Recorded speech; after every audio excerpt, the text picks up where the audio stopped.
Games. What are they? Why do we play them? Do they taste good?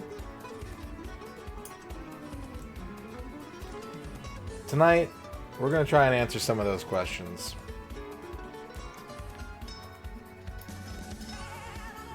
Congratulations on your first MG42. Congratulations on your first X-Keeper. Congratulations on your first Earn. Congratulations on your first Dan Highland. Congratulations on your first Al Pennington. Congratulations on your first Osimo.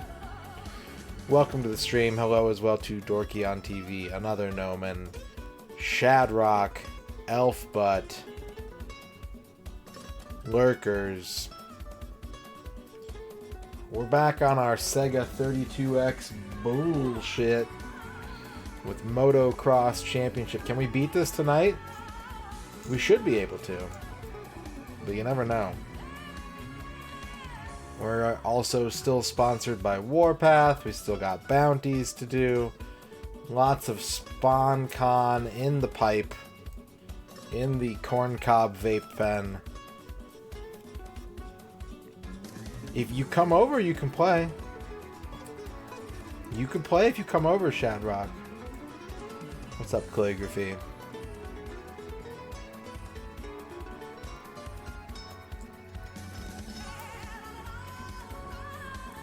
Does the whole 32X Complete Works hold this some bullshit moniker?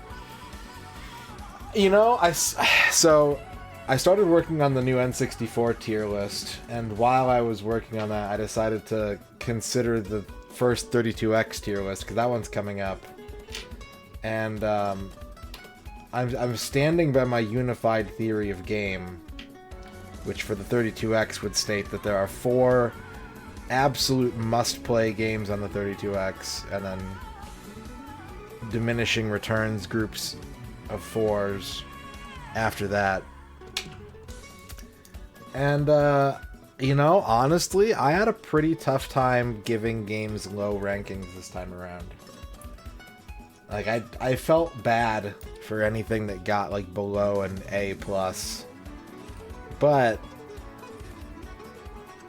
you know, who knows what lies ahead. We've only played through 8.5 games. What's up, Flygon?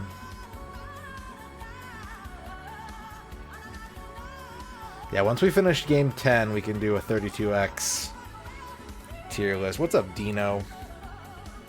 How's it going, Dino? Hello, Schemo. So that's the plan for tonight. We're going to drive our dirt bike.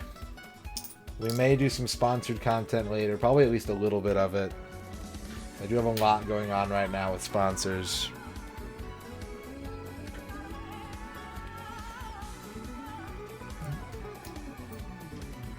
Yeah, I think of all the games we've played so far, the lowest, like, number grade out of 10 I would give one is, like, maybe a 3 or a 4. But most games in my book probably have at least, like, a 6 or better out of 10. So far. Now, I've played a lot of the really good games so far. Maybe I've gotten lucky. Maybe the 32X is just goated. I don't know. But overall, I've been pretty satisfied.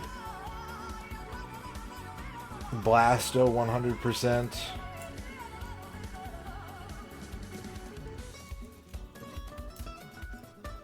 I've never played Blasto. I know it's got Phil Hartman in it.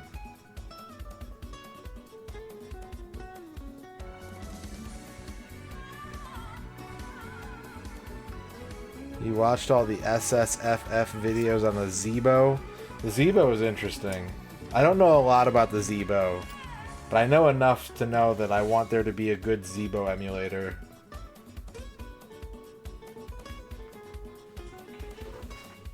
I could go for some Zeebo gaming.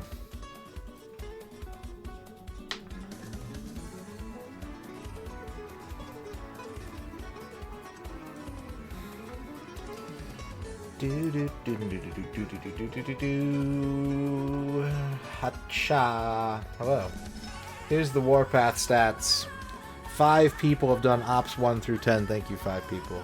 2 people have joined an army group. Thank you, 2 army group people. If you've done this goal, this one's pretty easy to do too. You just have to join an alliance, form an army group, or join one that's existing in your alliance. And that's it. You don't have to like go on a rally, you don't have to like do anything. You just have to push the button to make one, or push the button to join one that's already been made. It's like Alliance tab, and then Alliance Wars, and then there's a button that just says like make army group or whatever. It's easier to get a Zeebo and to hack it. I don't want to do that. Make me an emulator, Dorky. I'll give you a whole Fudgy the Whale if you do it. I'll go down to Carvel. I'll get you a Fudgy the Whale in celebration of your complete, feature complete Zeebo emulator. 70 bits. Trachea, thank you for the 70 bits. This is just to say, I have eaten the plums that were in the icebox, and which you were probably saving for breakfast. Forgive me. They were delicious, so sweet and so cold, baby. I've never had a frozen plum before. Can you tell me more? Thank you for the 70 bits, Trachea. I like plums. I'm not, like... When it comes to fruits... There's a lot of good fruit flavors, but like there's fruits that have good flavor, there's fruits that have good texture, and there's like a rare group of like fruits that have both. And I think that plums have both. I think they have good flavor and good texture. I like to eat plums. I don't know what a stone fruit is, but I do like a plum.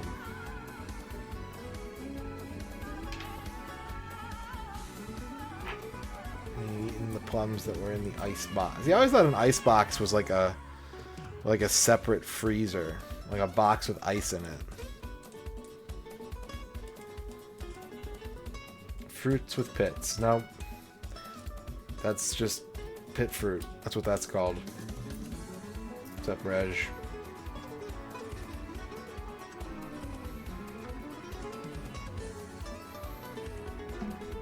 There's no such thing as dragon fruit. There's no such thing as star fruit. There's no such thing as stone fruit.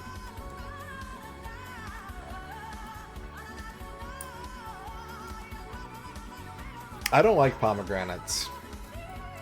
I'm not a big pomegranate fan. I don't like the way they taste or the texture. So it's like a 2-strike. Like, if your fruit has good taste and texture, I'll eat it. If it's got good texture and like okay taste, I'll eat it. If it's got good taste but bad texture, I won't eat it. And if it's got bad taste and bad texture, I won't eat it. Yeah, orange is the third category. Oranges taste great, but I cannot physically eat an orange. It disgusts me. Like, I hate orange. Yeah, I can't eat orange. The pith is too much. There's a lot of labor, yeah.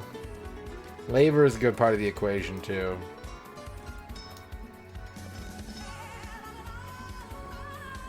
Thank you, Sports Ballers.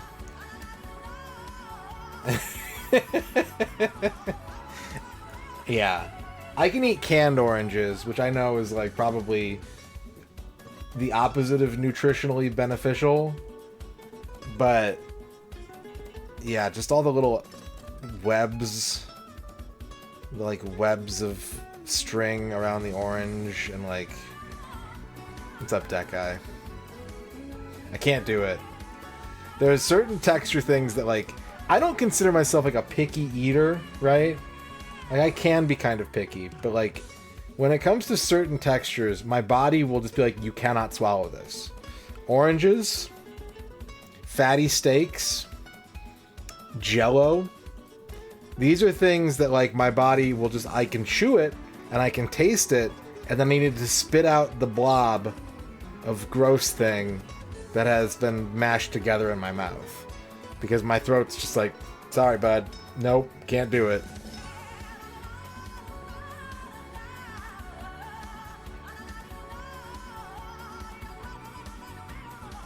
Yeah, canned mandarin oranges. Can I do a clementine? I don't know. I don't know. Are clementines different?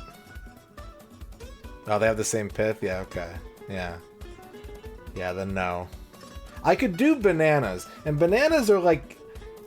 They're kind of close. Like, there are those, like, stringy bits that, like, you peel the banana, and there's still, like, a weird, like, string. Like, one weird string on the banana. And I would just power through that. But then I got allergic to bananas. Then I developed a banana allergy, and so that shut that down. But, what are you gonna do? I'll tell you what we're gonna do. We're gonna play video games. Shabba-ba-ba-ba-ba-ba-ba-ba-ba-ba, blue box. Ding.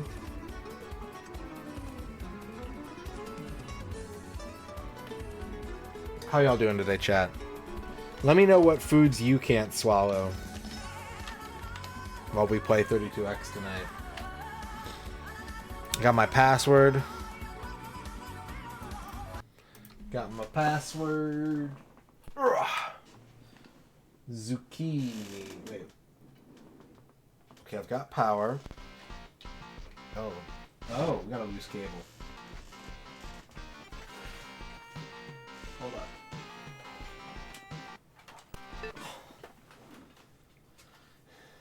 Hold up.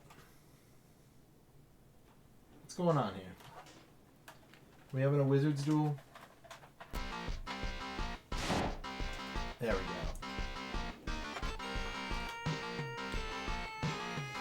Pickles or mustard. Now, my question, just to be clear, my question is about things that you can't swallow. What's something that you can, like, chew and you don't mind the flavor of, but you gotta just, like, spit it out? Is there something like that? Chorizo? Yeah, okay.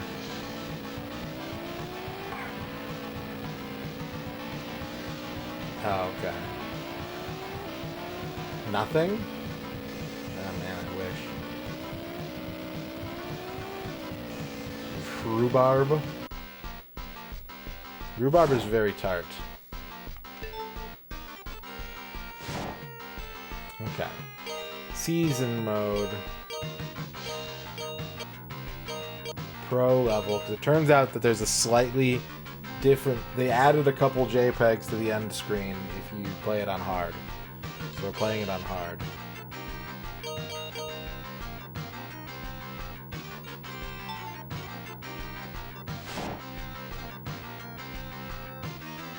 Let's get my password. Password. Capital E.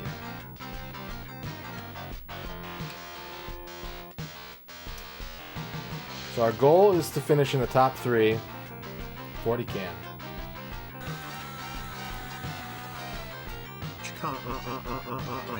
Chikaya. Thank you for the 50 Chikayas, 40 can.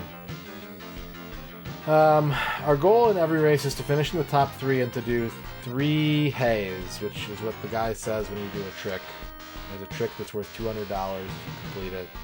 If we do 5 of those per race, it doesn't matter which position we finish in the top 3.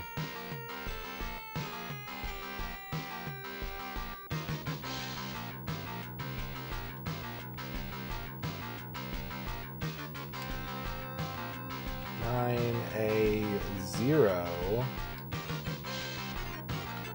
$, K. I remember the first time I ever chewed gum. There was Slush Puppy brand gum, and I wanted it really bad. My parents told me, they're like, no, we're not going to get it for you because you're going to swallow it. And I was like, I'm not going to swallow it. I'll just chew it. And they're like, no, you're going to swallow it. And I just, like, I bugged them enough to where they got it for me. And then I was so nervous about not swallowing it that I swallowed it.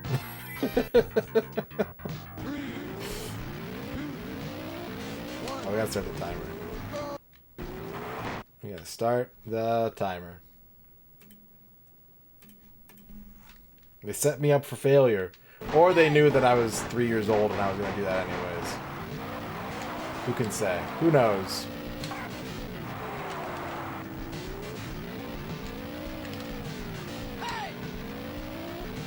It's one hay.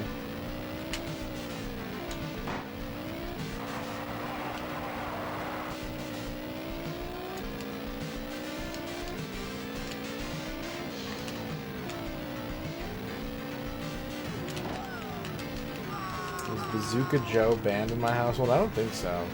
I don't remember Bazooka Gum being around much when I was a kid, though.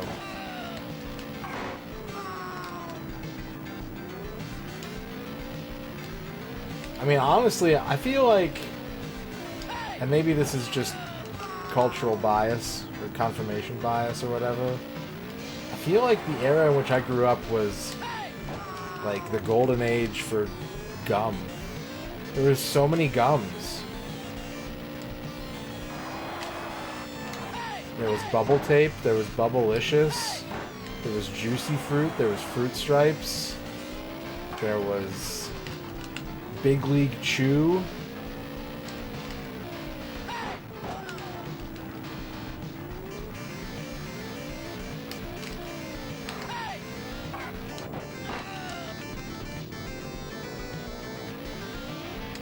Orange juice pulp? Yeah, I get that. I get that.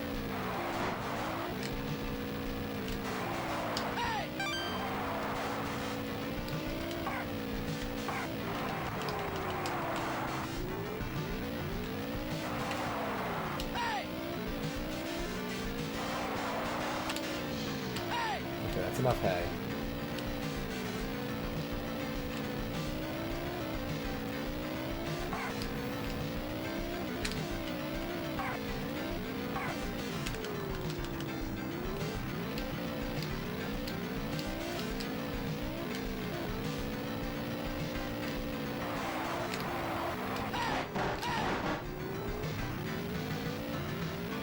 I occasionally, when I'm at the gas station, I'll look for gum. I'm not a big gum chewer, because I know that like my chewing habits will make gum, A, will give me a headache, and B, I'll chew the gum until it like liquefies, which is also gross. But I go to the gum aisle every once in a while, and I'm just like, this isn't exciting. The luckiest I'll get is like maybe they'll have ice cubes in stock. And sometimes they have like a good flavor of ice cubes. But man, I don't know. Whatever happened to gum?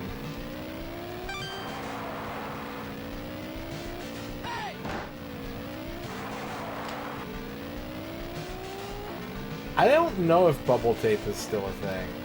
Fruit by the foot is still a thing. But I don't know about bubble tape.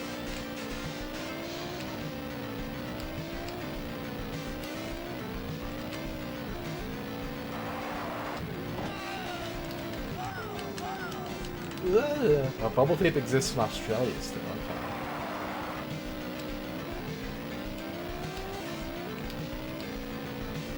When you guys got bubble tape, did you do the same thing I did? Where you just opened the canister lengthwise and put like the entire thing of bubble tape in your mouth?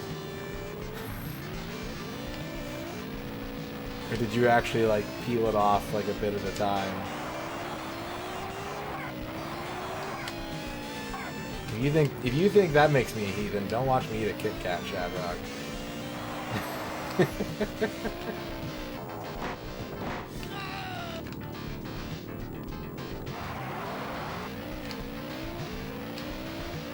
I eat Kit Kats like I'm playing the panpipes.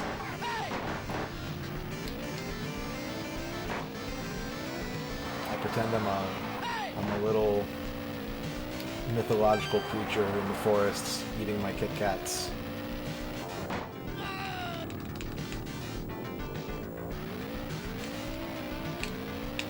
Yeah, the Kit Kat Satyr.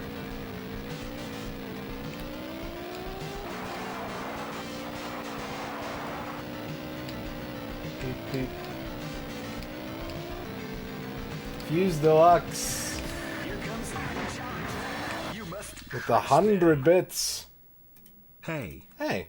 How's it going, Fuse? Thank you for the 100 bits. Hey.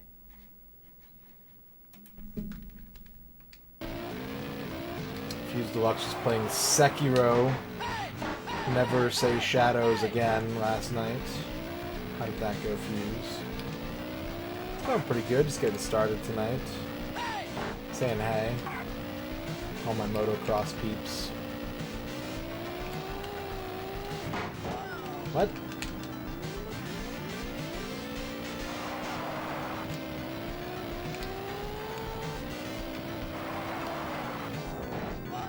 tire. Shouldn't hitting a tire make me roll faster by adding more tires to my two-wheeled vehicle?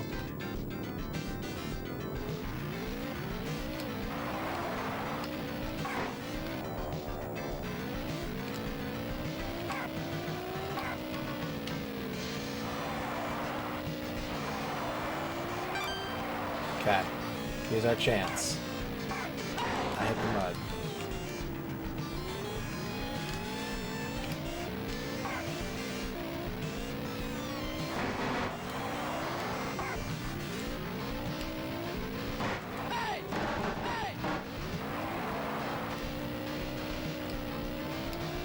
Get your arcade stick hooked up, nice. I'm just falling off my bike a lot today for some reason. I don't remember crashing this much, but it's the first race of the day. We gotta get warmed up.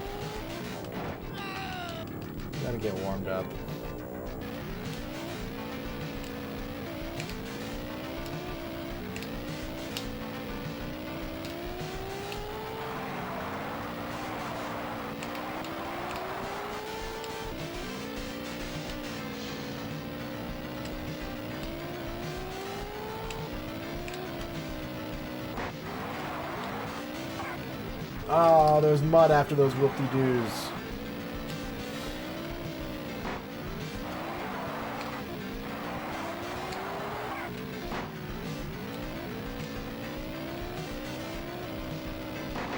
What the...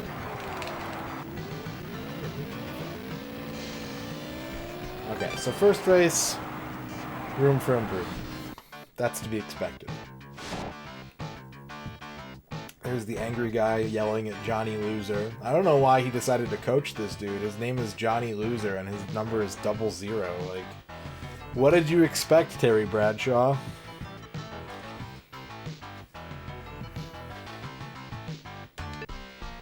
Looks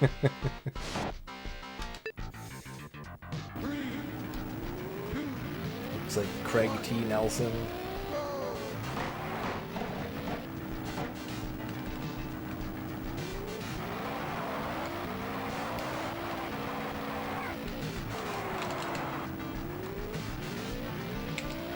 Okay, we gotta remember to do our haze. That's one hay. That's a lot more haze, but those don't count for money. That's 2 haze.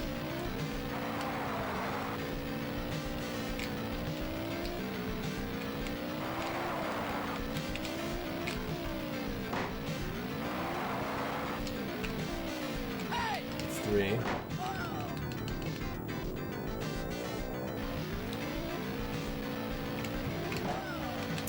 I don't know what happened there. Is that a 32X billboard? Hell yeah.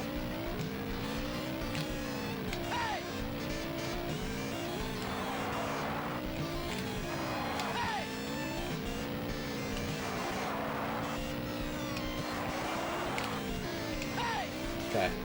We got our haze. Now it's time to race.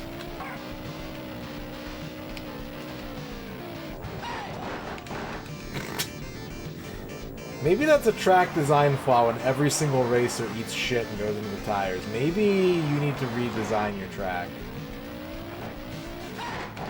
Something to think about. Artec Studios. This game is Canadian. This is a Canadian-developed 32X video game.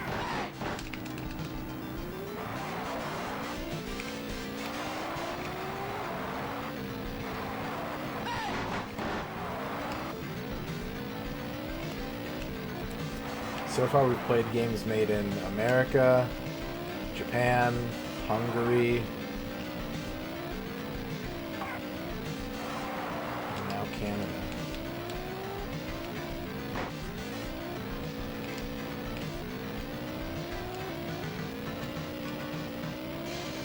What's up, wall boy?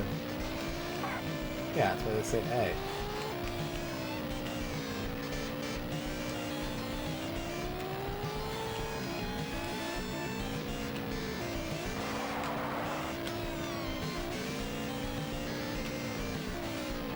I remembered where the jump was.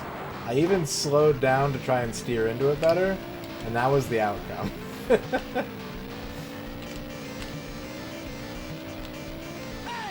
Mud.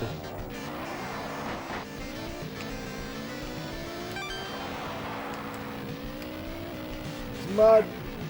I didn't hit that. Come on. Come on. You know, I went to Canada once. I've been to Canada. What's up, Vork? Ottawa's coke-fueled 80s video game industry. Damn.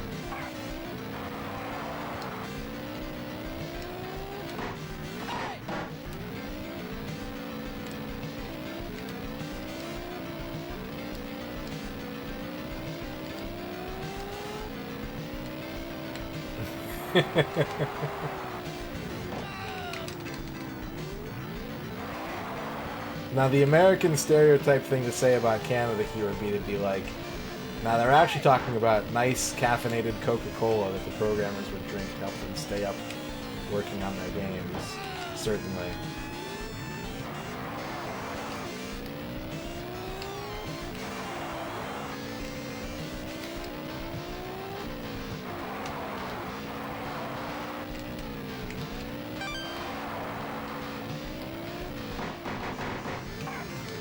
I didn't want to hit the mud. I tried not to hit the mud.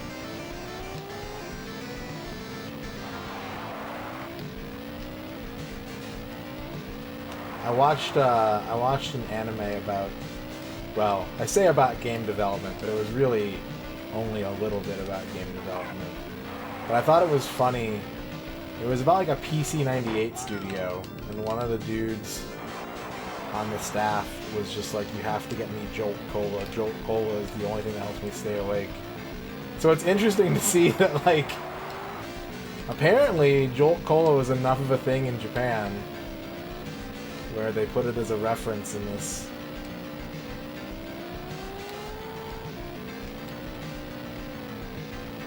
Yeah, 16-bit sensation. Yeah, I just finished it last night.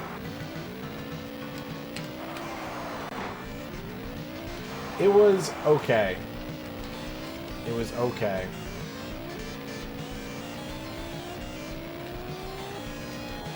I hear the manga is like totally different.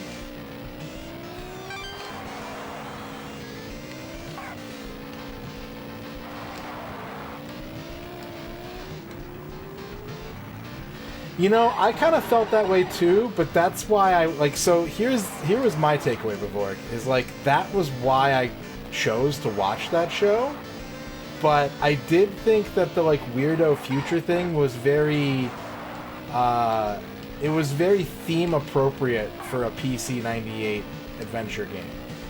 Like, when that stuff started going on, I was like, oh, this is what those games were like. Like, this is hitting that same tone.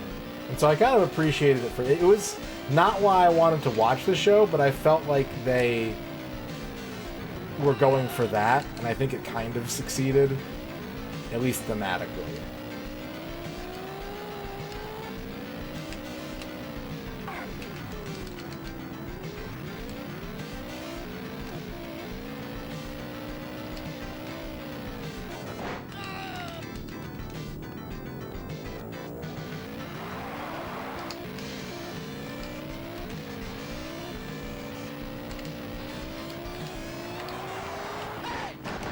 What?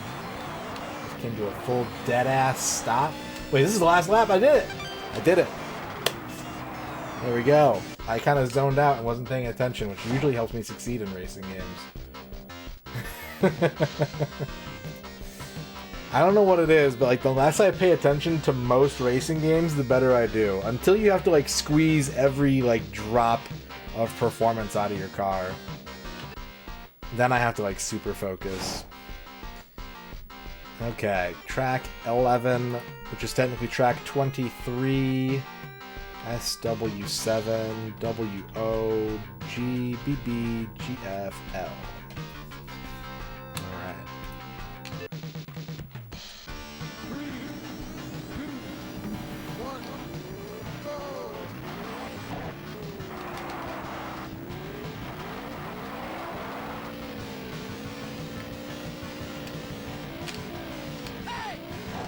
Did not stick that landing. This is 32X, Sir Juicy. You're looking at it. This is what the future of games is. This is what Genesis doesn't.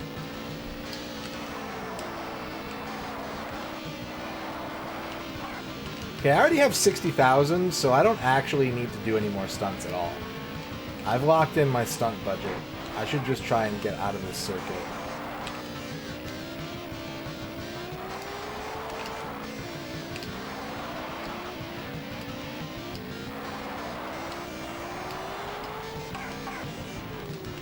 Jenna should have.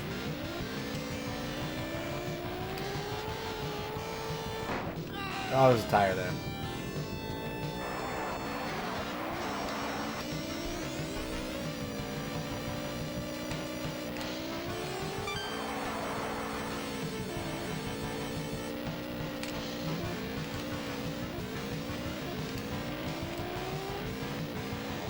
A message from my wife.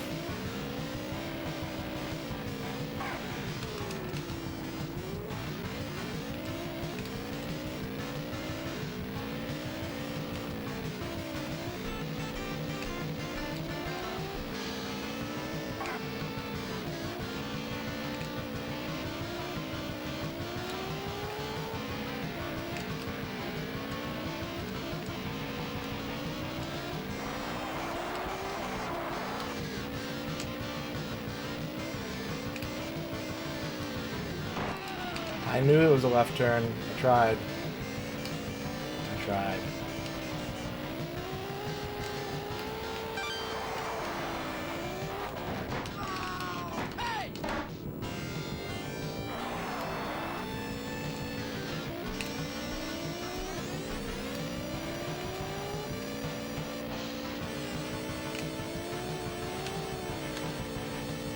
What up, Dempsey? How are you? That's mud. Alright, let me check this message real quick. It might be important. No, just the word what.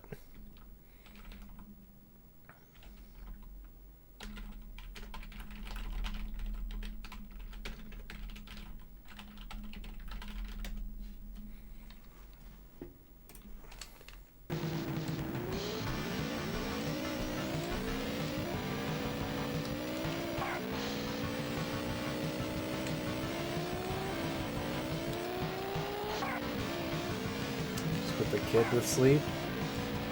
Put these kids to sleep, will ya? Now you can get up to all the racy adult stuff. Like TurboTax.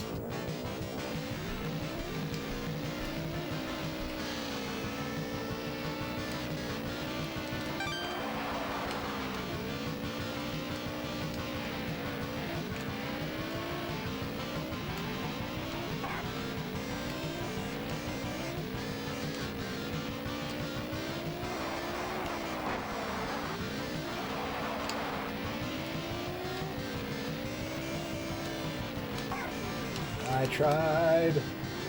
Mud is so hard to avoid, especially when you're driving in dirt all the time.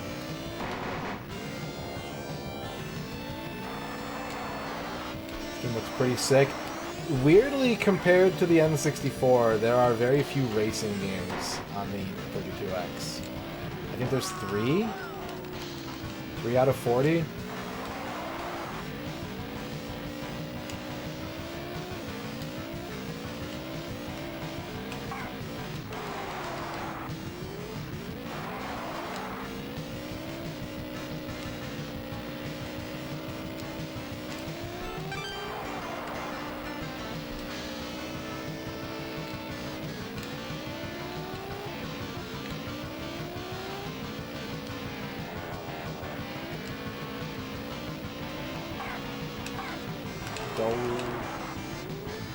Yeah, those are the 3 I can think of too. That's...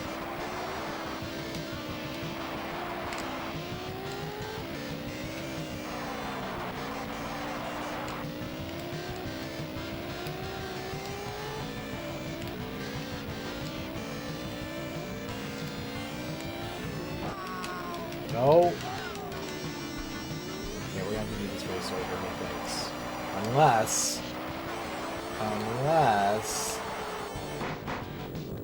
Yeah, methinks. I really needed to hit that turn right, and I did not.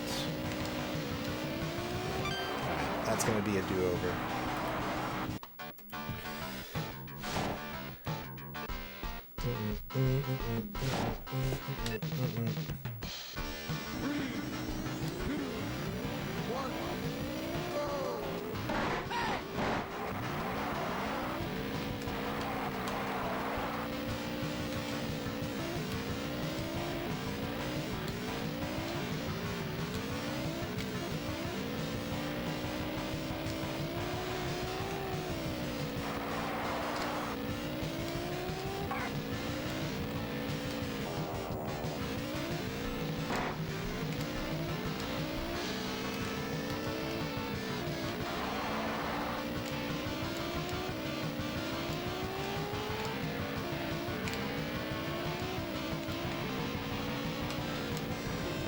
All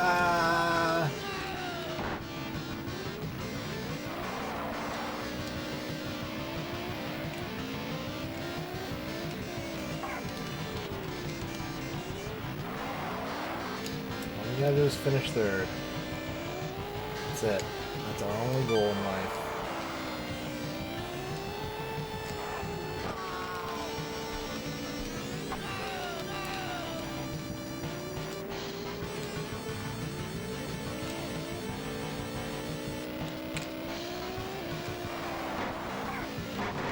I think that's one of my favorite jokes from Earthbound. Like, Earthbound has a lot of really humorful moments. But like, I feel like a lot of the humor in that game kind of comes from just like unexpected weirdness rather than like punchline, like setup punchline delivery. But there's something about the 5 moles that all think they're the 3rd strongest in the group that's really funny to me. And especially, it's capped off by all of their battle animations having a big floating number 3 in the background behind them. That just, it sticks. It's so good.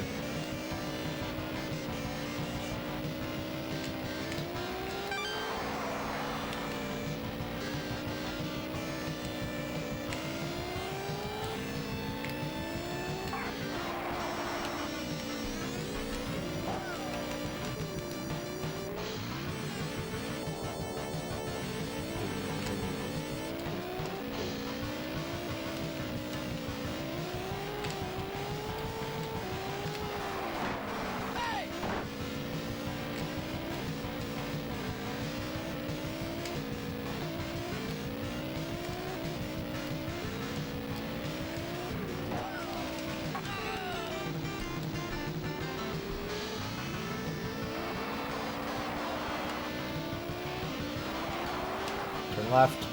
I went too far.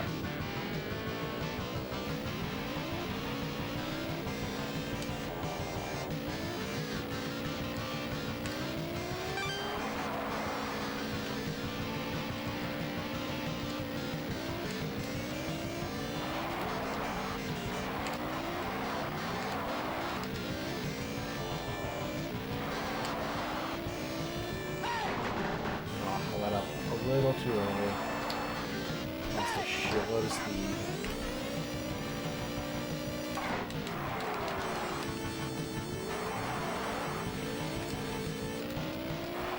This is fine.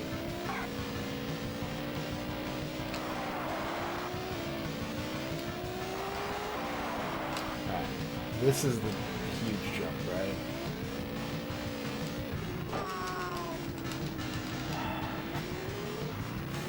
Trying to learn a safer... No, it wasn't even the jump I was thinking of. And my iframes wore off as soon as I touched the mud. That's the jump.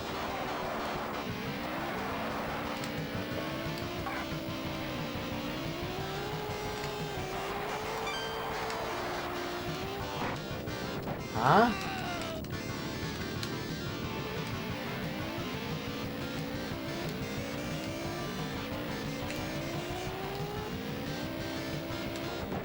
Oh my god. I keep skidding out of the turn all of a sudden. gonna do one hell of a last lap. I mean, that's a pretty good start, actually. Okay,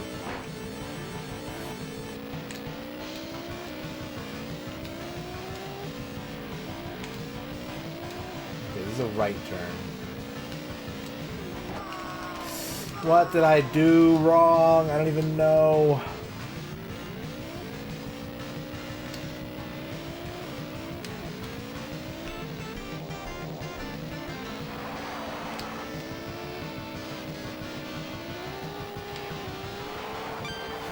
I had a chance.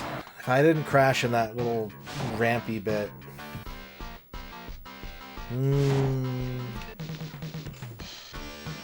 Bleh.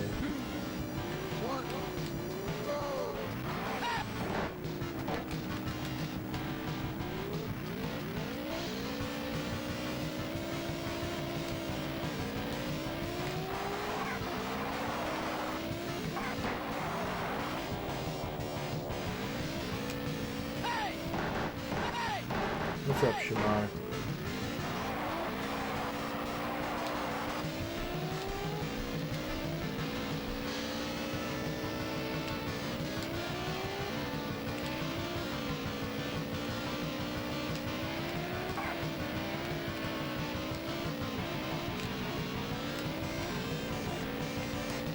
Right turn. Yes. Left turn.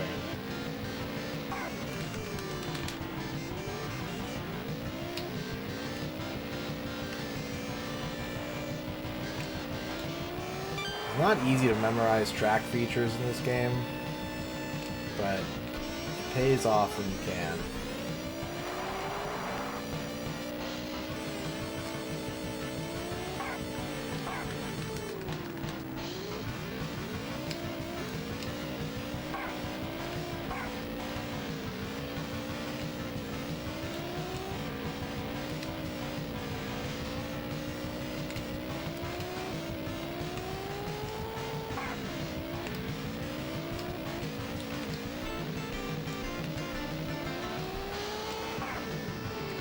I hit mud. Barely hit mud. Saw it. That time I tilted too far forward. And that time I skidded out of the turn.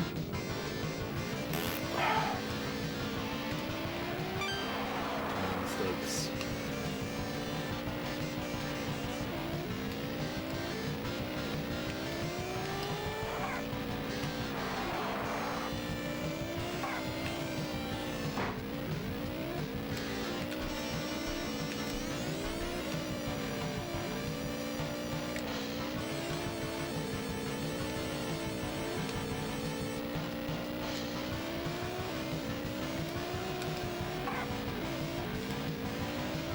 We got a right turn with mud. And we gotta slow down so we don't jump off the course. And I still hit the mud.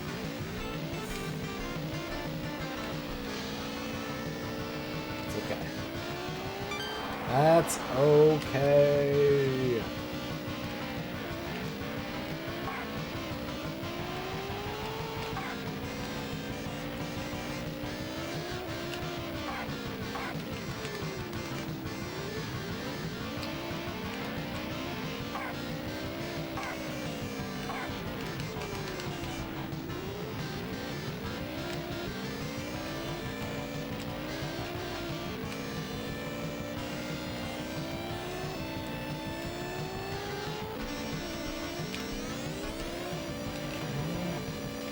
Right turn coming up.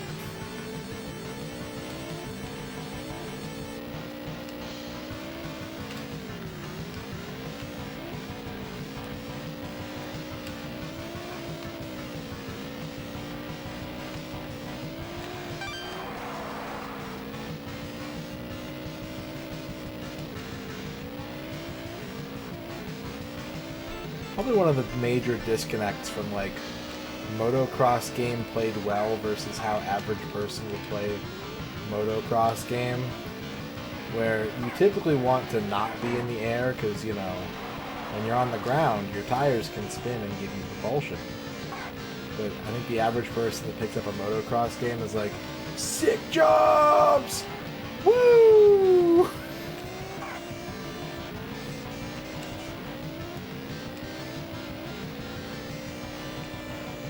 Like the Marble Madness Game Over music? Maybe.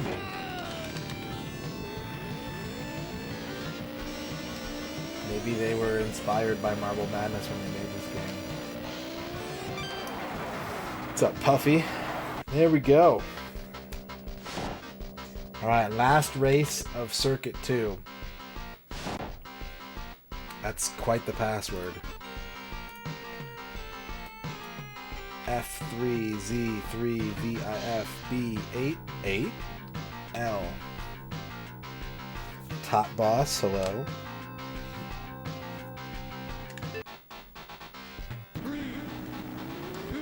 If anyone wants their Warpath promo code with more resources, let me know. I do have a promo code for people playing Warpath. Get me up for your free bundle. You take it. It's going pretty well. We're almost 2/3 done with this game, Ragadon. Alright, since I'm in that clusterfuck right now. So, here's what I've got about the promo code. Is this gonna fit? Yeah. There you go. There you go. What's up, Spartan Berry?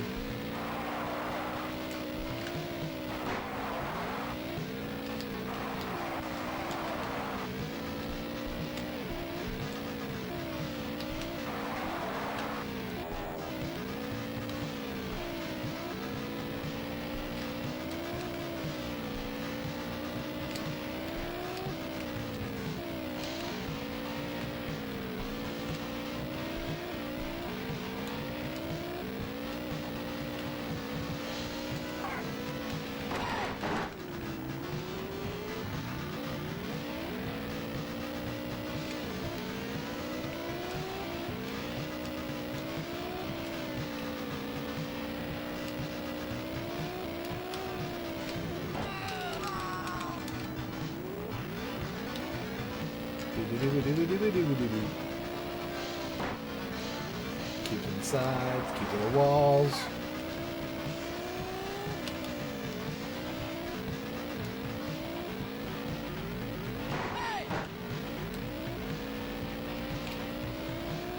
You know what sounds good? A Cuban sandwich.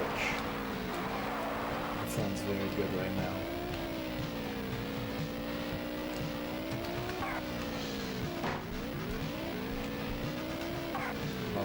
Cubano. I take the pickles off, but I like the pickles on so that I get a little bit of pickle flavor, and then I just don't have to bite through a pickle.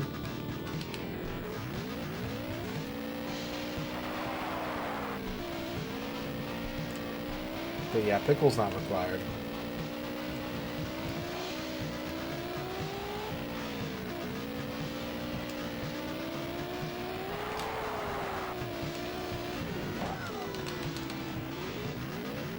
Pickles never required.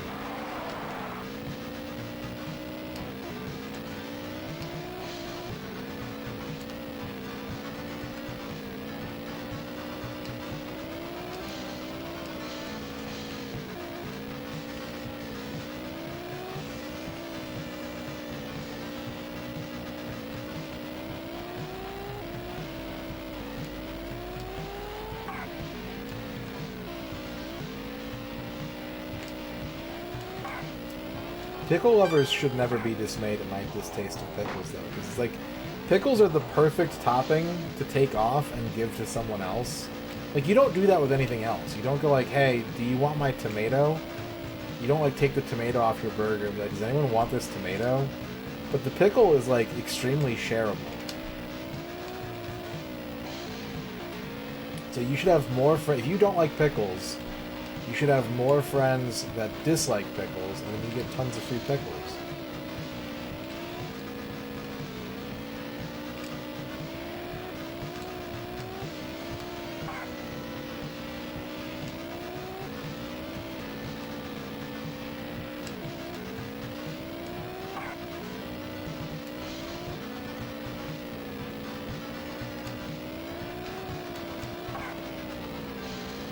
I don't want... I mean, people eat, like, cucumber sandwiches, so...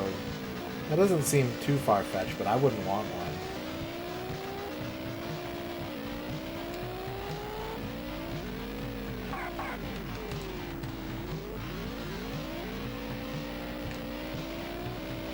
I will say that I'd rather eat a pickle than a cucumber.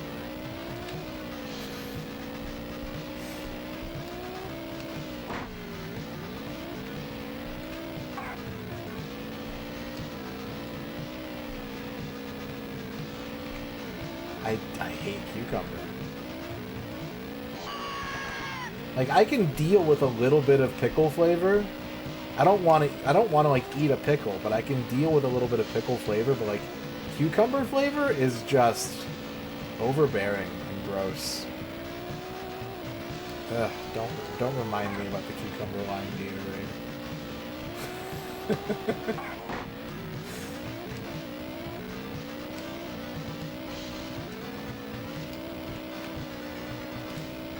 It's mild, but it's like aggressively mild. Like it's overpoweringly mild. Like if I put a bunch of like grass clippings from the lawn in your spaghetti, you'd be like, this is a mild flavor, but there's too much of it.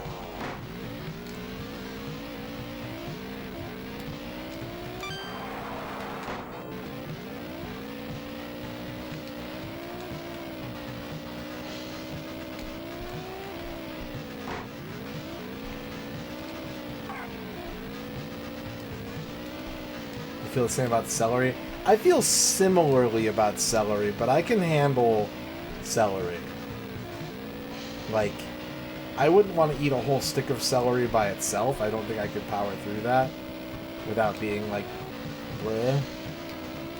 But, like, chopped celery and stuff, I like the flavor of celery when it's mixed with other things. When cucumber's mixed with stuff, all I can taste is cucumber.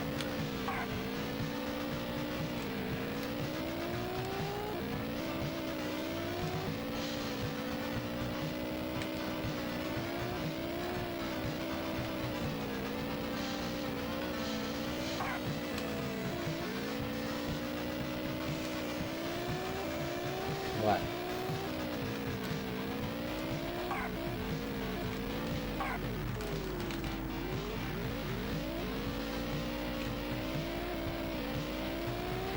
Easy.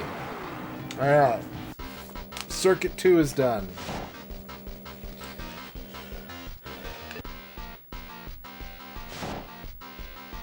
I doubled everyone's money. I might have gone a little overboard.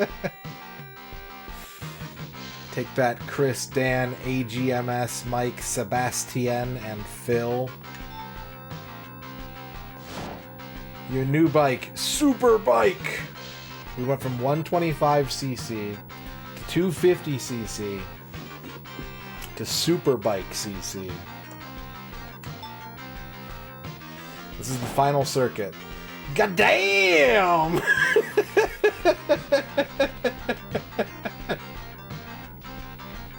That's a good password.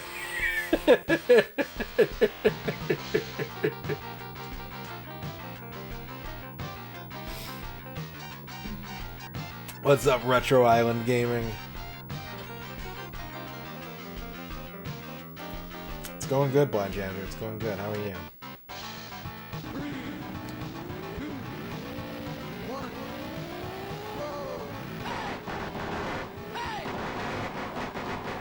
I was watching Tech War clips today from my stream of Tech War, and I realized why the game crashed.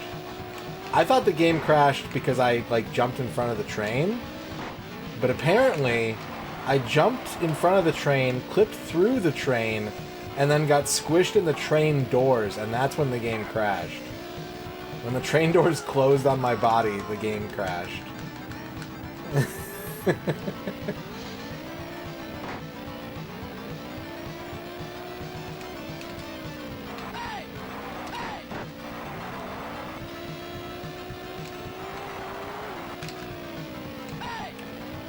Yeah, if only that was like a good career.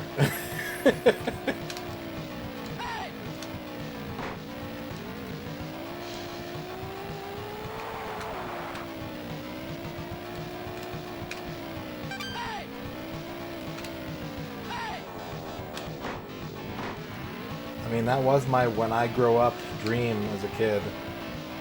Was to be either a game tester or like a Nintendo Power counselor. So, turns out I have a knack for it.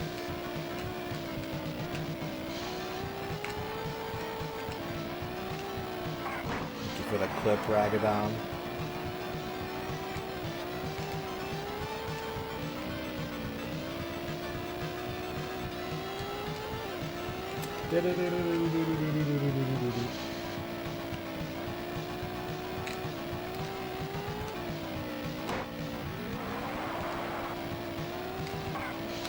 You know the weird thing is like I can tell I'm going faster, but the races don't seem like they're shorter. I think it's because I have to slow down more on the turns to not go veering off into the grass.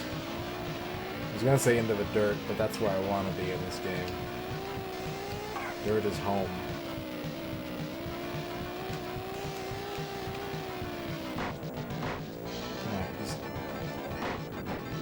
Nope, that didn't work.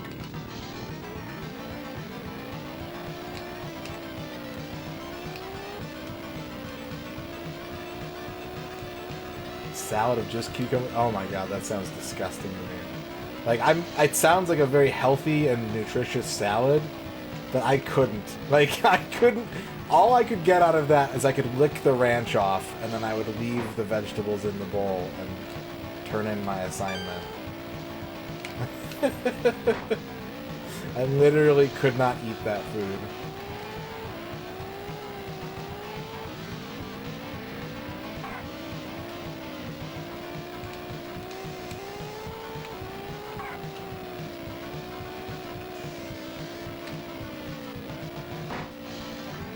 See, it's not the awfulness of the video game or the length of the project for me, Spartanberry. It's like the actual working conditions and like the corporate structure and the way that the industry treats testers. But if you were just like, hey, we're going to pay you to play this like mediocre, unfinished game for the next 3 months, I'm like, okay. I'll try and make some dumb shit happen. I'll get back to you.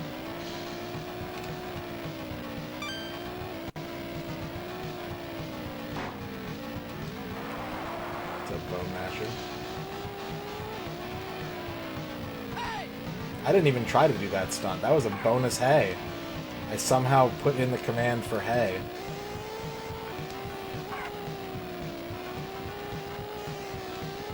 I have a friend who used to be a tester at Sony. I don't know if he still is or not.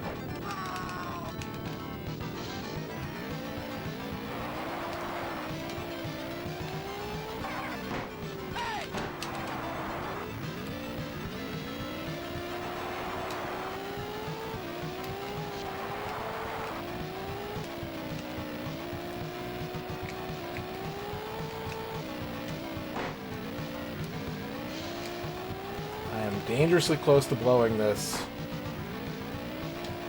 Okay. Whew. I remember that video. Yeah, I remember that video. I would be fine with Pico games. I wish there was a better way to emulate Pico, and then I would do a Pico Complete Works. What's up, DK? Yeah, that part, I'm okay with that part. I'm okay with that part. It's the part where you're completely disposable and still have to work like 17-hour days and your feedback isn't listened to. That's the part that would drive me crazy.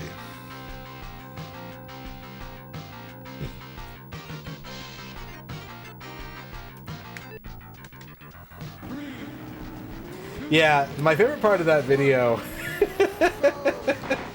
favorite part of that video, Flygon, is I think there's a girl in it, and she's like, what's my favorite part of working at this job? I take a lot of smoke breaks.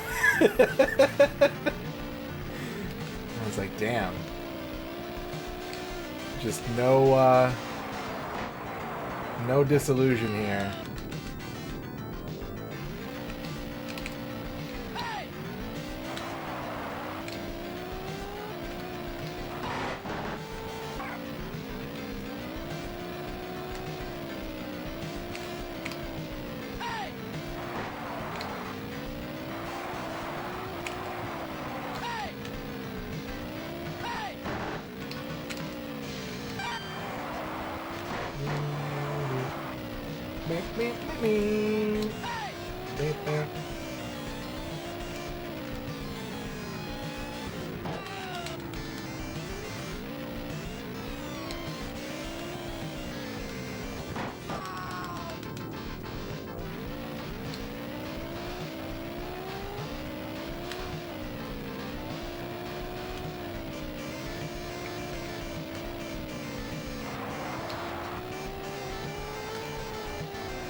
Oh, cubes.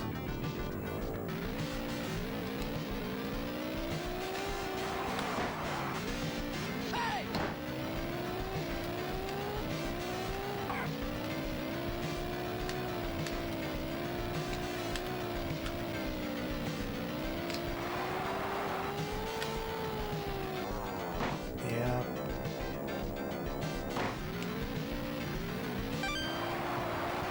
Real gamer alert. That's right. That's me, Ninjavitis. I'm the realist. You'll never find a more gamer than me. And if you do, I'll get him.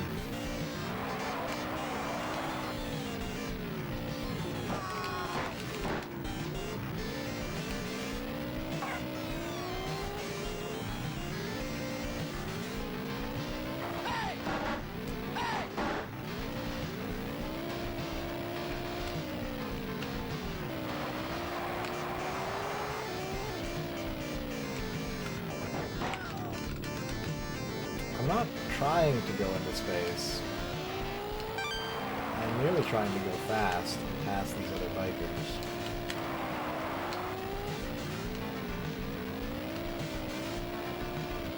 This is the last lap, too.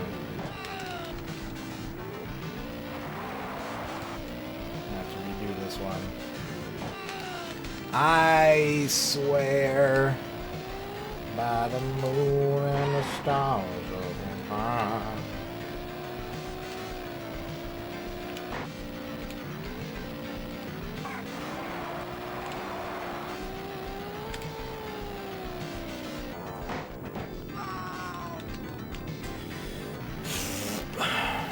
Yeah, alright.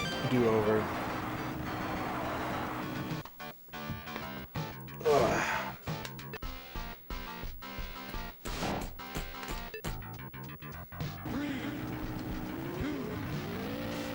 I'm in Wunst place. I need to stay in Wunst.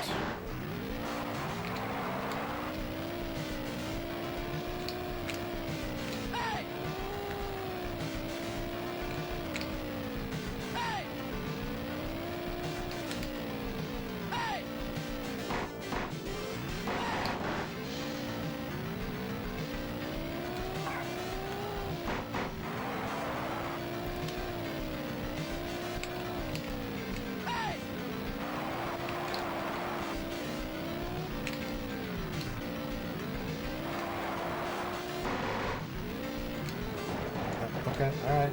Chill. Chill! You don't gotta punch me! They're gonna fine you! The league office is gonna hit you with a cash penalty for unsportsmanlike conduct.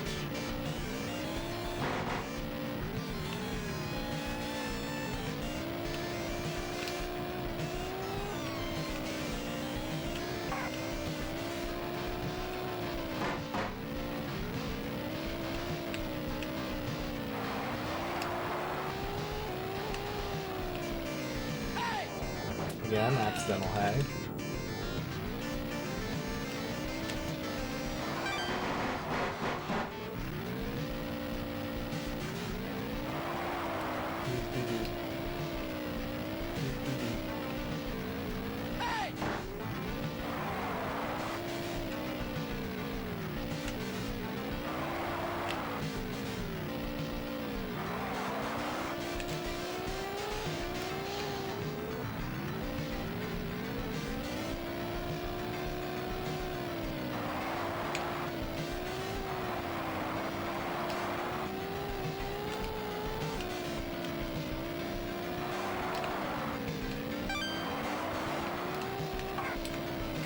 2 laps.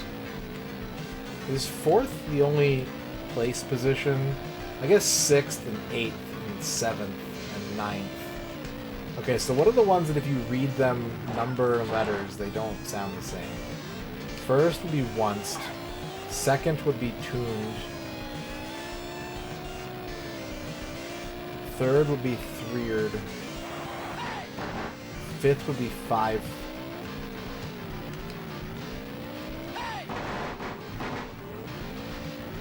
I guess all the other ones are normal, huh? Until you get to like... No, yeah, they're all normal after that. It's just those 4. How weird that 5 is different.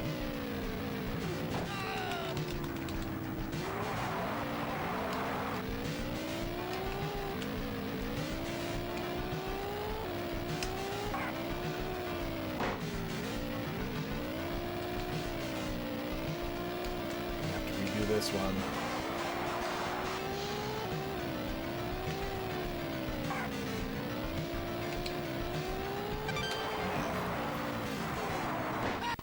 Hey!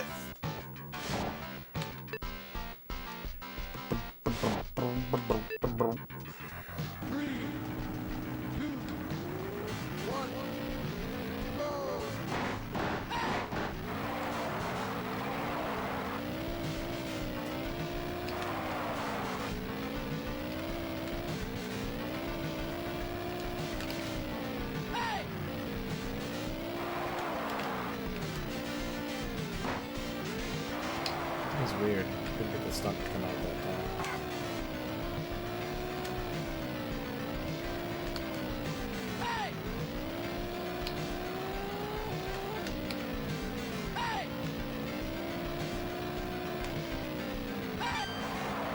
Oh, I think I might have a new strat.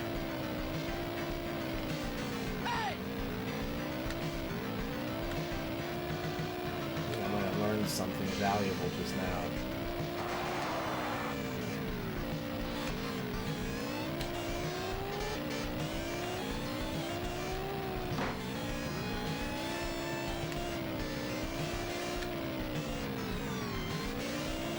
That is, if this bike is too fast to pull up on jumps, if you do, you just go way too far into the sky. So I should just stop pulling back unless it's for whoop-de-doos or like weird landings like that.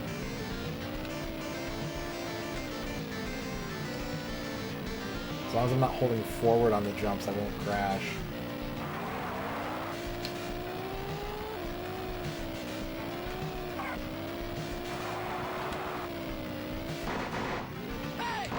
Hey. That would be sick. Just do a jump so high that I circle the earth 5 times.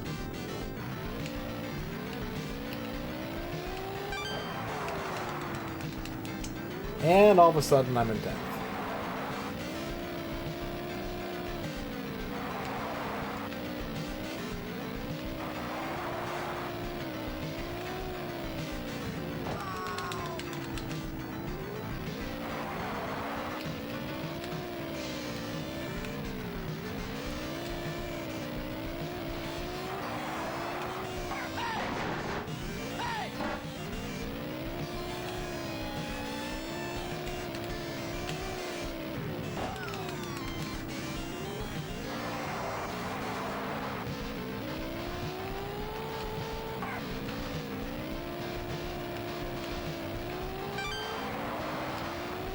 I think you can actually do it in Excite Bike regularly without cheats. You can get your speed up high enough to where you hit a jump and you wrap from the top of the screen back to the bottom. Pretty sure that's possible without the use of cheats.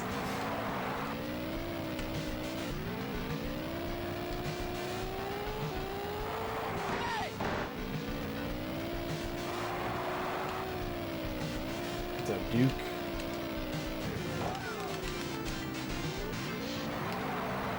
How was your Diablo 2 today? Or was that yesterday? My sleep schedule is so jacked that I don't have a very strong concept of time right now. But I was watching you play Diablo 2 recently. I think it was yesterday.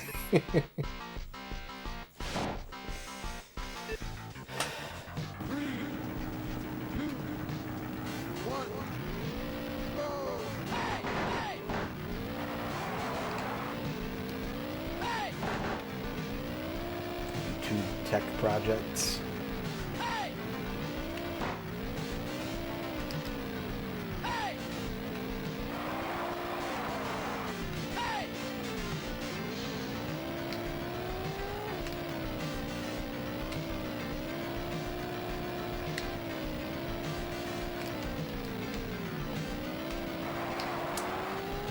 Did you see Bill Bull's stream at all today, Duke?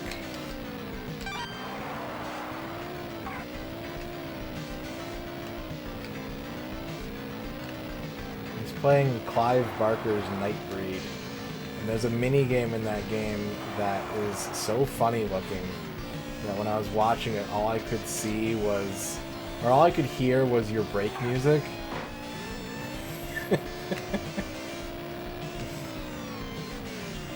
This would be such a great Duke Donuts break screen. Nightbreed, the interactive movie. So I think the adventure game.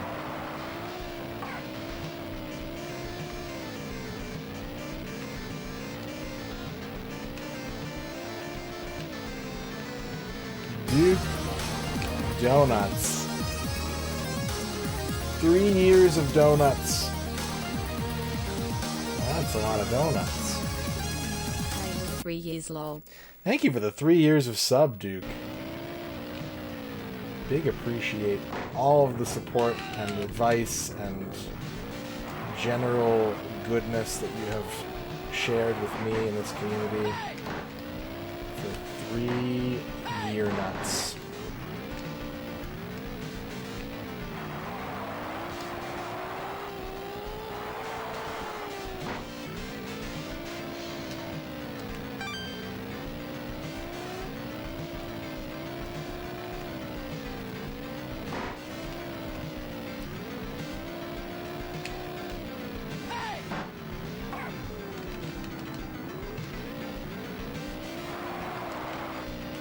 Let me see if I can find it real quick, because it's it's really funny. Hang on a second. Clive Barker Nightbreed interactive movie. Because Bill Bull gave up on the game and just watched like a playthrough on YouTube.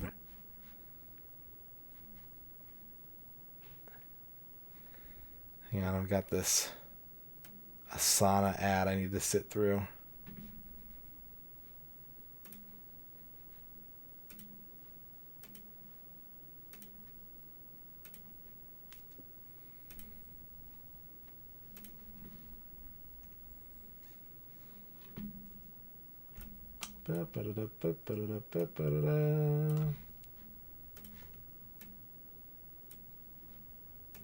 Okay. Alright, let me see if I can find this. Which scene is it?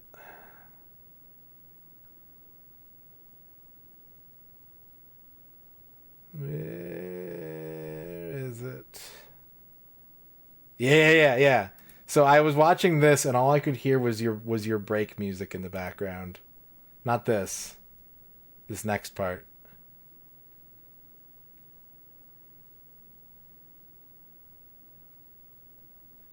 This.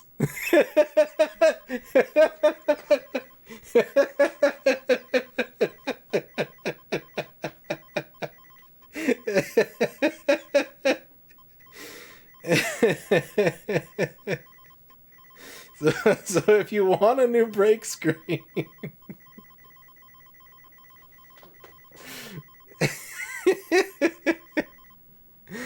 Oh, it's so good. It's so good.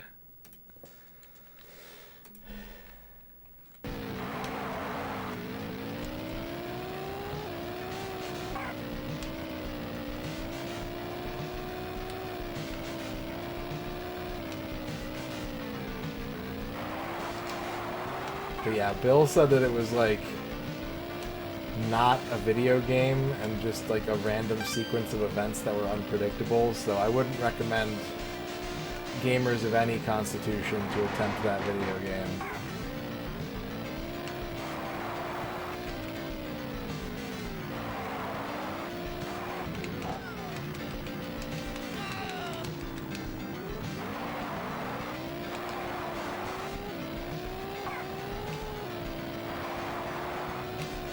Are any of the Clive Barker games good? He's got like, what, 4 of them? 3 or 4 of them? I've never played them though.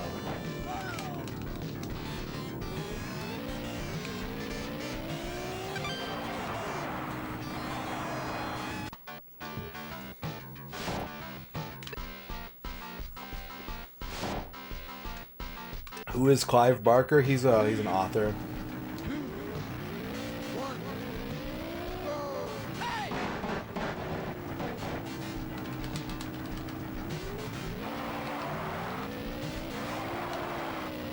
I think he does like paranormal horror.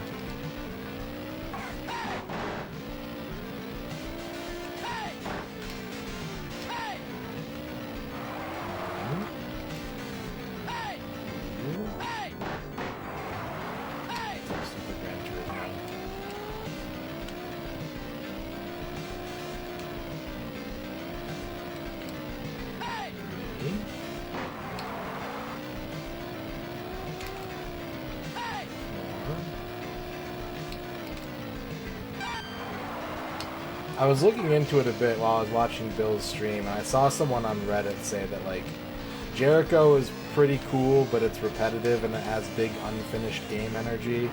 And also there's, like, a slur in the first 60 seconds of the game. So, content warning.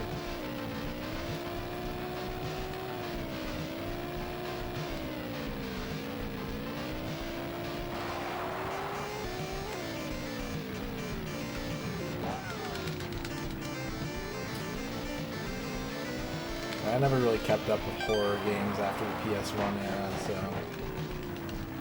there's a lot of that stuff I've never. And like, I wouldn't know that they're not like survival horror necessarily, but even just sort of like all-encompassing bits of that genre, I kind of dipped out on.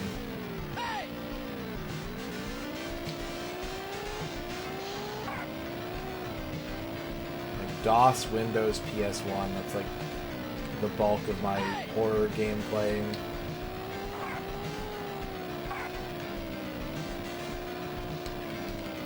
I shouldn't have done that.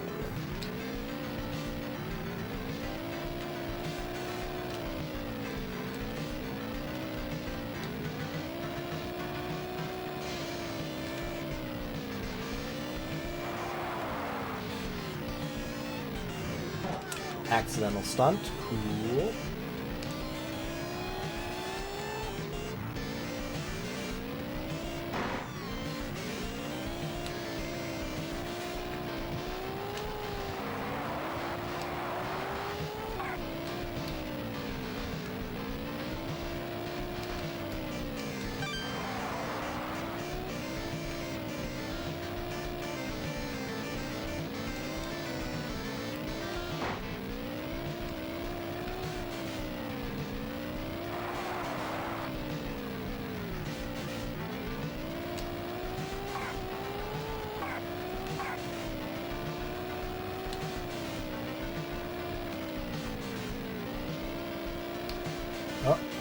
Chance.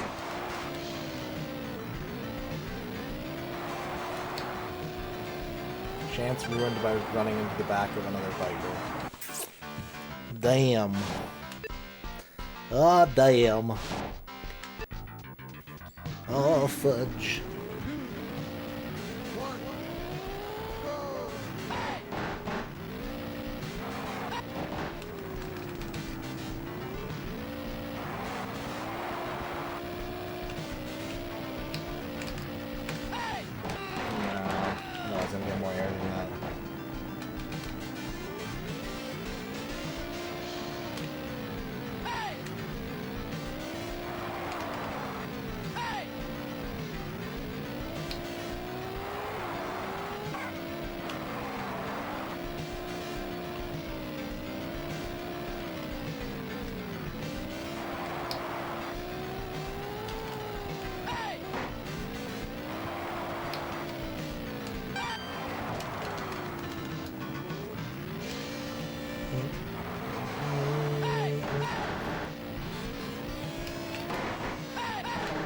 Well, I came to a dead stop, but I did complete my stunt. Just lost all my forward momentum on that jump.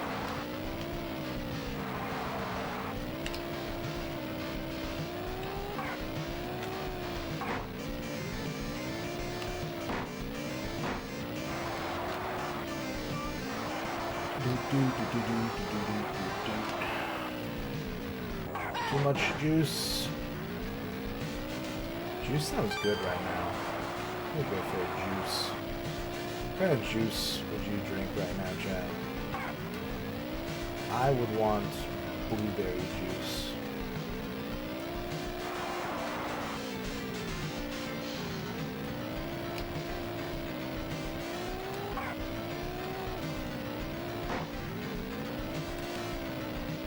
Pomegranate juice, but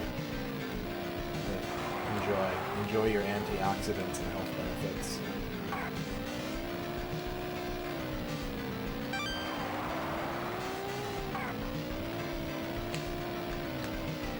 Cucumber lime Gatorade.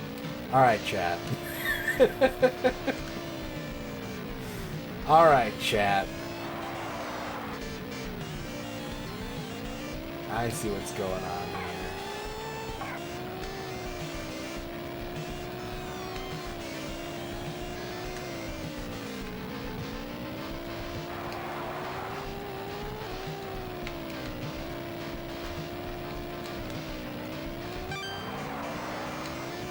Hot apple cider.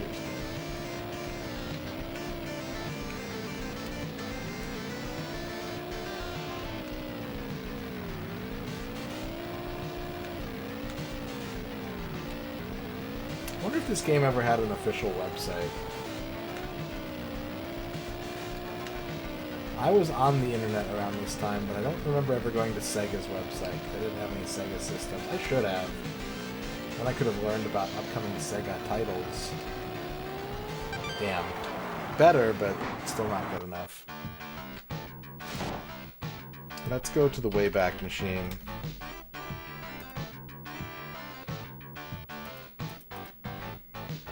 And then go to Sega 32X.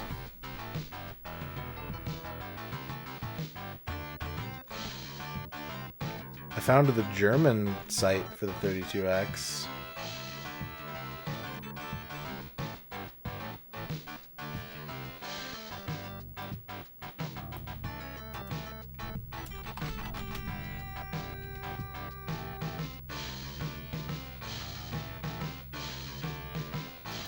Let's go to the German website.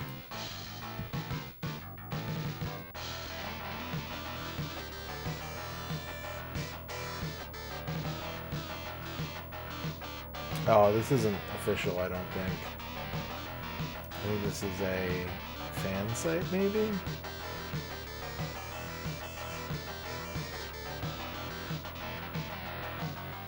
Yeah, this is a fan site. I mean, a lot of those sites would have still been up. Like, sites didn't really get taken down the same way. Like, and there were still 32X games being made in 1996. I think at least one of them came out in 96, I want to say.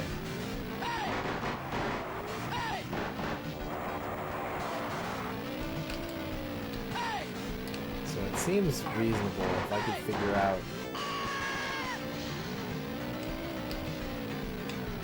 what to search for.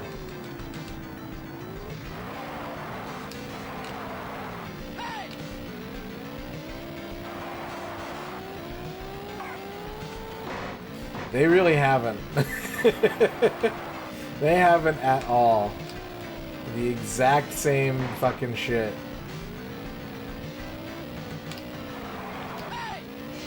Knee-jerk responses and weird tribalism and it's all there. And it hasn't changed at all.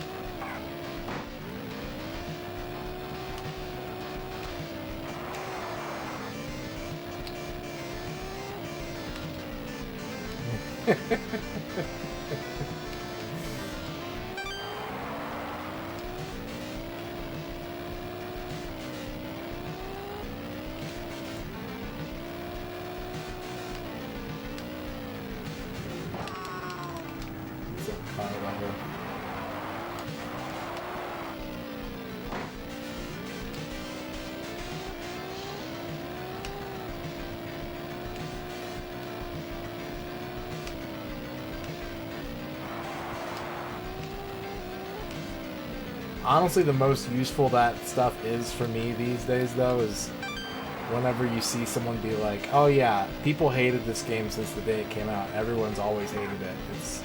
It's been crap since the moment it released. Nobody liked it. And you just go back to like Usenet, and everyone's like, holy shit, it's so good. Oh my god, I can't stop playing it.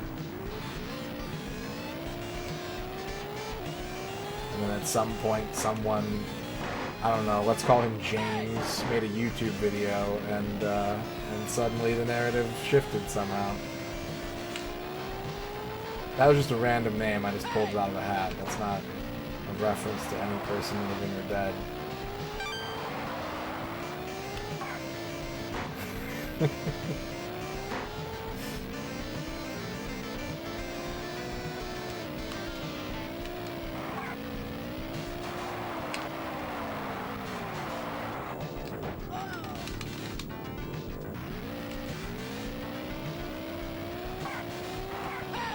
I can understand liking Second Impact more than Third Strike. I don't begrudge anybody who feels that way. I get it.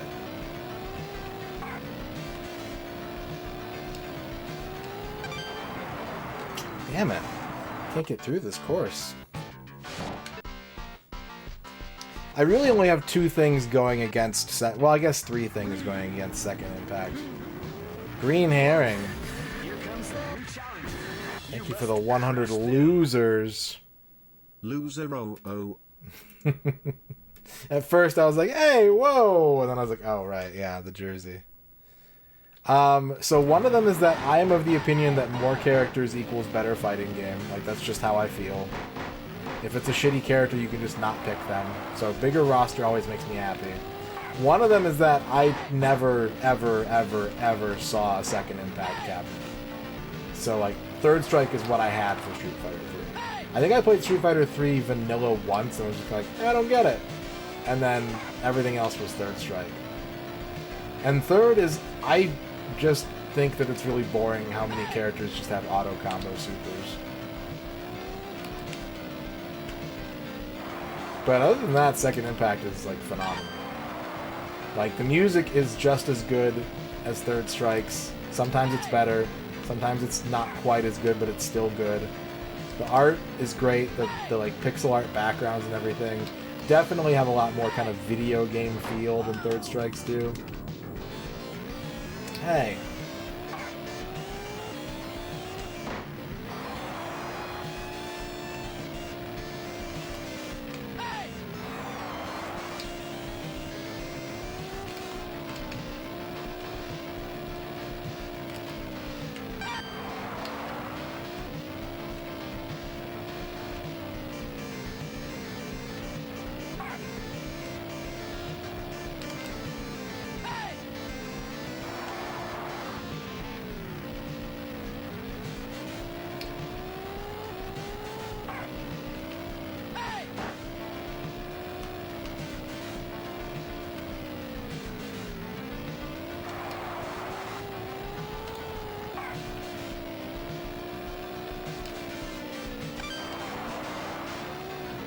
I mean, that's true, Socrates, but the thing is, I've played a lot of fighting games, and they're almost all pretty bad balance-wise. It's just the more characters you have, the more that golf is felt. Like, the more the bottom is distant from the top, but it's still, like, a game with 8 characters and, like, 2 that dominate the matchup meta is just as bad as a game with 50 characters and 6 that dominate the matchup meta. At least in that game, you get 6 to choose from if you want to be, like, viable. If you have a little more option for how you want to express yourself.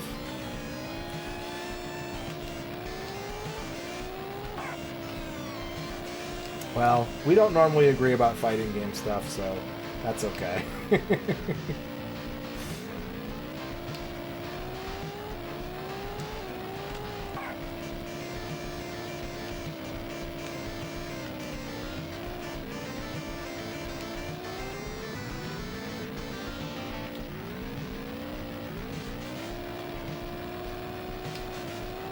Damn. I had it too, and then I just lost speed all of a sudden. What's up, Space Hoppercopter? Smebble Bear's working on a CPU fan. Good luck with that, Smebble Bear.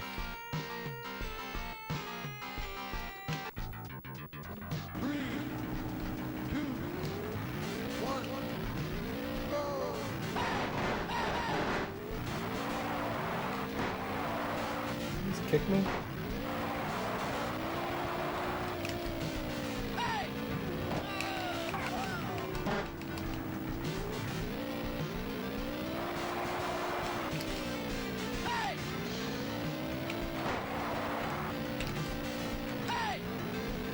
I had that happen on my last computer.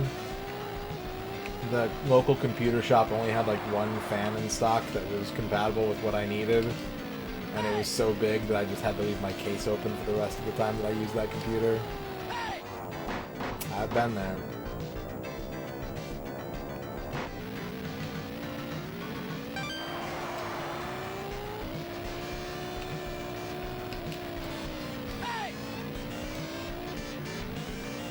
Yeah, it probably was 5+ years, yeah. Knowing me? Yeah, probably. Well, yeah, too, because, like, the fan broke when I was in my old apartment. And I didn't replace that computer until I got this one, which Quicks helped me build, like, 4 years ago now? 3-4 years ago? So, yeah.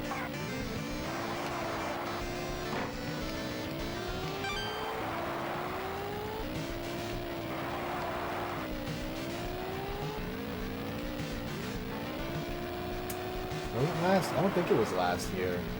Maybe it was last year. I don't know. I can't remember when your Diablo 2 stream was. I'm not going to remember when my computer was. Did I really? Shit. And yeah, I guess so.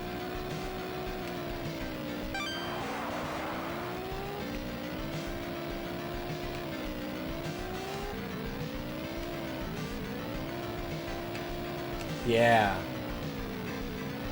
Yeah, because I couldn't get, like, it was already kind of falling apart, but I needed to do, like, I was having problems getting BlueStacks going on my computer.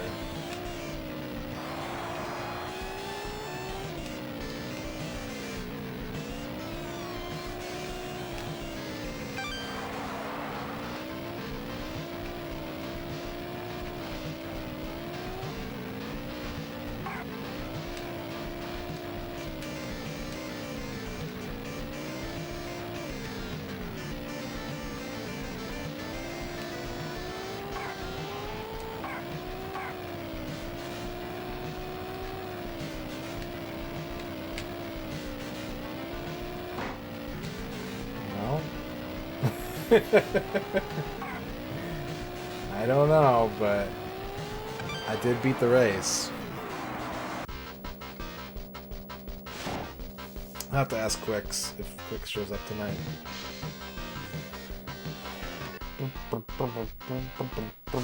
You know what? Okay, so I know for a fact that it was after I got my last arcade cabinet that I did it, and that would have been in at least 2021, if not 2022.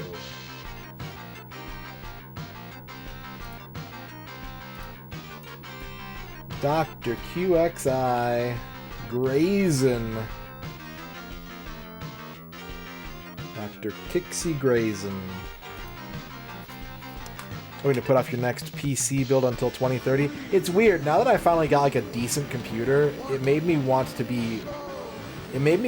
to keep my computer up to date more often.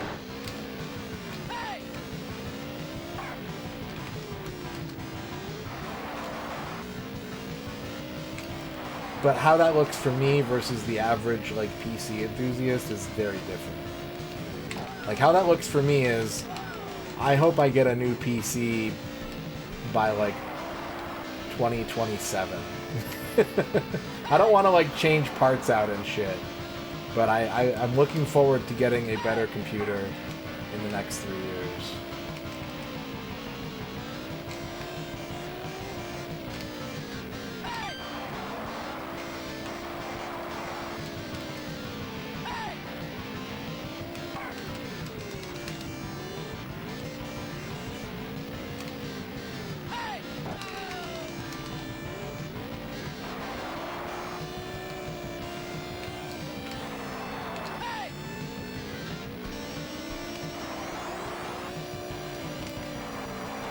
At the end of the day, though, it always just boils down to when am I going to stop being able to do certain things?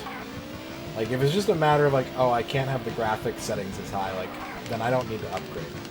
But when it's like, oh, I want to do this thing, and the solution is your computer's not strong enough to do that, then that's when the ball starts rolling for, like, time to get a new PC.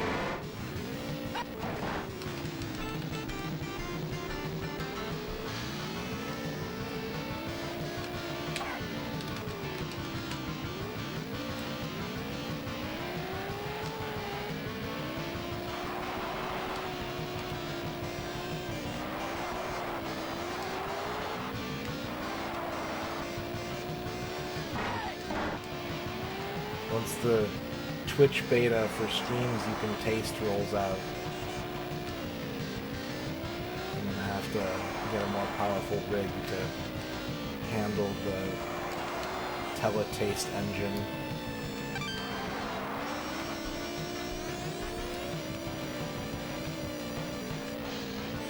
More powerful rig. You have to tear the arms off of his cult-style robes to make room for those big biceps.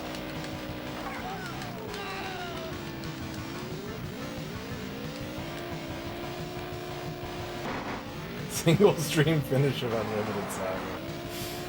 Damn. That's too powerful. What's up, John Matrix?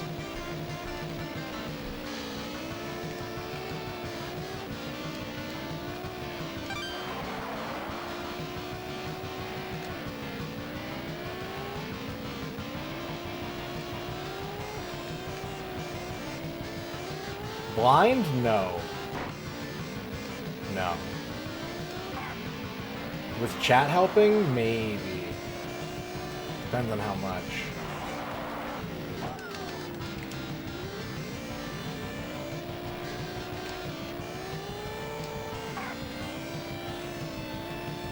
I think, is it 48 or is it 72?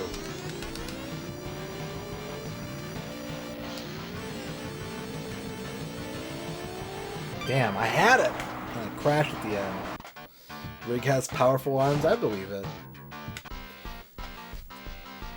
I believe it. Yeah, there's some point where like it just forces you off and you have to re-hit the button.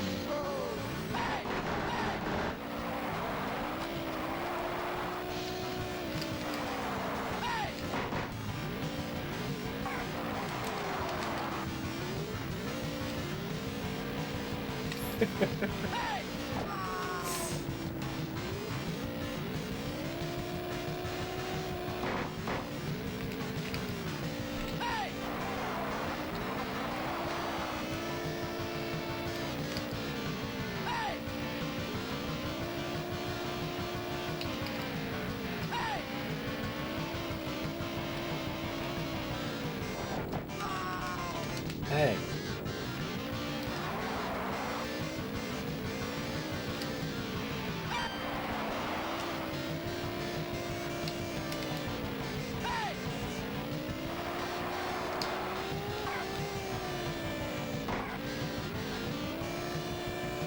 If only I had a jacket that I only wore to use the toilet. Like a smoking jacket, like a monogrammed smoking jacket, but it's just hanging in my bathroom.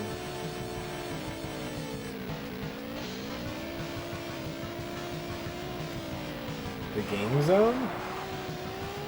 Like this game zone or what?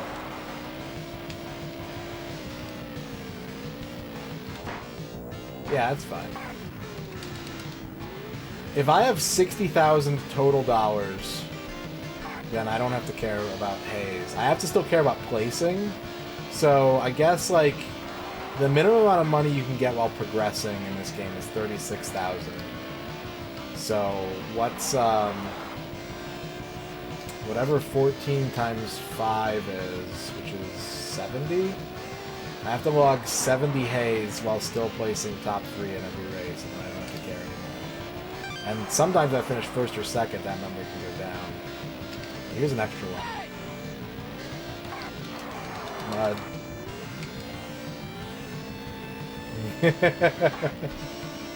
Yeah. I mean, other people have come in and been like, this is an N64 game?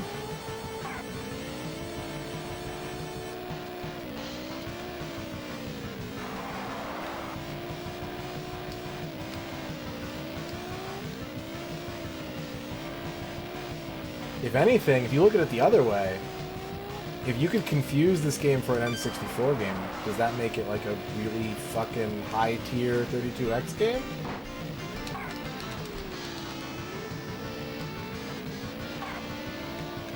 No. No, it doesn't. But kudos to the game for making it a gray area.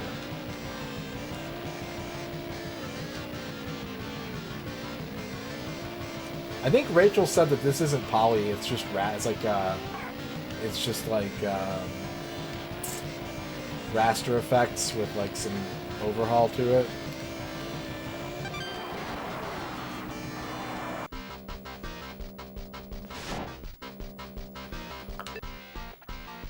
Alright, 9 more to go.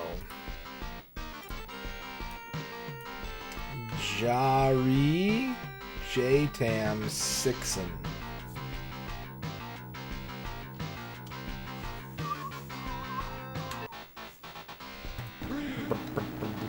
It does kind of look like a 3DO game. Jamiroquai Pliskin.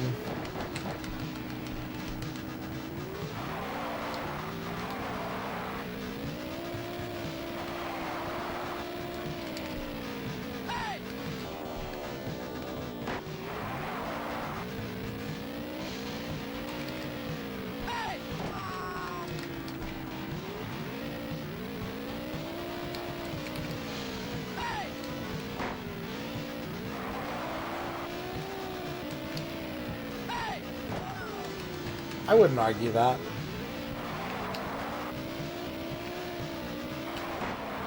I think there's a lot of overlap between like early PlayStation 1 and 3DO, but I think that may just be because of like low effort ports than actual like hardware similarities.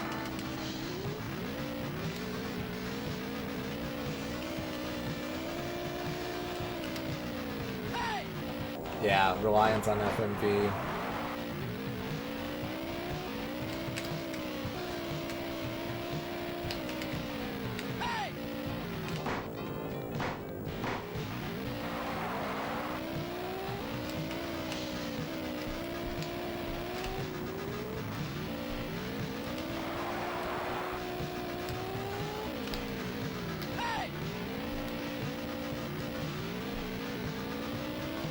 I did not know, speaking of 3DO and PS1, but not N64 or 32X, I watched Macaw's Nova Storm stream, and like I grew up with Nova Storm on the 3DO, and I liked it.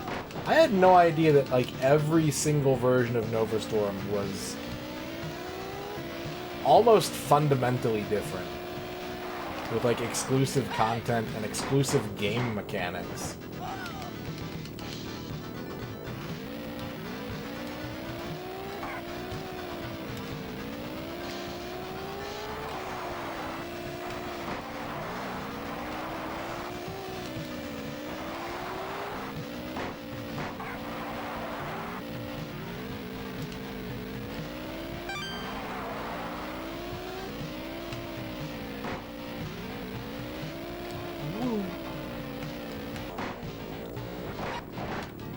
Now I know this one. What's up, Arc Nova?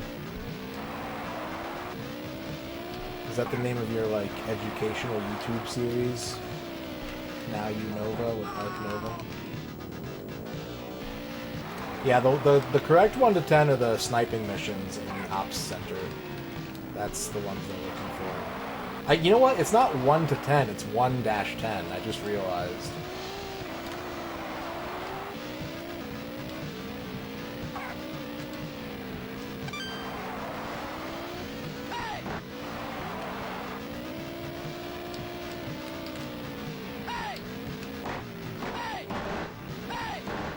Stop.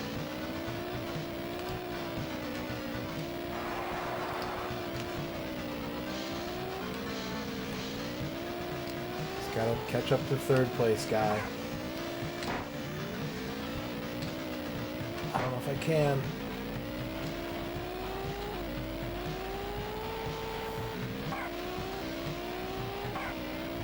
Nope. Yeah, steal it, take it. Take it, make it, flip it, dip it, twist it, bop it.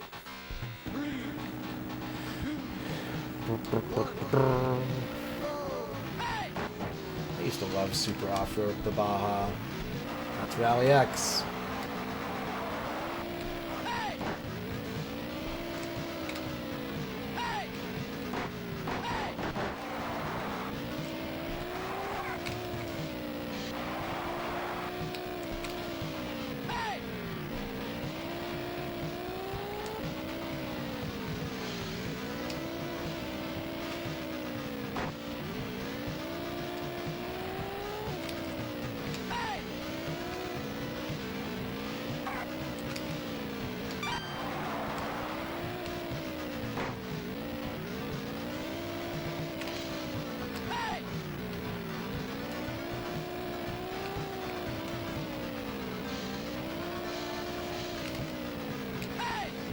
I'm gonna load up on Haze on this track. It's a good track for Haze.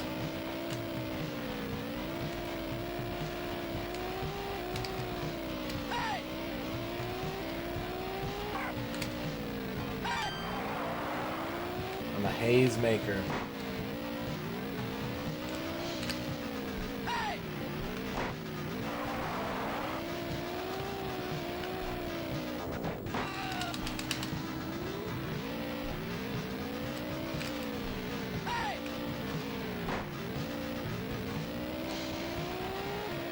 Just lapped 2 people.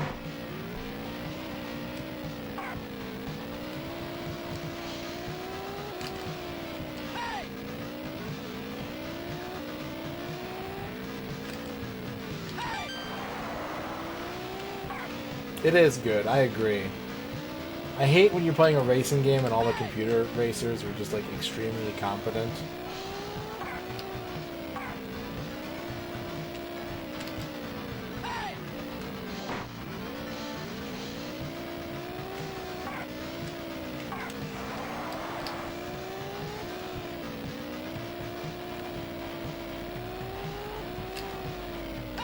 Yeah, I'm trying to think of an example of that, but I've definitely encountered it. Where it's like no matter what you put in their way, like even if you do shit to like force them into walls or... Cruising characters eat shit all the time. Cruising cars are always bonking into each other. Might have been a Euro Rally game.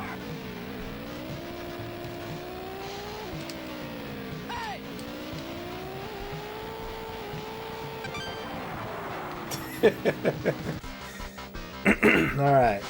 I made a bunch of money. That was track 4. I should have 20,000 right now if I'd won every... Yeah, one I played in the N64 challenge. That sounds right. Yeah. What was it, though? It might have been...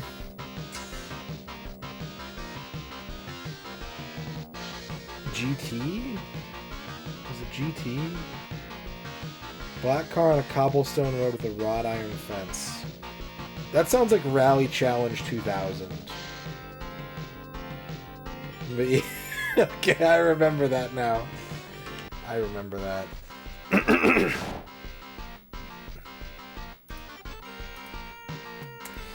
JX5CMMDAQBO.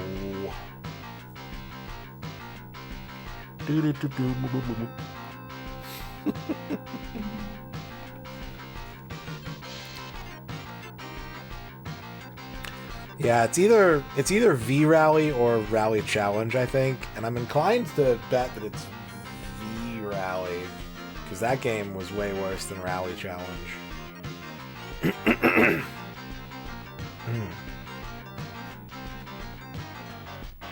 Oh no. Oh no, not exceptional idiots.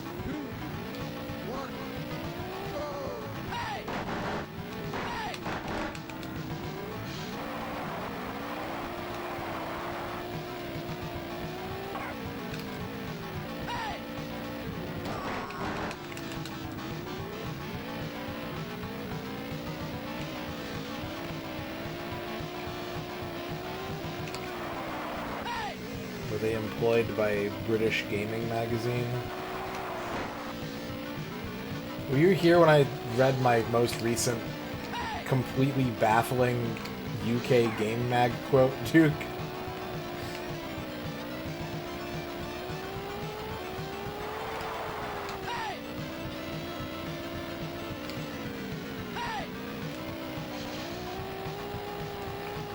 Do you know the game Libble Rabble? The Namco arcade game where you play as like two triangles and you move them independently of each other.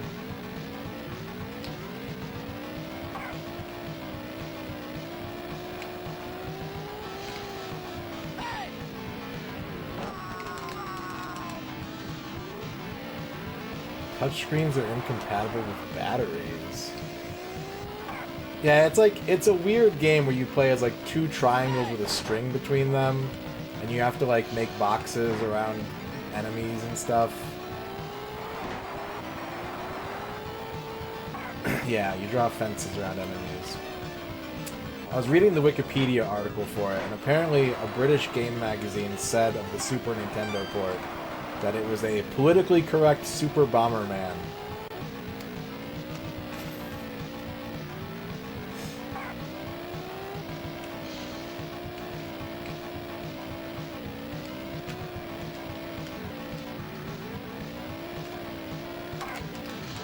97%.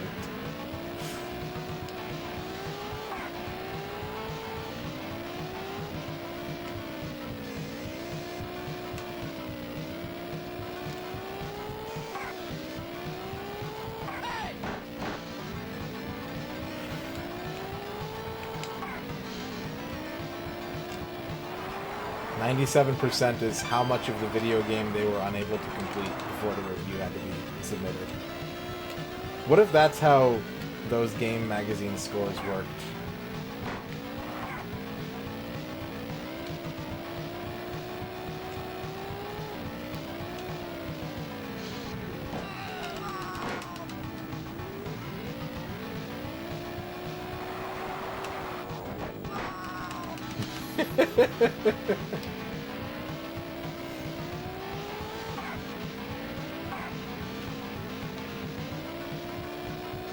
That just reminded me that when I worked for DirecTV, one of our troubleshooting steps was to ask the customer if their equipment was plugged into a GFCI.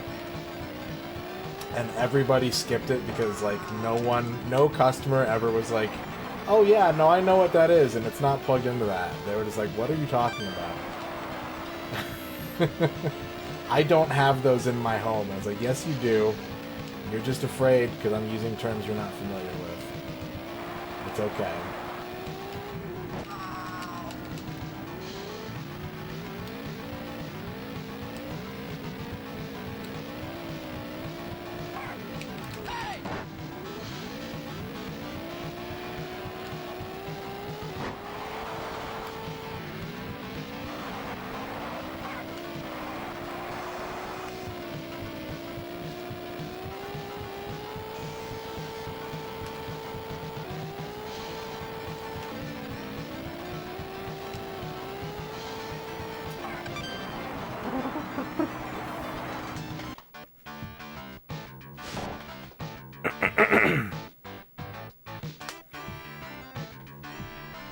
What?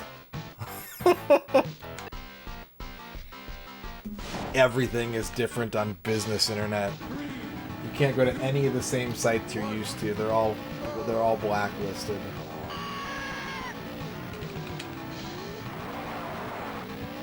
You know what?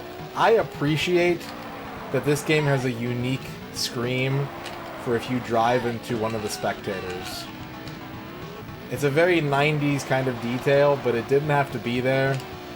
And kid me would have been delighted with that. So...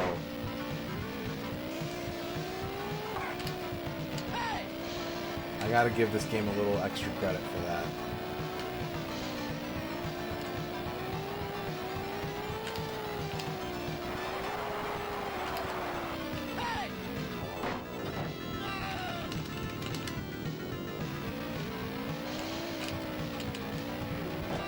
Good.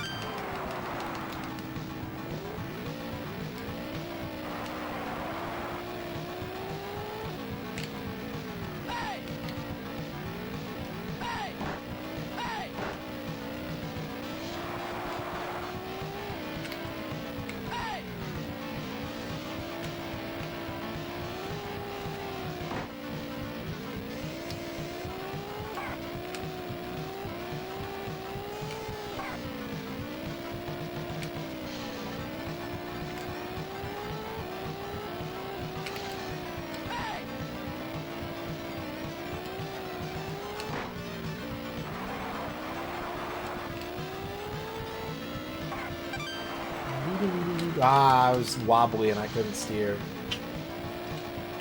Damn. I hate the wobble wobbles.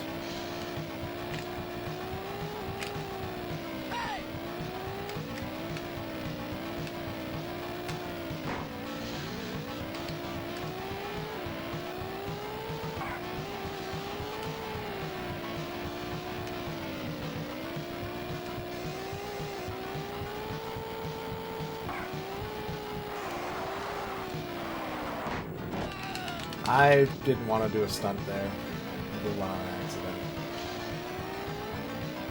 accident. This is your internet people? I take it.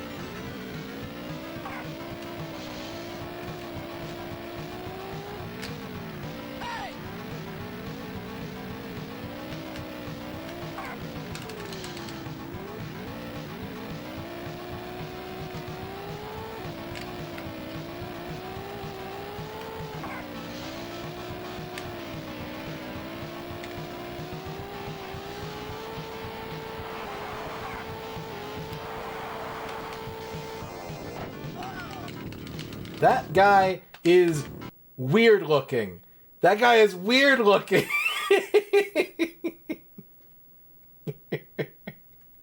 Like, I know I'm trying to win, but I just want to get a little... There we go. That guy is weird looking. I like his shorts, though. Hell yeah. Oh! Officer completed Ops 110. Thank you for that. That was probably Shadrock. Thank you very much for the Warpath support. Super Dadcore with like a weird, like, elongated, tilted neck. I do remember that Ragadon. I was going through my clips and I was like, what's this clip of? And I found the Hell remote control clip. Yeah.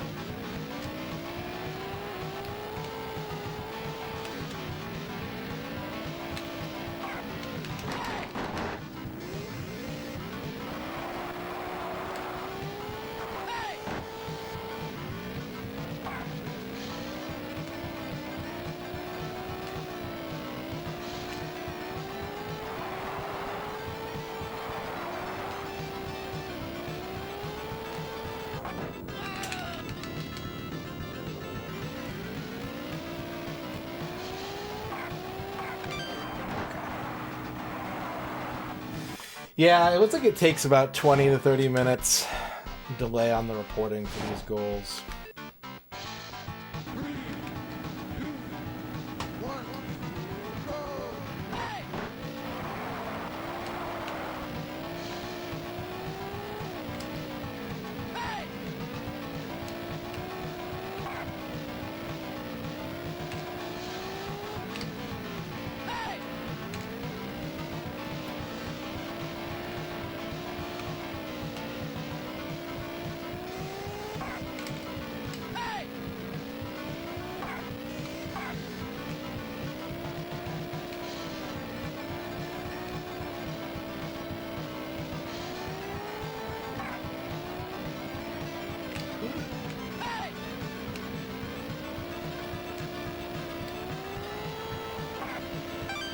No mud? Ooh. That's scary.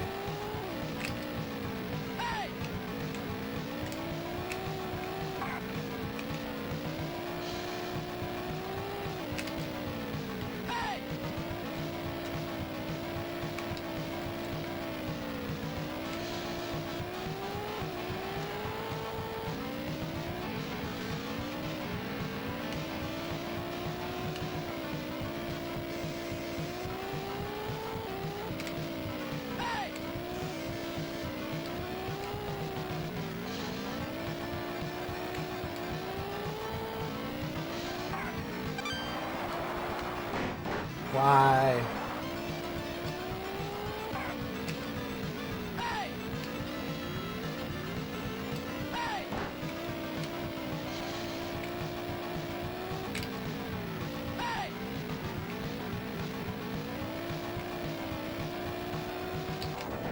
Does not have a rear view or a mini map or turn indicators. Aside from sometimes there's small ones on the ground.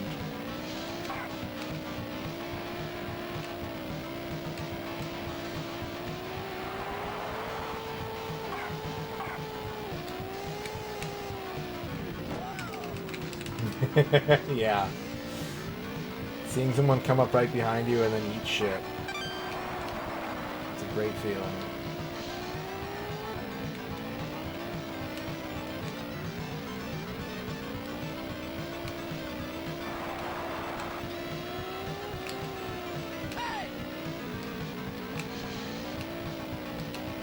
Damn it.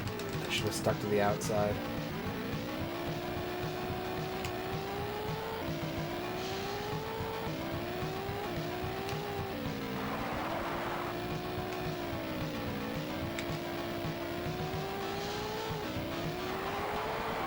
Floor it. Okay, we gotta make a right turn. And then we're gonna floor it again.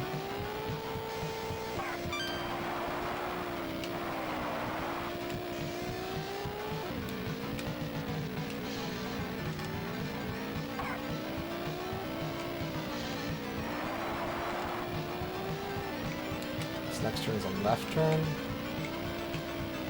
Yeah. That's the one I hit the mud on last. Get off the grass! Oh, fuck. Okay. I didn't bail, miraculously. But... okay. We're gonna go fast for a little bit. Now we're gonna slow down. Turn's coming up. And then we're gonna go fast. Gun it! Send it! Ship it! Win.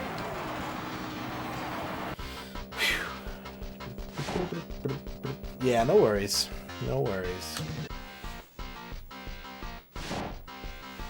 Track 6. The end is getting closer. ZZNP, left bracket, capital A, right bracket, 8-0. Apparently this is in another. Fast, slow, fast, into right, into left, into right, into fast, into slow, into smash, head into finish line.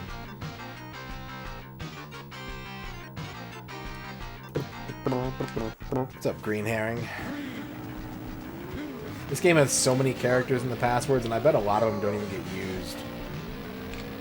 I bet there's like characters that don't get called up in the password system, but you can input them.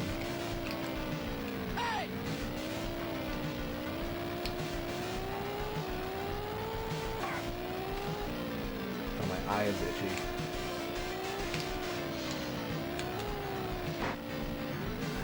You know what? Real gamers. Nope, that itches a lot, actually.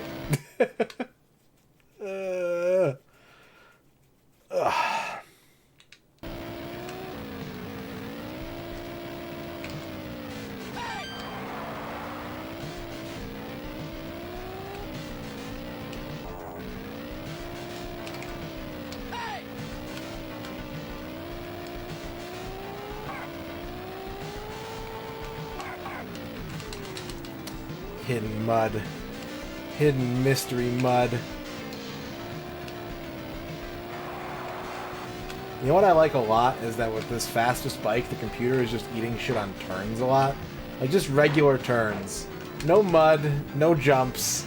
They're just going too fast into a turn, and I watch them hit the cubes and die.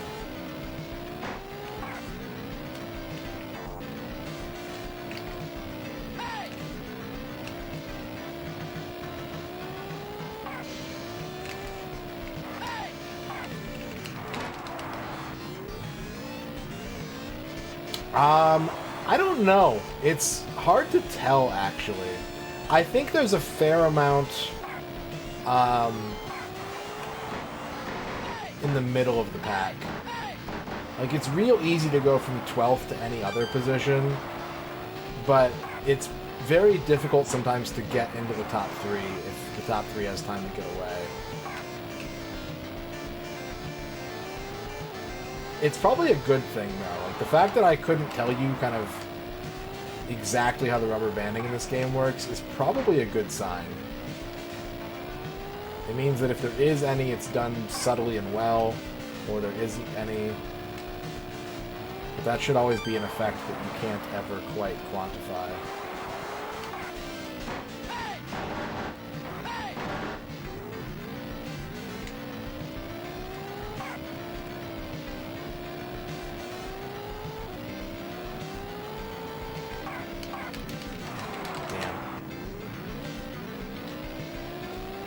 Lap.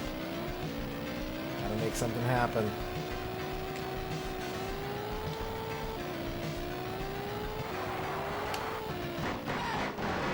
That's not what I meant. Oh! If I didn't have to bonk that guy 8 times, I would have had it. Bleh. Bleh. Green herring. Here comes a new challenger. You must crush them.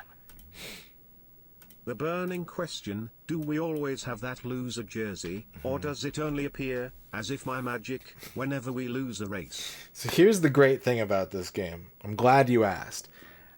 As far as I can tell, you only ever see this dude's jersey from the back when you lose. But when you win or you do well, you see him from the front.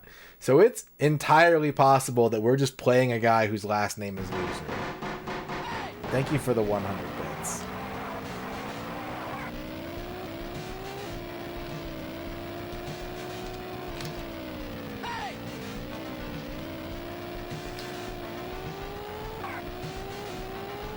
Soy un perdedor.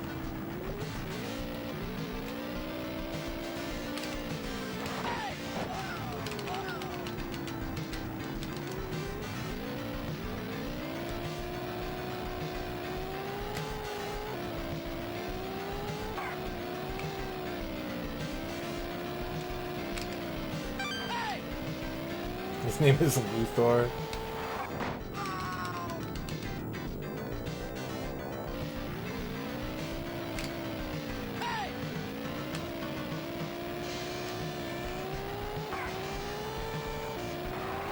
Don't hit the mud.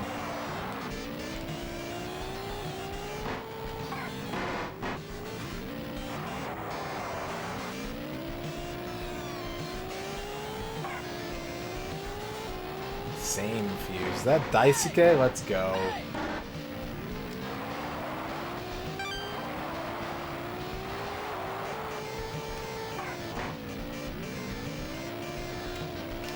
I'm a country girl. You're a super city boy.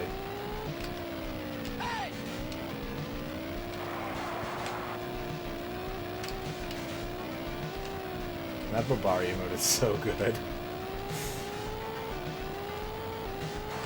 Shit! I did not mean to go into the realm of cubes.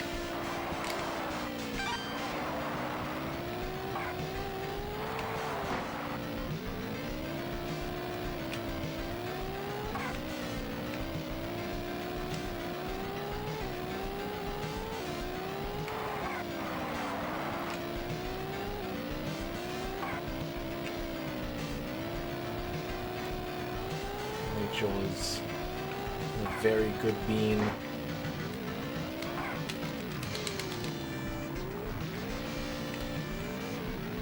One lap to go.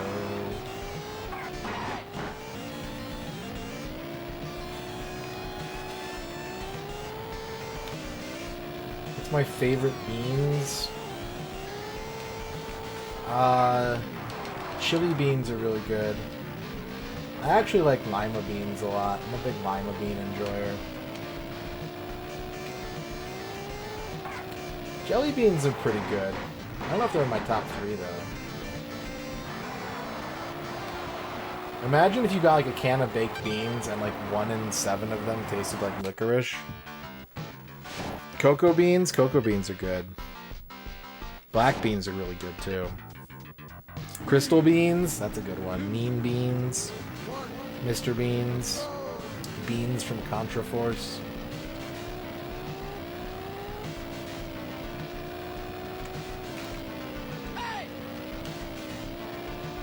It's like boo.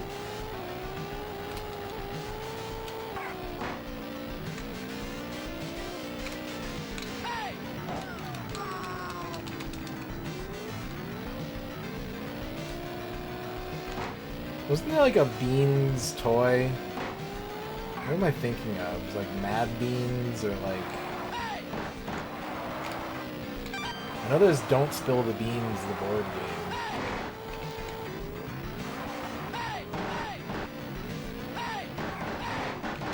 game. Beans!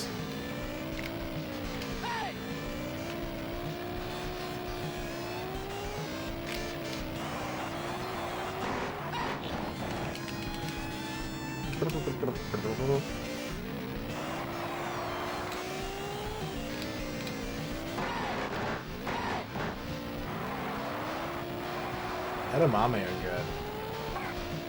I was actually thinking, oh, I forgot. You know what sucks? I forgot that I wanted to put something on the grocery list. We did a grocery order yesterday. And then I was in the shower and I was like, oh yeah, that's right, I want to put this thing on the grocery list.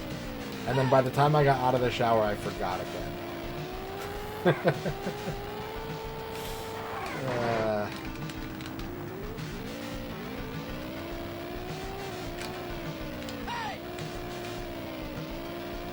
was gonna put chili. I'm gonna get some chili. I'm gonna have chili in a while.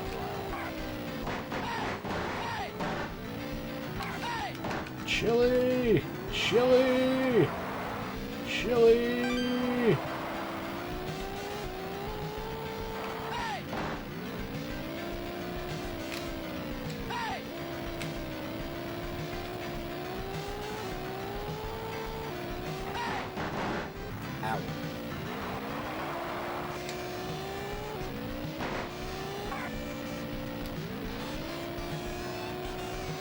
It is recommended that all viewers of this stream have snacks at hand.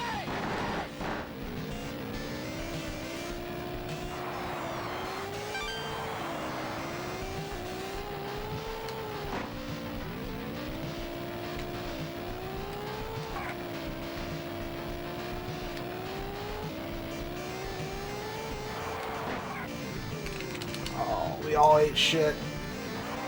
If I had not touched the mud there,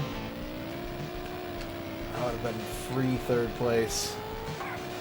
Now I'm fighting for my life. Yes! Yes!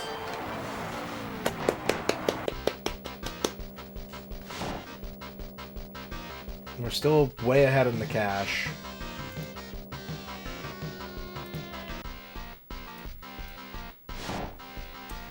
$63J0OUUA0CP. Here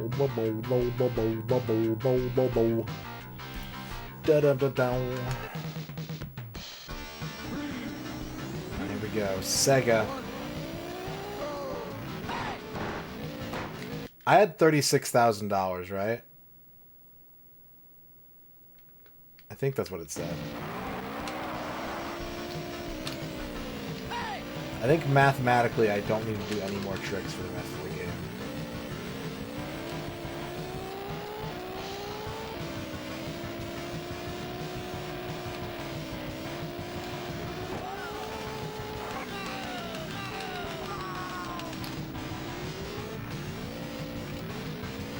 Warpath. 38,000 with 6 races to go means I'm gonna automatically get 24th. Yeah, okay. Thank you for double checking. I was pretty sure but I appreciate the confidence. So we don't need to do any more hays. We just gotta drive, win.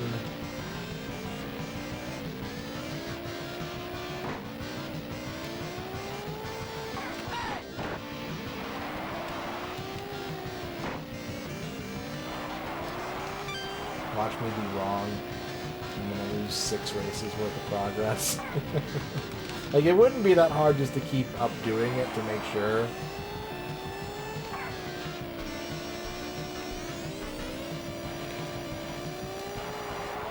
Oh my god, everyone crashed.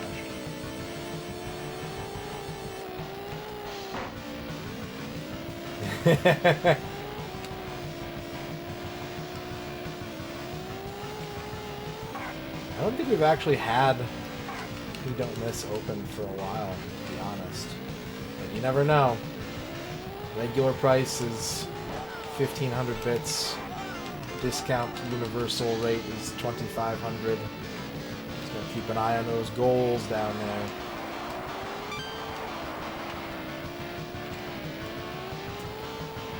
It'll happen. Oh yeah, it will.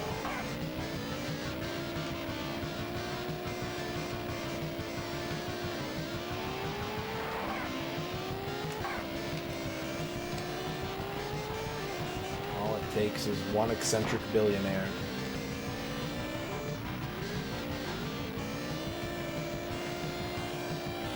He loves 32X. Question? Okay. I will do my best to answer it.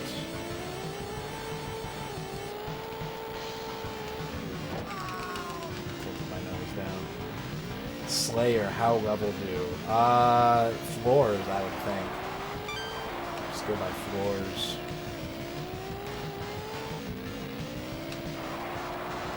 Because isn't that game always the same number of floors? Yeah, I mean, we'd do it by default if you didn't say anything, and if you did say something, we could change the number of floors.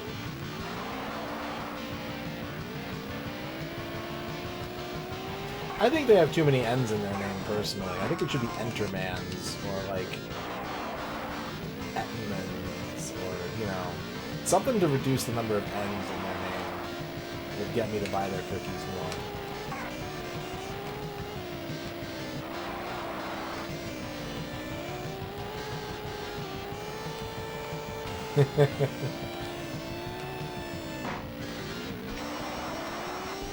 The new song from Metallica.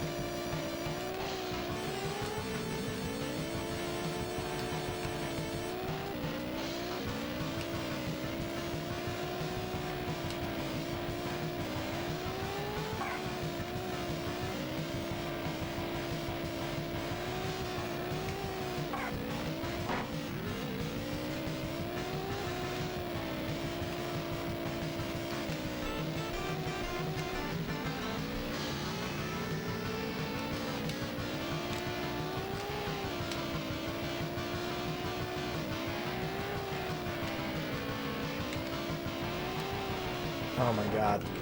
You know what? If I lose here, I deserve it. And if I don't, eat shit.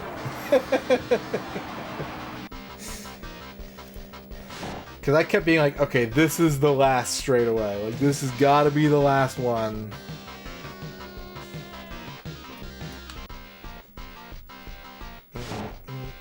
I'm going to start writing duplicate passwords down just in case I am wrong on my math somehow.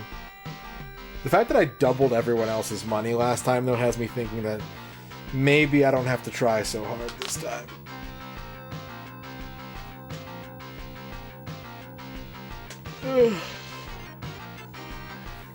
I don't know if I've ever really, like, eaten antennaminins.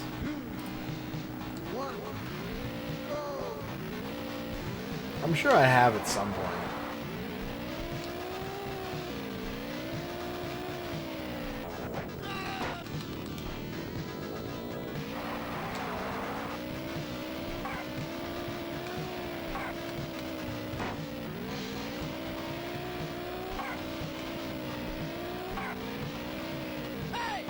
Do we have any cinnamon? Are there any cinnamon antennaminins?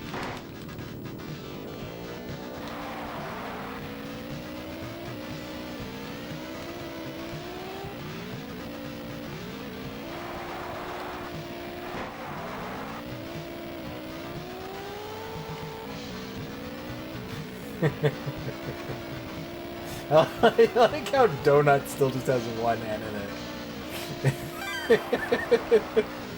And donut.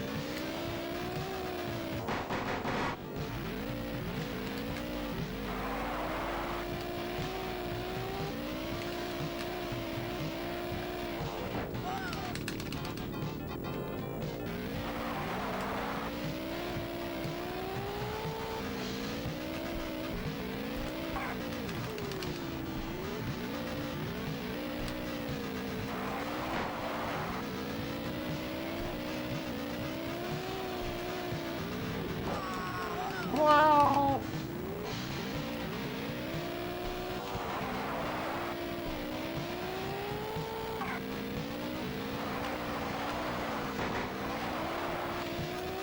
Is there a good cure for being, like, too nostalgic? I've been feeling really nostalgic the past, like, week or two, and I'd like to celebrate, you know, the things of my past, but I'd like to be... I don't want this to be a slippery slope into becoming a back in my day kind of guy.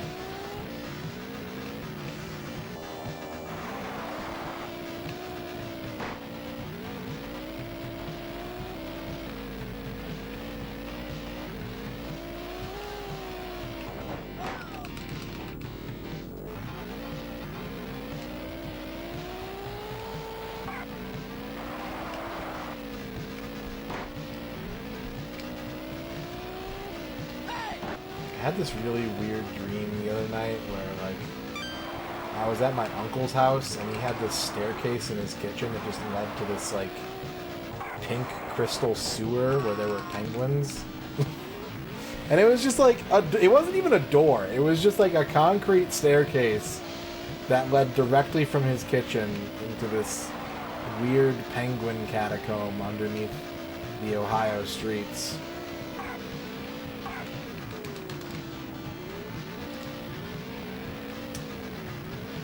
You know, I don't usually feel that way about things like Nova. Sometimes I do. But it's rare that I'm like, this isn't as good as I remember.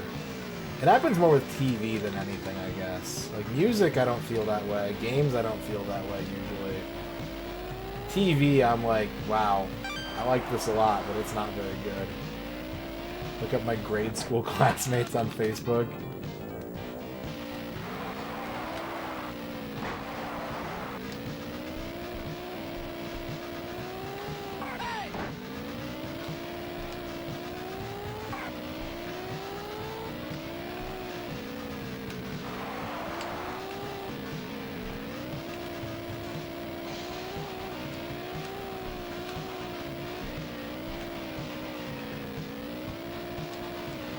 I've been thinking about design and stuff a lot, like graphic design, and I'm not like super in love with anything that's out right now.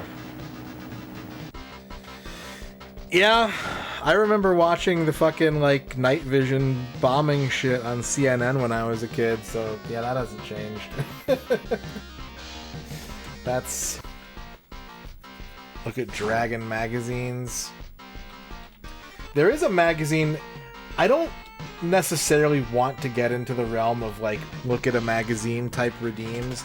But there's one magazine that I had as a kid that I am positive is full of, like, absolute treasure. And I don't know how many scans of it there are. And it's not explicitly a video game magazine, but they did cover video games. And I really want to, like, look into it. Watch Pleasantville.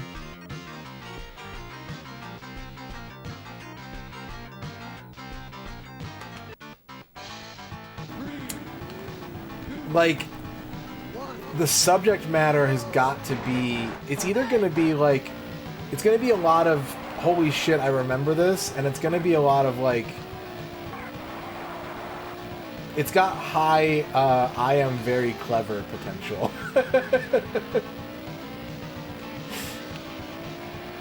Hello, sirs. I am very clever.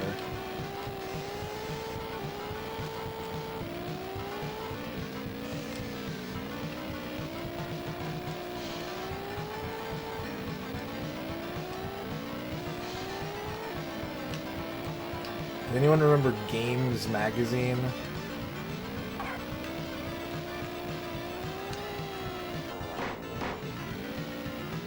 It was a magazine that reviewed, like, board games and, like,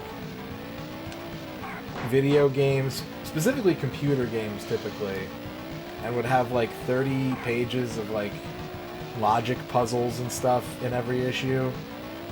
I think it may have had some affiliation with Mensa, which is why it's got big, like, there's gonna be some real pompous shit in the mailbag section, probably. But I really liked that magazine as a kid, because I liked trying to solve the puzzles, and I liked reading about computer games that I couldn't read about in, like, EGM or Game Fan. And I loved board games still, so it was really cool to, like, read about all the upcoming board games that were coming out. Yeah, I know. I am a card-carrying member of Mensa.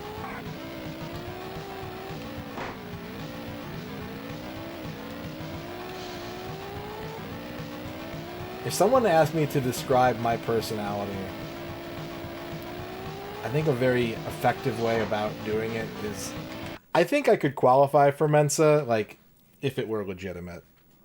I could pass their tests or whatever and qualify for Mensa, but that I can't think of an organization I would want to be.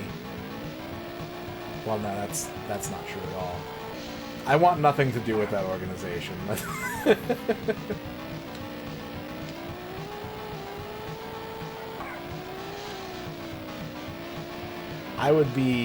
I would find being in Mensa miserable and insufferable. But I can think of plenty of organizations that I would much rather not be a part of. For the record.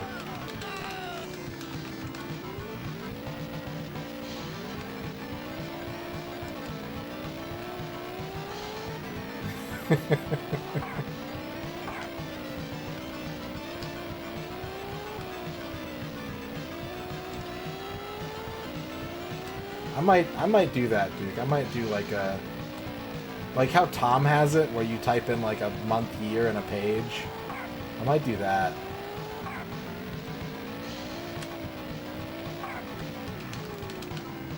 Maybe we'll get a new redeem soon, chat.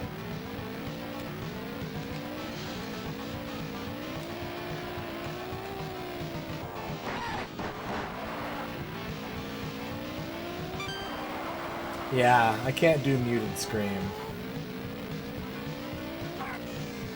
The physical comedy of muted scream.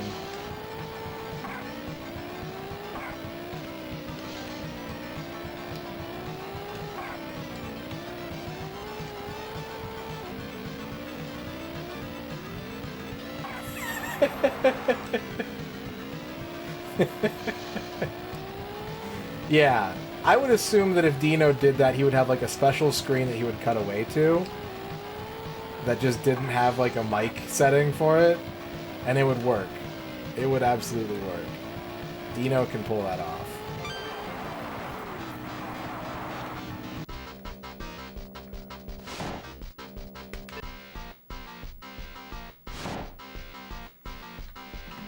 This is a nightmare password. If I was writing these down with, like, pencil, this is a nightmare password.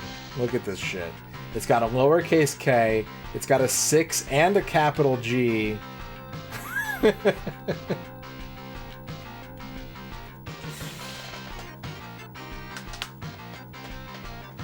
Ugh.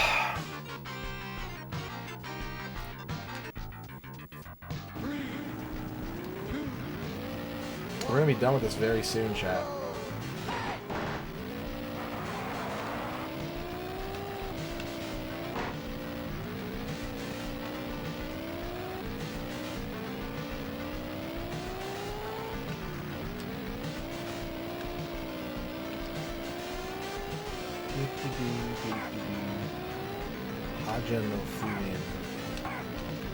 I don't know. I don't know if I've seen them or not.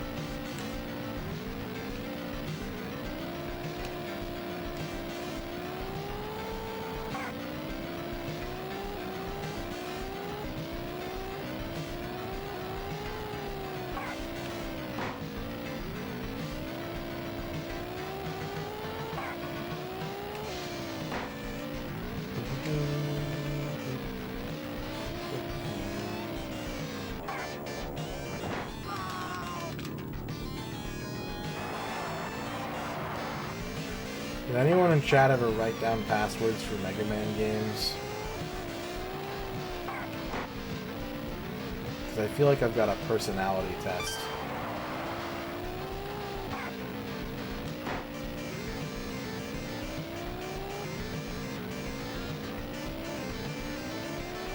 My question is, did you draw out the box?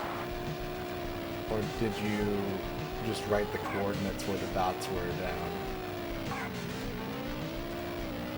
6x4 double words? Oh man. Now I'm thinking about Bill Bull spending so much time writing down the game complete password for the Flintstones that he missed the entire ending.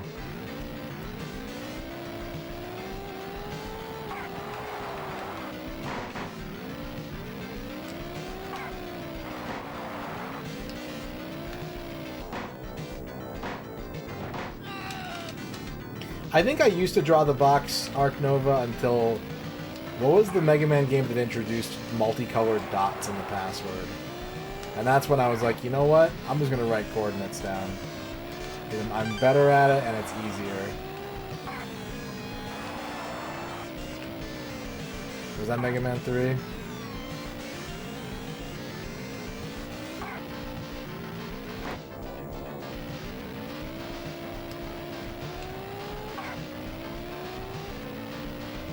I would draw the box for Castlevania, though, but I wouldn't draw the icons. I would use a letter for each of the icons. Axe was A, cross was X, heart was H, whip was W, depending on the game.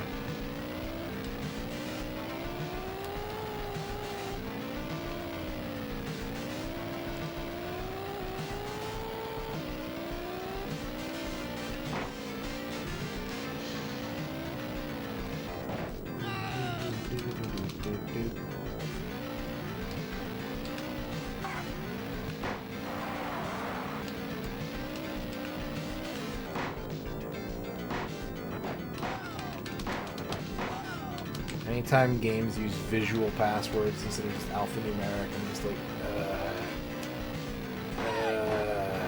hate you.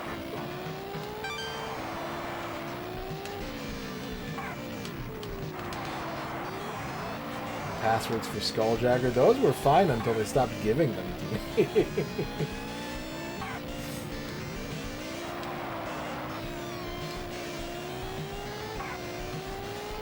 The only thing I can complain about is that there aren't enough of them. Yeah, Dragon's Lair you can game over on the password screen. I guess you can do that in Takeshi's Challenge, too. That is another game where you can get a game over on the password screen.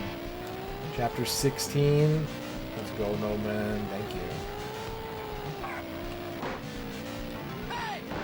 Hey.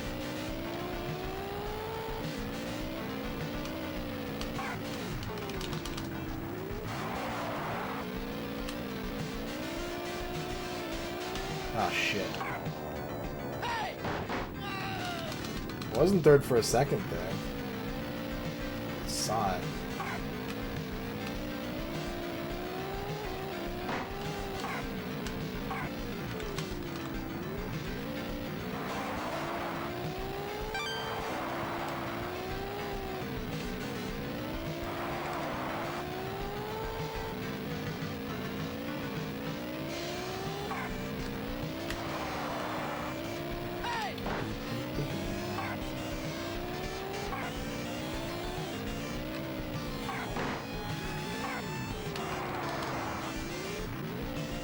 Use the two-player controller to cheat in Mega Man 3. Nothing wrong with that.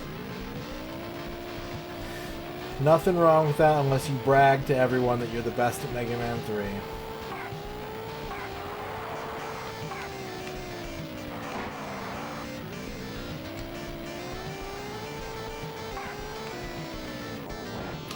Oh no!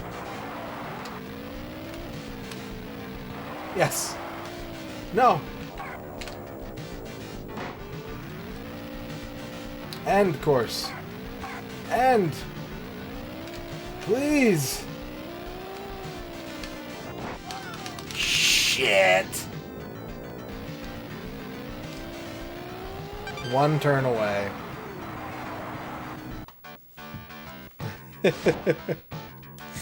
One turn away.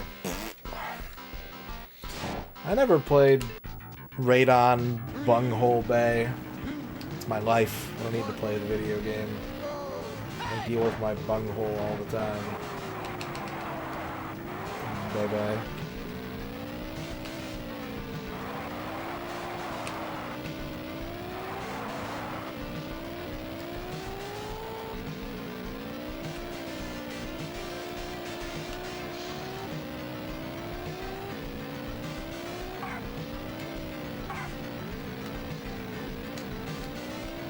It's one of those weird ones that's like, kind of like High Glide, where it's like an antiquated game by the time it came out on the NES, right? Isn't the original like PC or Commodore version from like 83 or 84?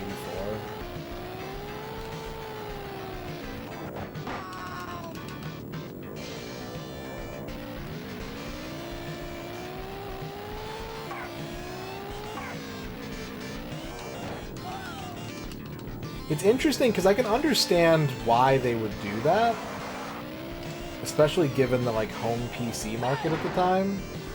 But game development was just like evolving so rapidly at that point that every time they did something like that, it's always very curious to me.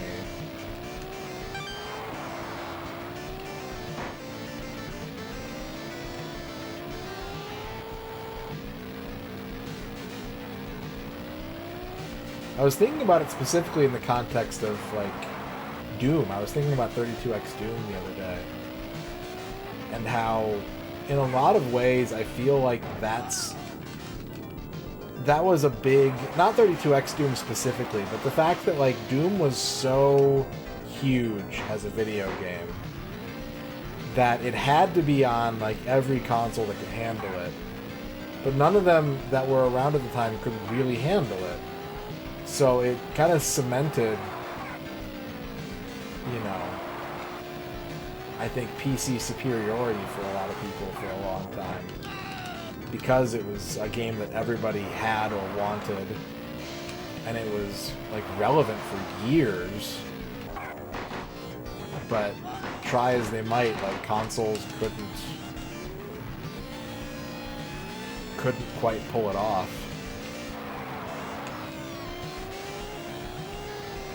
I'm not naive enough to think that there weren't PC Master Race type people before that, as evidenced by Atari ST NES Bonfire Usenet guy. But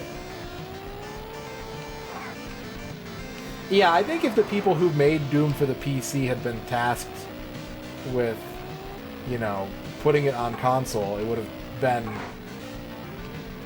handled a lot better, I'm sure.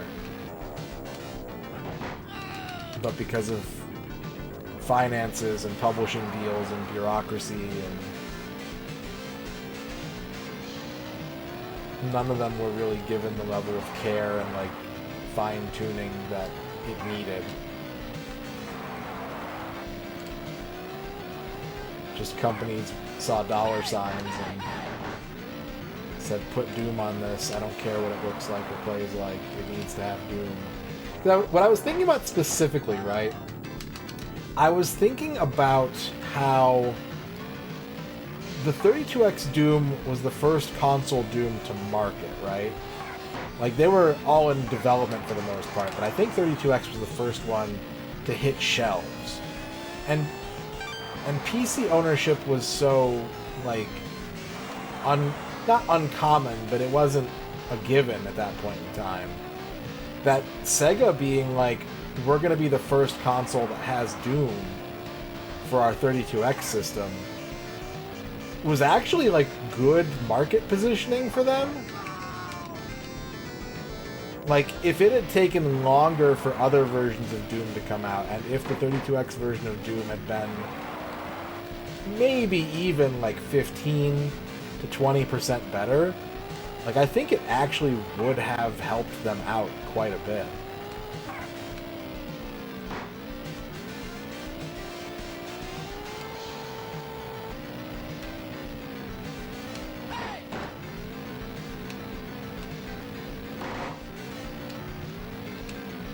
but that's not how it worked.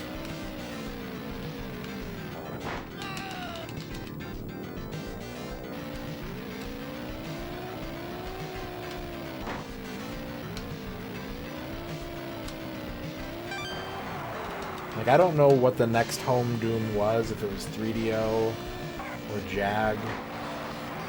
But I don't think it was much long after the 32X version. I mean, it just kept kind of coming and coming and coming and coming.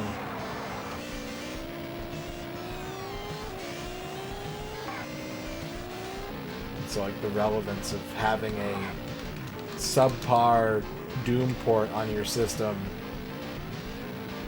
is lessened the more saturated that market of subpar console Doom ports becomes.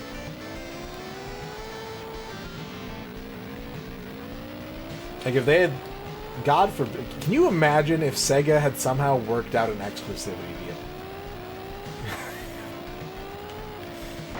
Can you imagine if Sega had somehow backed up the Brinks truck and been like, alright, we want Doom on 32X, we want to be the first, and we want to be the only. I'm sure they would have ported it to Saturn like the next year, but still.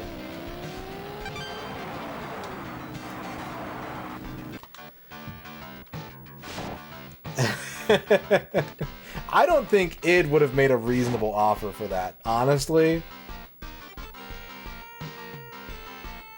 Even if Sega had been like, this is what we want, and they might have, I can't imagine id would have come back with a number that was, like, feasible. Because by the time those negotiations would be going on, they would be, like, in full gold toilet mode off of Doom.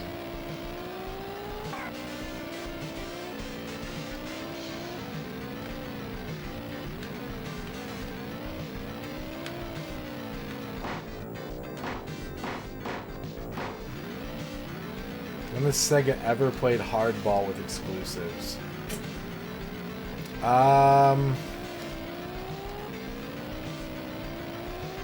I don't know. Like, from an internal standpoint, I'm not sure. They've certainly had exclusive games with some pretty big companies. But EA is one of the ones that backed the Genesis really hard. But I don't think that Sega was, like, trying to lock them up and be like, hey, you guys are going to make Sega games. EA just really didn't like Nintendo. Same goes for, like, the Master System, where they were on the butt end of that deal, where Nintendo had locked up, like, Monopoly-level exclusives. I don't mean the board game. And so anyone that was developing for Sega was, like, not on the same level as the types of developers that were doing NES games.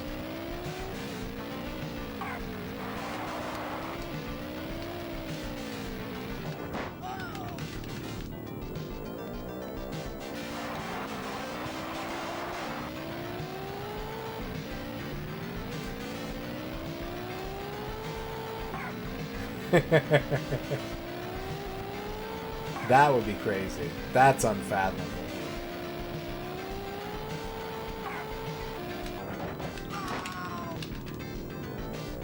I love the stories of how many times EA, like, tried to not do Nintendo stuff and kept succeeding and being like, alright, I guess we're doing Nintendo stuff.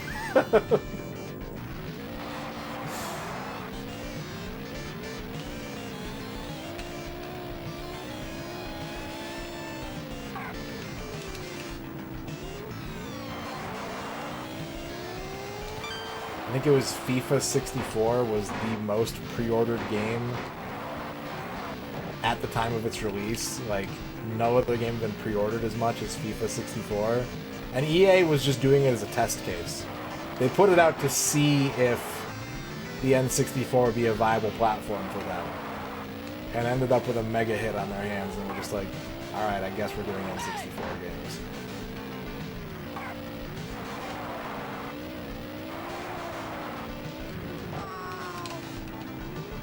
3DO Doom ran as good as Blade Force. As someone who just played through the majority of 3DO Doom, these pictures are the same picture.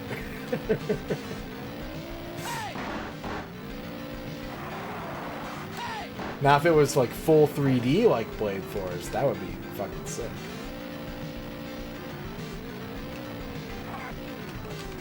I am not doing well.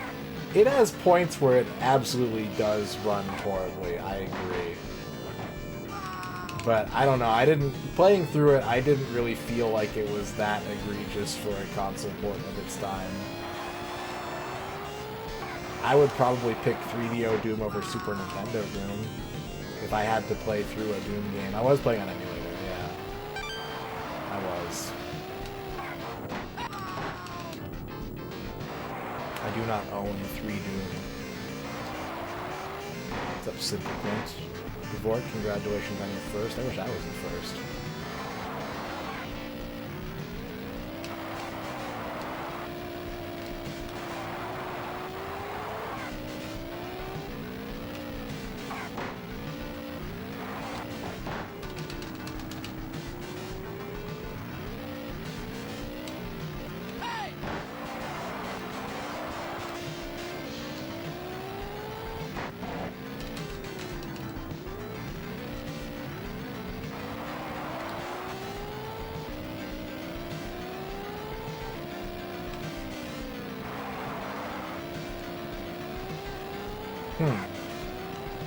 Not surprising.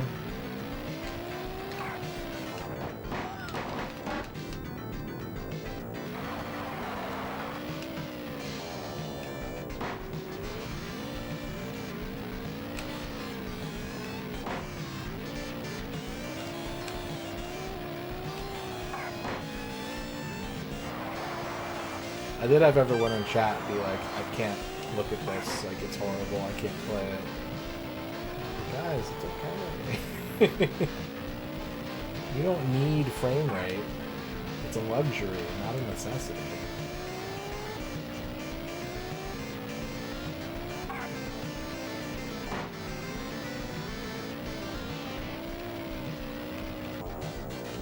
I think it's fair to say that Blade Force is like one of the technically best 3DO games. I think it's not even fair. I think it's kind of obvious to say, but I wish it was more fun to play.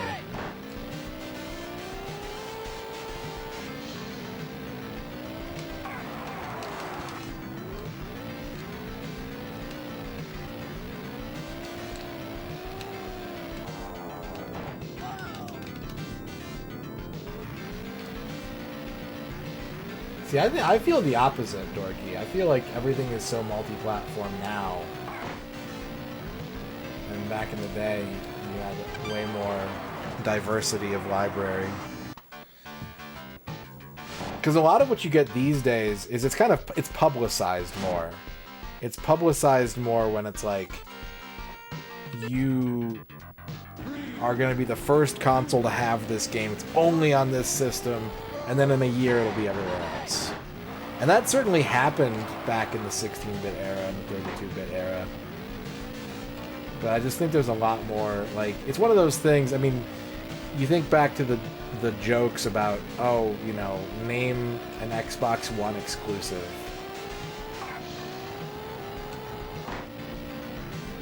But, like, statistically, that's a very, very small number, at least for physical releases.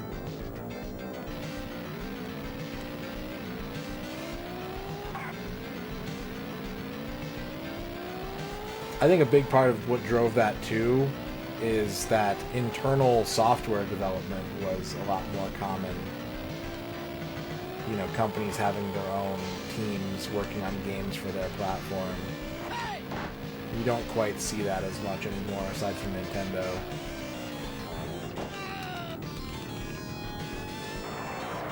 Yeah, so if you did do a multi-platform release, like, you'd have to make significant changes.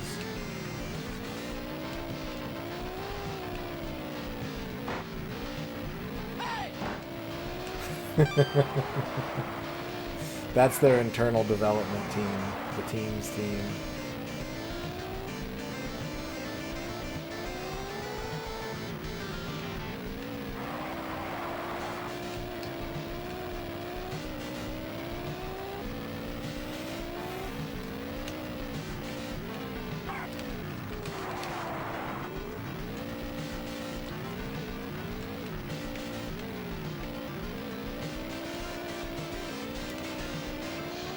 This is because I said I was almost done.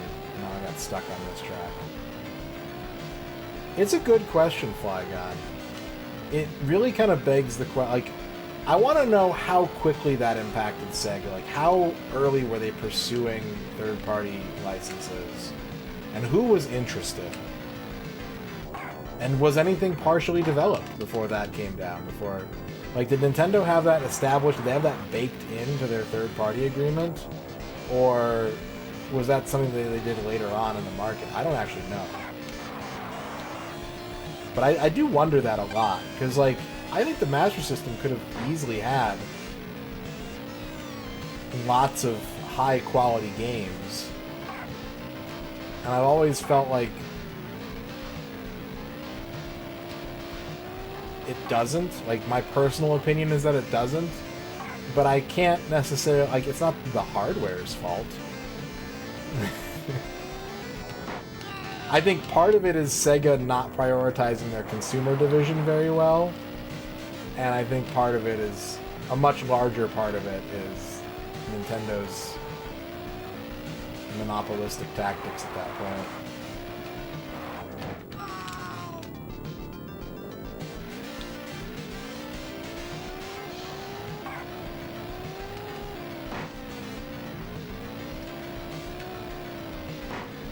Like, I do think Sega's internal consumer software division was not very good at making games for that market for a long time.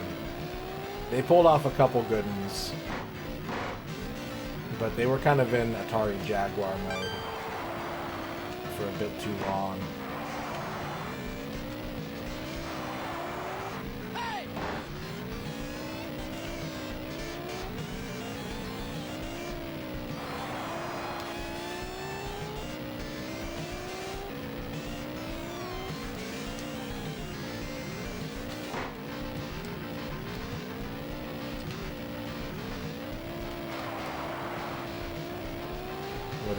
Like, gamers know us from the arcade, so that's the experience we're going to give them, is arcade experience.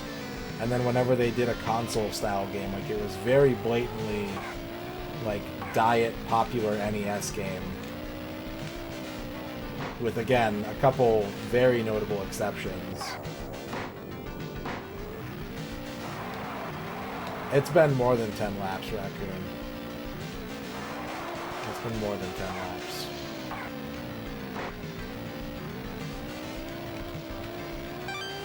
But hopefully this is the last one.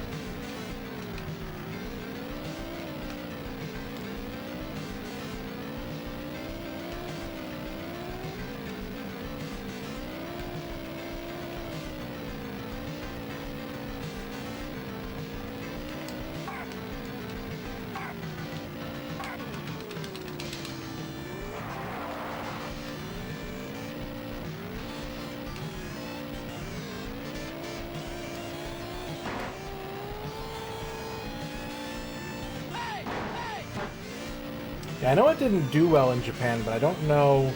I don't know if they had the same roadblock from Nintendo to deal with.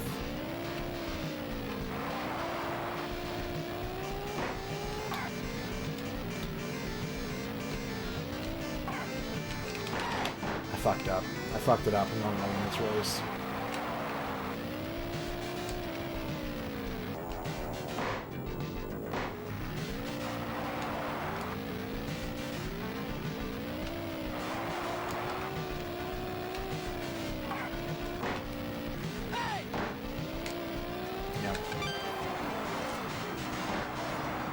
Ugh.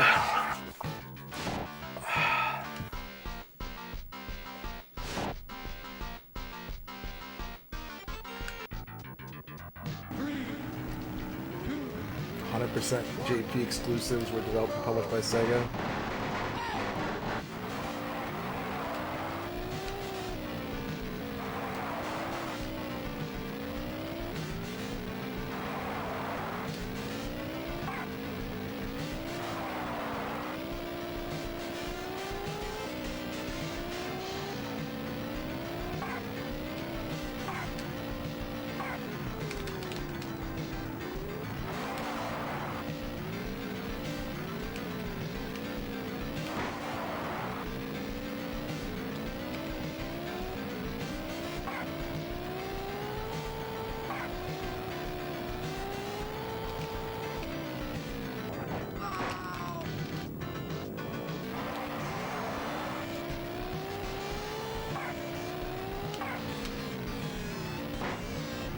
Sega is such a fascinating company. Like, I understand why people get really, really into Sega.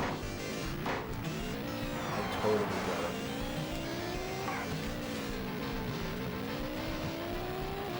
I don't think it helped them, but they were so fascinating. I don't mean that as a compliment, necessarily, but they are fascinating. Magnetic.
I think so.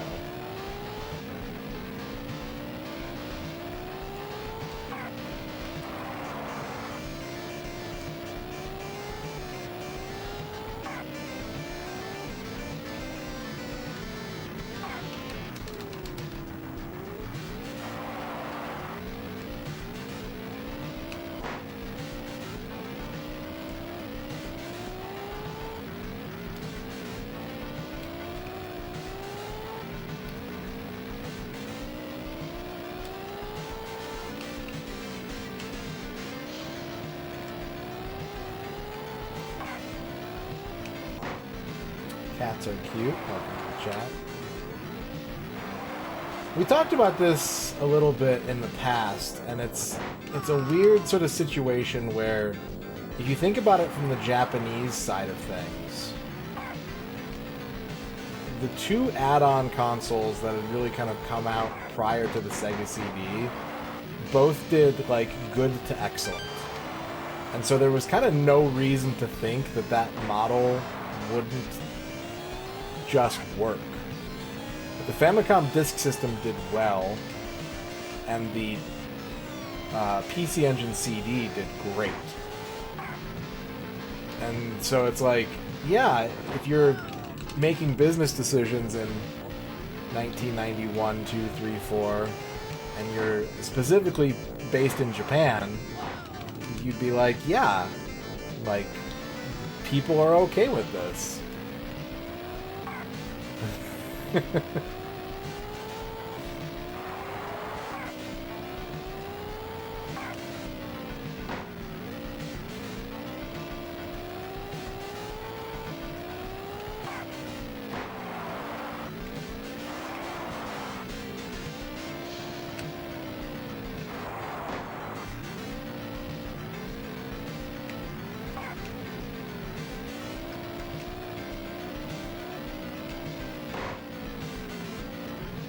Yeah, part of the customer buy-in for the Famicom Disk System was that you could rewrite the disc. You could take it to a disc writer, and you could basically delete the game you had for a fee and get a different game instead, without having to go out and buy a whole physical new game. So they pushed the sort of like cheaper option.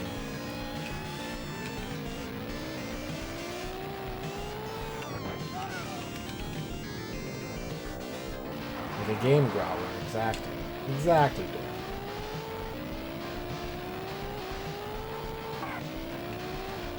dude. And yeah, you're correct on both counts, dude, right? Like, that is, in hindsight, you look at it and you go, oh, it's not the fact that people like add-on consoles, it's that these two added some kind of, like, value beyond it can play digital pictures games. Which I think is also part of the problem too, especially in the West, is that the Hollywood exec FMV game is the future of game mentality kind of poisoned the well to where that's what everyone thought, like, if we're going to this new medium, this is what we need to make. Like, we're going to make Dragon's Lair, and we're going to make Night Trap, and we're just going to keep doing that. Because that's the future of games. Little silly pixel shit is for babies, and it's gone, and the 80s are over, and now it's the future.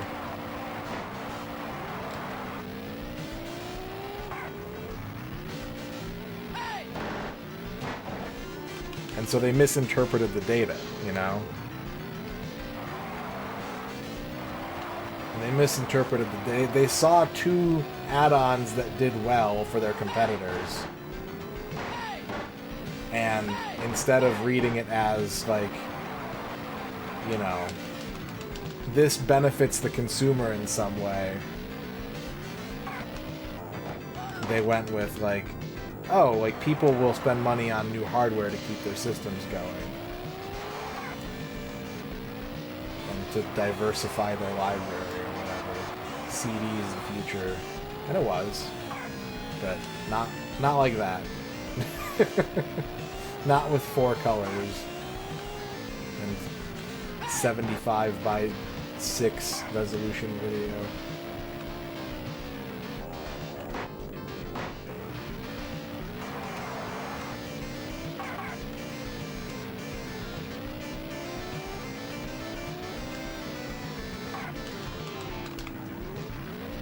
I think Tomcat Alley might be the worst FMV on Sega CD.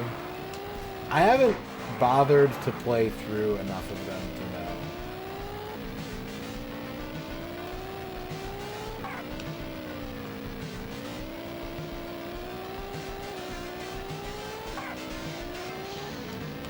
The main ones that I played were on 3DO. And of them, I remember thinking that Corpse Killer was the best. Like, I preferred Corpse Killer to the American Laser Game stuff. I preferred it to Supreme Warrior.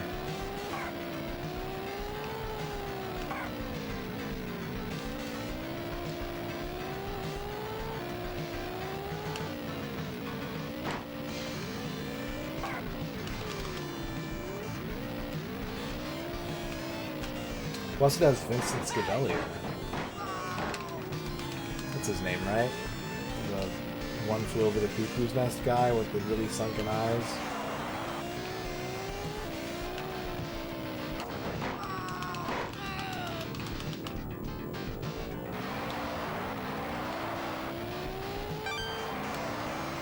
My exposure to the FMV trend directly, like the first one that I got to actually experience at home, was Sherlock Holmes Consulting Detective. And I couldn't tell you if it was a positive or negative experience because I don't think I ever accomplished a single thing in that game. I can still smell the newsprint pack-in that came with it, though.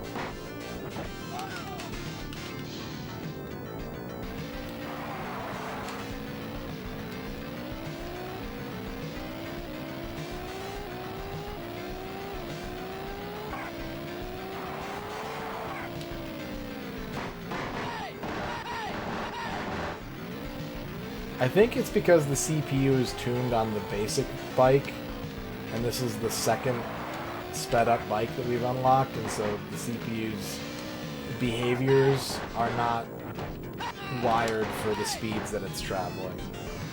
But also the AI is just pretty forgiving in this game. Like, bikers be crashing in this video game, including me.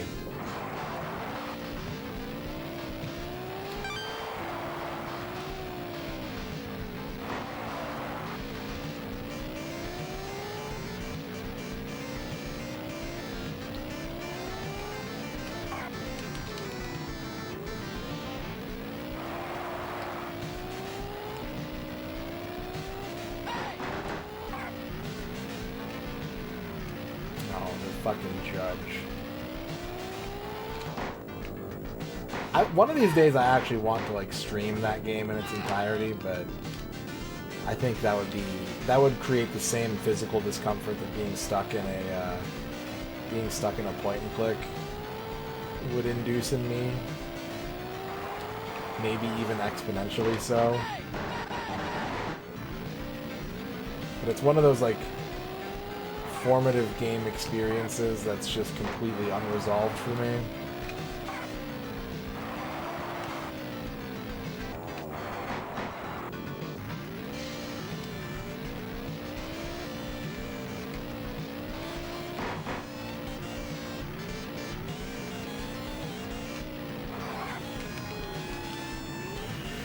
Okay, I gotta dial in. I am fucking up.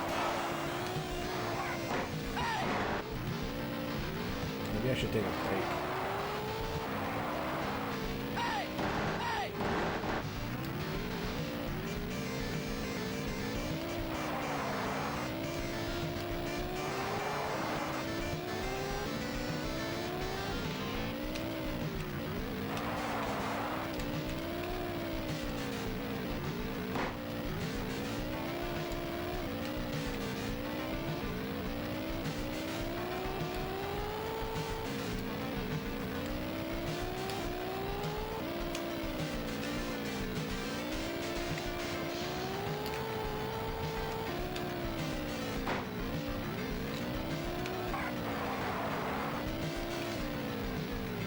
Duke Donuts. 70 bits. Oh, boy. 70 bits.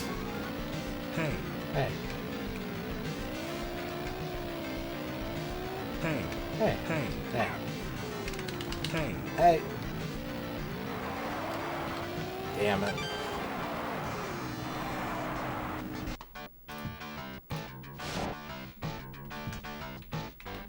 Thank you for the 70 haze, Duke. Did I see the Vampire Survivors Contra DLC? I did not. I'll be honest, and this is the opposite experience that people should be having. What was the first collaboration DLC they did, like, early this year? I forget what it was, but they collaborated with another video game. And they were like, hey. Among Us, yeah. And they were like, we're not going to add achievements. Like, there's going to be in-game achievements, but it's, like, totally separate, and, like, it's not the same content. And I was like, well, then I don't care. Because I was just about to wrap up the achievements. I think I had, like, 2 achievements missing when they released that DLC. And my reaction, because I was enjoying that game so much, was to be like, cool, more shit to do. And they said, it's not part of the achievement set, and it won't be. And I was like, well then, sorry. I'm going to take this as my opportunity to finally stop playing this game. Even though I've had a great time with it. It's consumed me for like a month and a half now. This is my emergency exit. Peace out. So I imagine that's going to be their kind of position moving forward.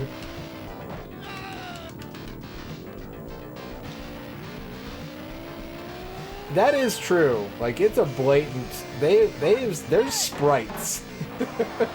There are sprites in that game that are, like, unedited Castlevania sprites. Because at first I was like, well, you know, they did that collaboration with Dead Cells. It's not that... And I was like, wait a minute. Wait a minute. Yeah, you've got a point there. You've got a real point there, Blind Janitor.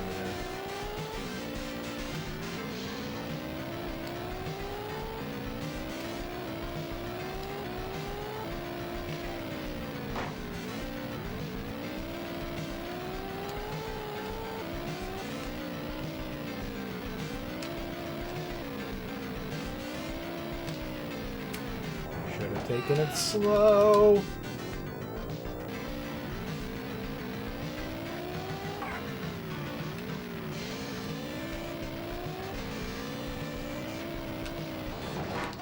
I don't think I know what V Rising is.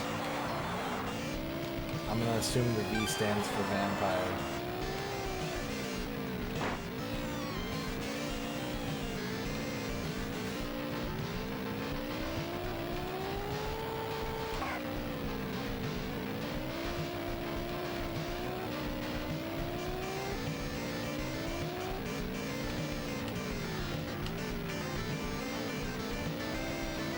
This stands for vinegar.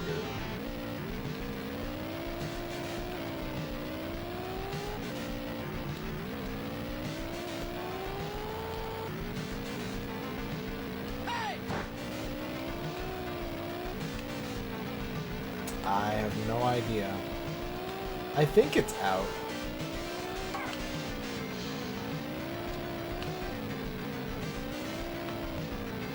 I remembered. And I didn't crash on that turn. Oh fuck.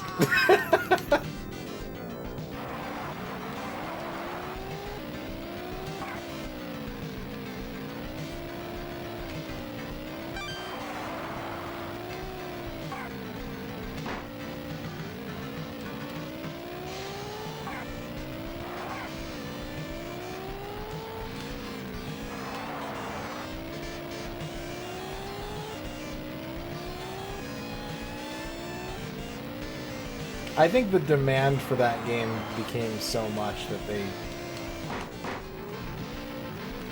it was time to just release it, and any other things that they wanted to add. Like, it's clear that people wanted the game in that state.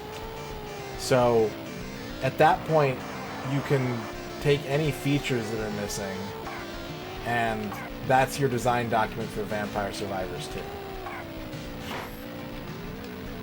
Right? Like, if the clamor for your game in early access is that big, and not like on potential, but because that's what people want, then your game is done. A Polish girl named Eva used to think dandelions were pronounced dondelians, and now a classic case of drugs. Drugs in the club, drugs in the club, club, drugs in the club, club, club, club, club. Crub, club, club, club, crub, crub, crub, crub, gagagak. 10, slurb. Plurple, clulps, scrolls, whipples, school, swirl, pepperl. Thank you for the 50 dandelions. I like that better. There's some words that I pronounce incorrectly on purpose because I think they sound nicer that way. And I might start saying dandelions. Thank you for the 50 dandelions. John Matrix. Also, level 1 channel point redeems have been unlocked. So if you've been waiting for a haiku, a horoscope, or a day planner, good news, friendos. They are now available in the eShop.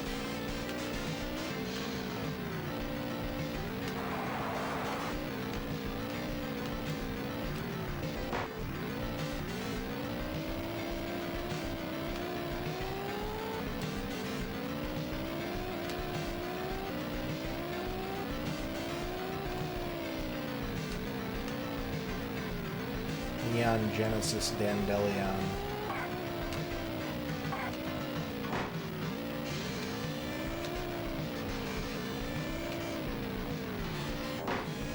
Okay, there's another quick turn up here.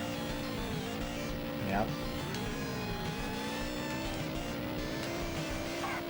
This is it. This is it. Yes! Massimo wants a horoscope.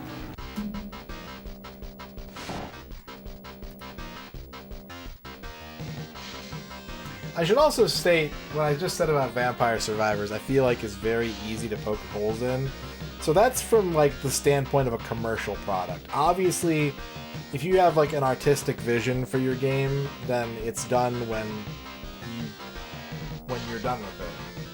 But if, from a business perspective, if people are ready to buy hundreds of thousands of copies of your game in its current state, your game is done.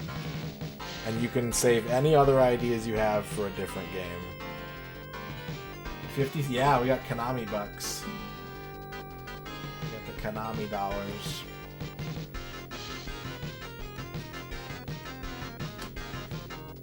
Alright.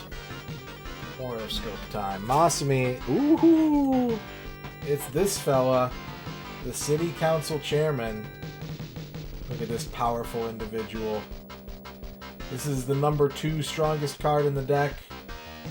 So the only power that you can't overcome today is absolute power. Otherwise, enjoy your Christmas party And you call the shots. When the cat's away, Masami's in charge. Dorky, you got the oil well. The oil well. Remember, the most valuable resources you have come from within. And sometimes you have to dig for them. The car lover, you got the apartment building. The apartment building. If you want something and you can't afford it, just get 82 other people to go halvesies on it with you. And you can all share it. And Annihilation, you got the florist.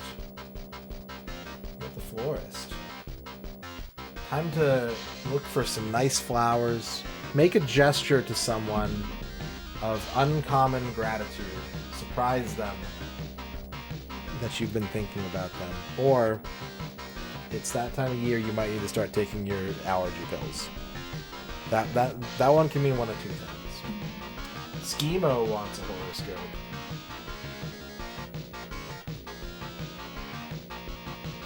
Schemo, you got the grocery store. Put away the pizza phone and make a nice home-cooked meal tomorrow, Schemo. We're gonna have miso chicken tomorrow, I think. Or at least soon. If not tomorrow, then soon.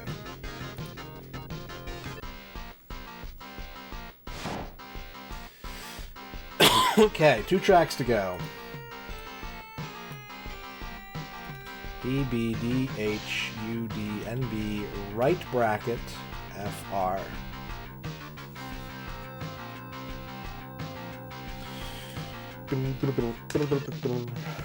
Time to buy more cinnamon and nuts. Hey!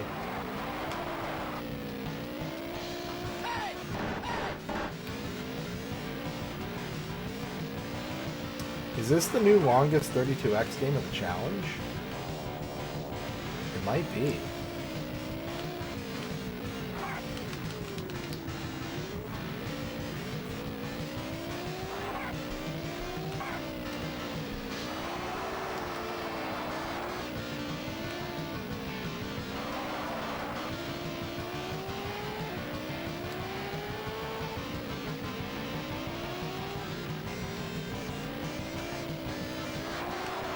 Mud puddle in the middle, right turn. And then we got a huge jump, which we need to take slow.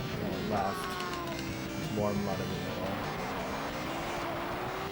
This is the track that I had to memorize for last time.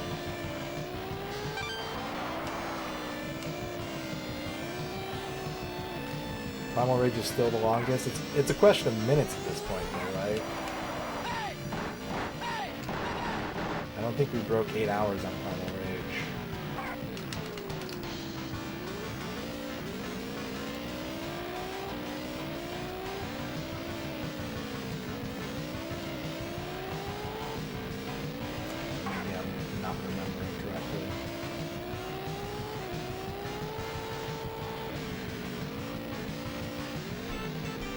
Hours 40. Okay.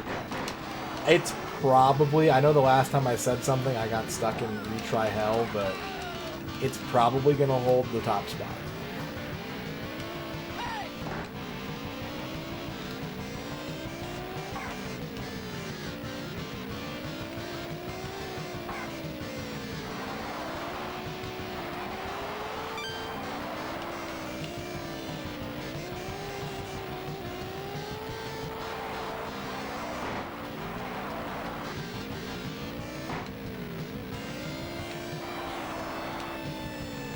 Yeah, I knew I would beat that mud. I knew it. It's okay, there's still plenty of time. The computer is not particularly good at this track, and I've memorized a couple key trouble spots. So, that should hopefully help me out here. Turned into it. Slow down, slow down. I have hit every mud puddle this lap. Oh my god.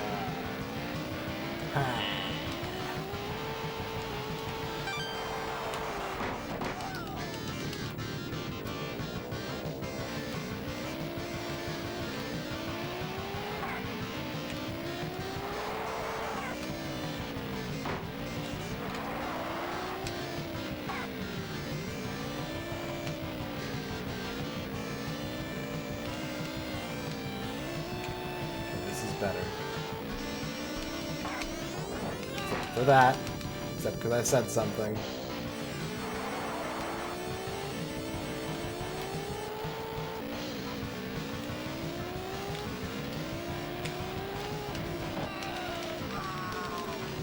Get up.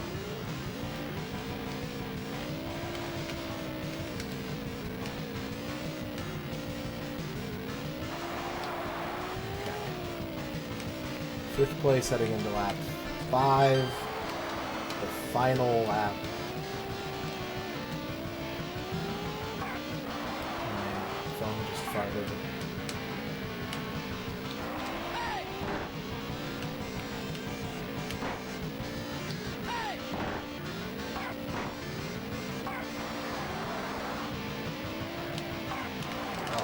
Oh shit.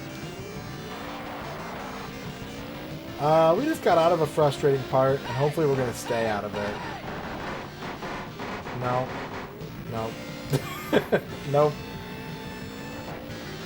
Nope.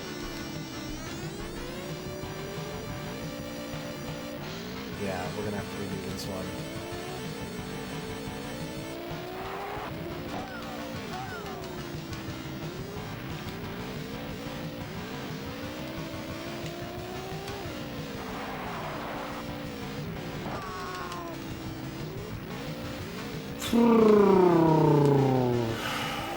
Okay. I still managed 6th ridiculously.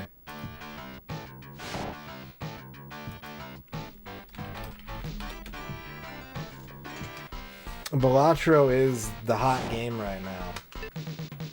I can see why. My personal desire to play it is fairly low, but I get it.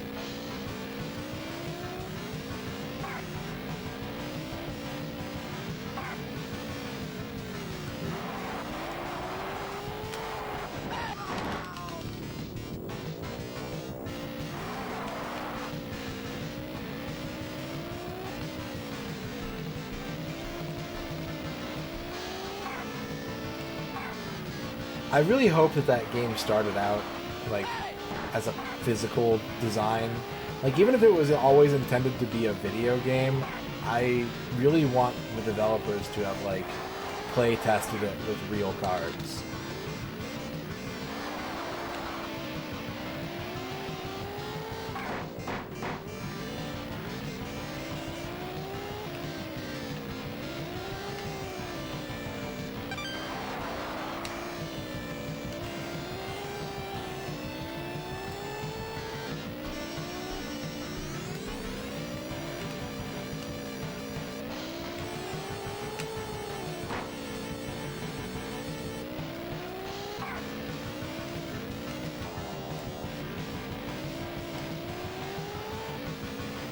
Like, I want there to be a Balatro home game that I can buy at Target in 15 years.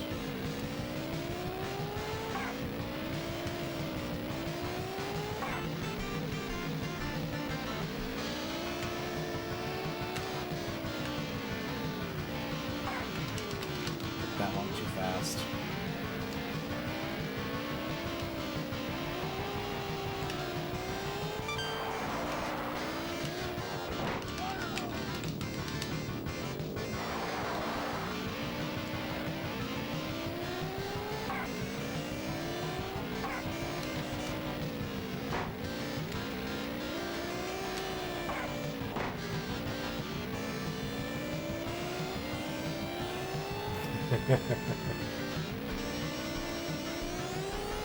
Maybe this, maybe that, maybe both.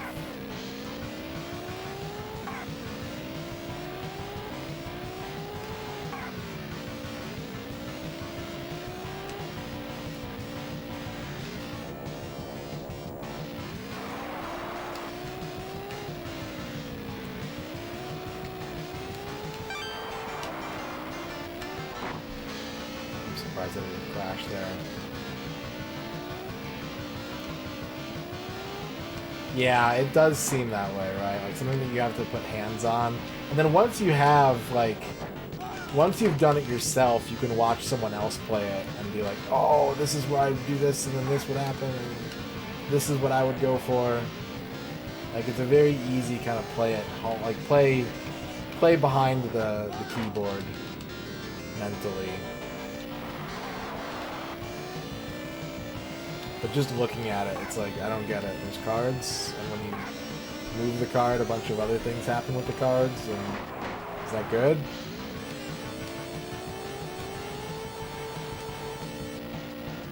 Probably not very fractions, you know.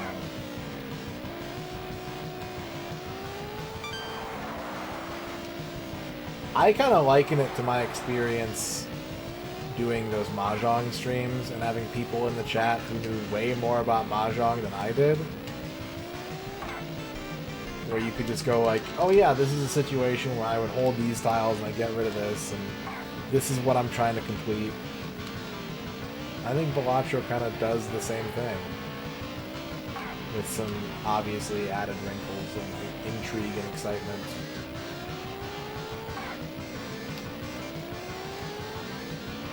That's right.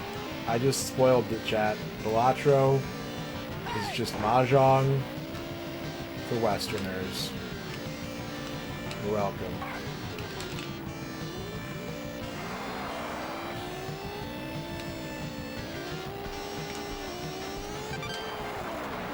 Alright, last race. The final race of the game. I can't read that. I think it's T and then 2 R's and an N. Fuck you. And then VIUBS question mark R. That's the right number of characters.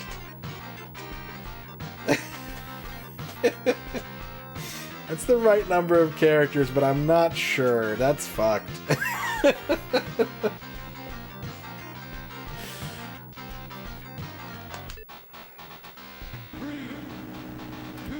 Alright, here we go. Last race.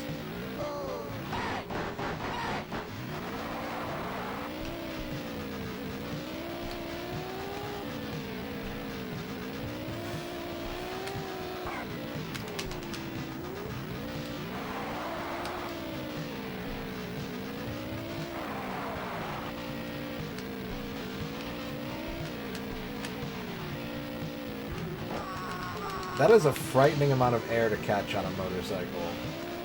And I wasn't even holding the throttle. Last race of the 36 race season, yep. This is it. If we get 3rd place or better on this race, the game is over. With us as the victors.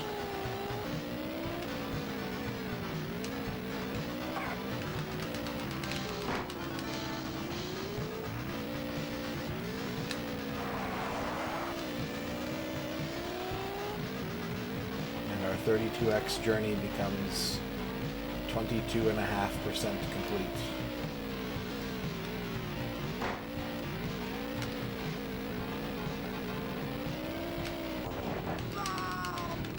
Wow.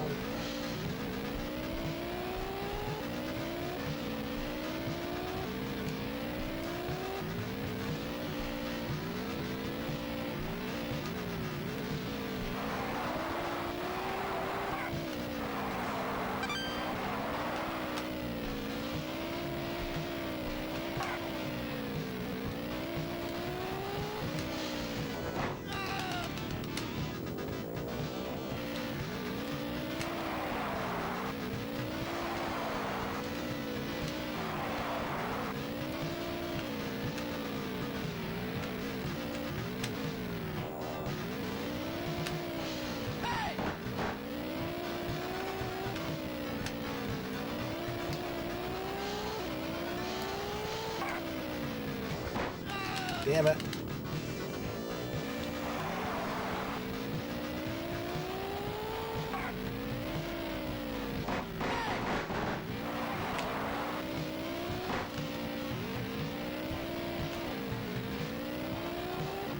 having a real hard time, like, fighting for position on this track for some reason. I think it's because I'm afraid of turns. I'm afraid of ramps, so I'm going a bit slower than I normally would. That's right, Miro Gabu. We've been doing this one for like 4 months now.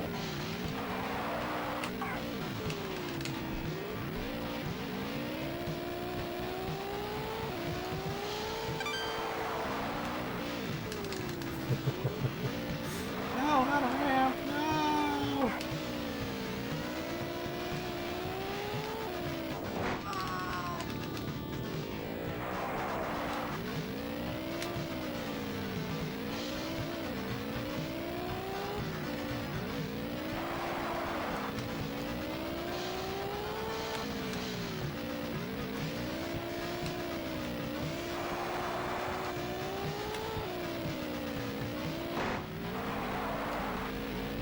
Just gotta pass one more dude. 2 more dudes.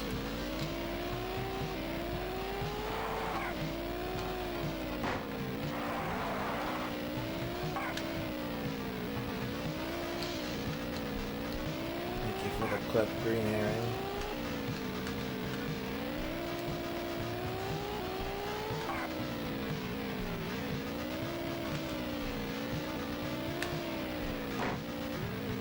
It's about to end. I'm almost done.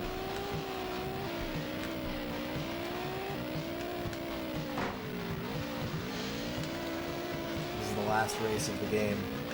If I can finish 3rd or better, then we win.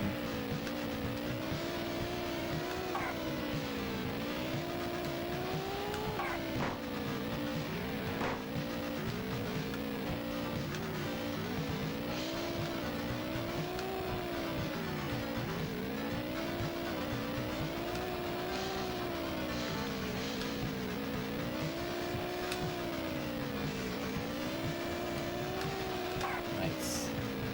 What's your favorite in the genre? Which one do you like the most?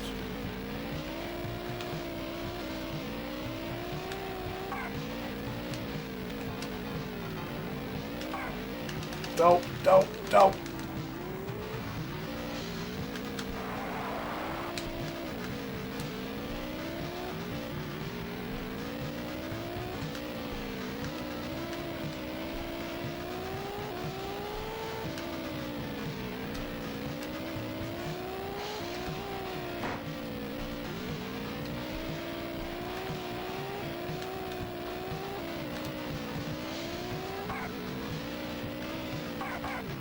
Oh no, I thought I cleared that. Last lap, here we go. Just gotta hold position.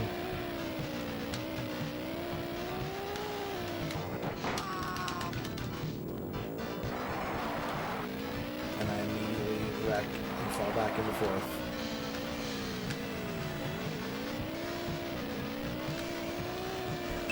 Bahamut B. Bob.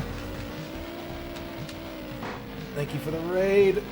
Hang on, Bob viewers, I love you. I'll talk to you in a second.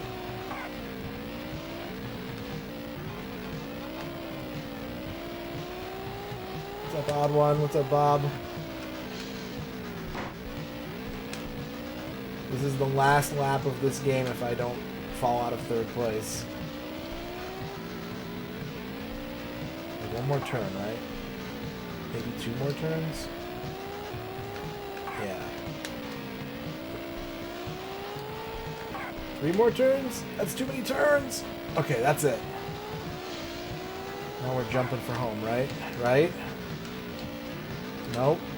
One more turn with mud. Oh, those were lapped, guys. Alright, that should be the game. That should be the video game. Here we go. Yes, 1st place. The East Coast is where all the tired people are, that's true. Congratulations! So those trophies on the sides there would not be there if I didn't beat the game on hard. That was our bonus reward for beating the game on hard.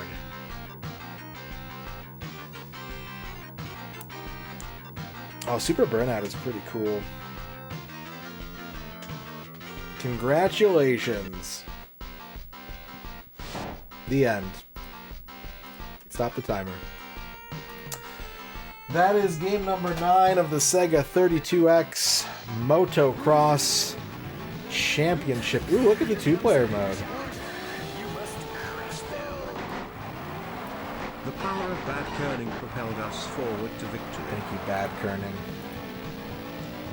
Thank you, Bad Kerning, for making everything possible. Oh man, twice the haze. Thank you, Green Herring, for the 100 bits. Thank you, Bahamut B. Bob, for the raid. Let's give you a shout out. What are you up to tonight? Final Fantasy X.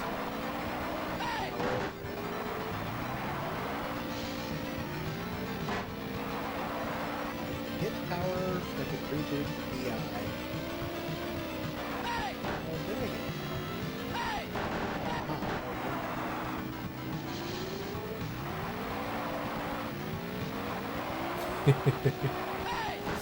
I don't even recognize this game.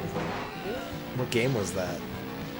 Thank you for the raid, Bob. Welcome in, Bob viewers. You have just witnessed the end of a Sega 32X game played to full completion here on this stream. That was Mass Effect? Is that like the Legendary Edition or whatever? Okay. I've only ever played the very first release on Xbox 360. And I don't remember it looking like that.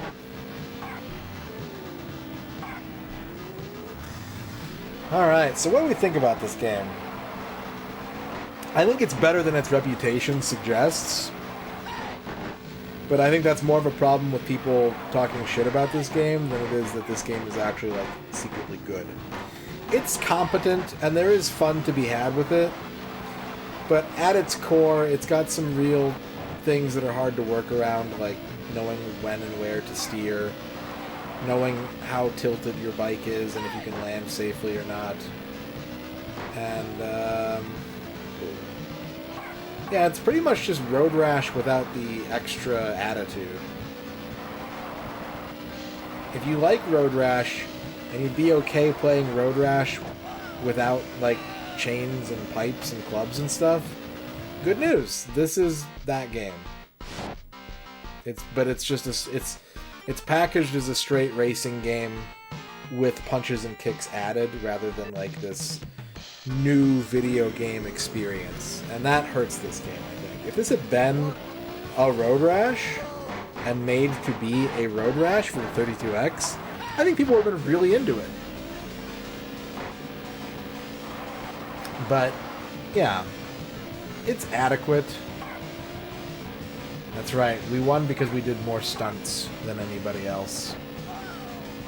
And the game rewarded us for that. So I almost turned the N64 off, but it's not on. Let's take it out. Here it is. My copy has this gross sticker residue on it. But if you're lucky enough to own a 32X, this is one of the cheaper games you can get for it. So, kiss the Motocross man. Let's put a sticker on it. Got these nice 32X top labels. We'll put it in the spreadsheet.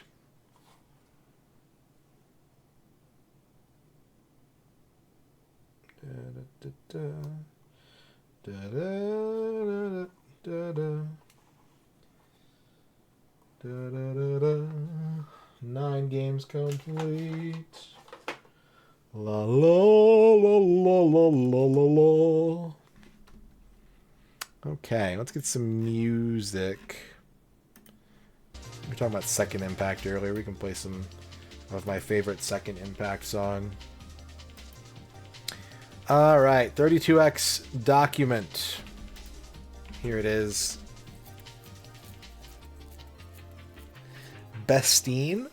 Interesting. I'll have to look into that. I could definitely use that on a couple games. Alright. Game number 9. Motocross Championship.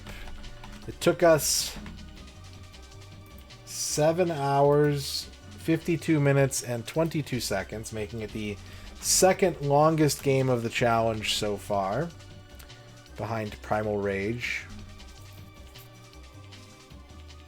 I can't believe I got through Afterburner so fast. That was not expected. I thought that game was going to take... I thought it was a one-stream game, but I thought it was going to be like 3.5 to 4 hours. And then I did it in 24 minutes. That was dumb. Okay. Take it off the incomplete list. We got 31 32X games left to go. Fewer games than there are in the system's title, name, identity. Okay, chat. I have a poll for you.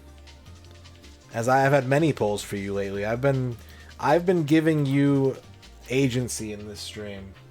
So my question for you is this, and if you were here last month for the 32X streams, you know what's coming. My question for you is, would you like me to work on more 32X games? Or should I use that time this month that I've set aside for 32X and put it towards a different project? This is only for the month of April.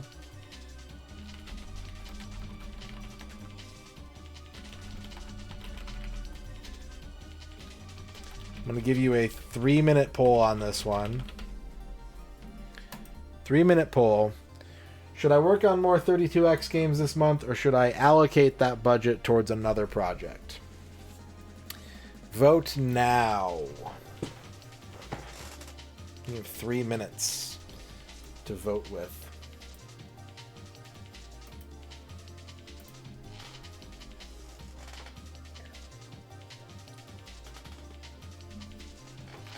If you're like, you know what? I've seen enough 32X. I don't even like 32X. Or you just want to know what's in the mystery box. There's an option for you. If you're like, I know what I want, and it's sticking on top of a Sega Genesis, there's an option for you. All you gotta do is vote with your mind and also with your mouse. Make sure to click your mouse.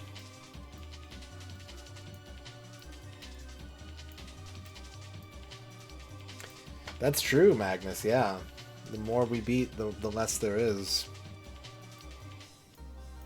It's refreshing to me after like long N64 games with like vast difference between any percent and 100%. It's refreshing to have a library of simpler, older games to just tear through. But I got a lot of other things I want to work on too. So if you vote for not 32X, there's a lot of things that I could be putting that time towards. Maybe there's a 32X game you're holding out hope for that you want to see. Maybe you just want me to beat all of them and win. But I won't tell you what the other projects are. That's up to you to try and determine with your guessing and your minds. Do I think consumers were wary of the X? I mean, it was 1994. They were actually selling it with sex. One of the print ads for the 32X is like, "Mommy, what are those two consoles doing?" The X was big. This was premium X era. X games, Mega Man X, X-Men. Poll's about to close. Probably got about another 30 seconds or less to vote on this pressing issue of whether or not there should be more 32X games this month.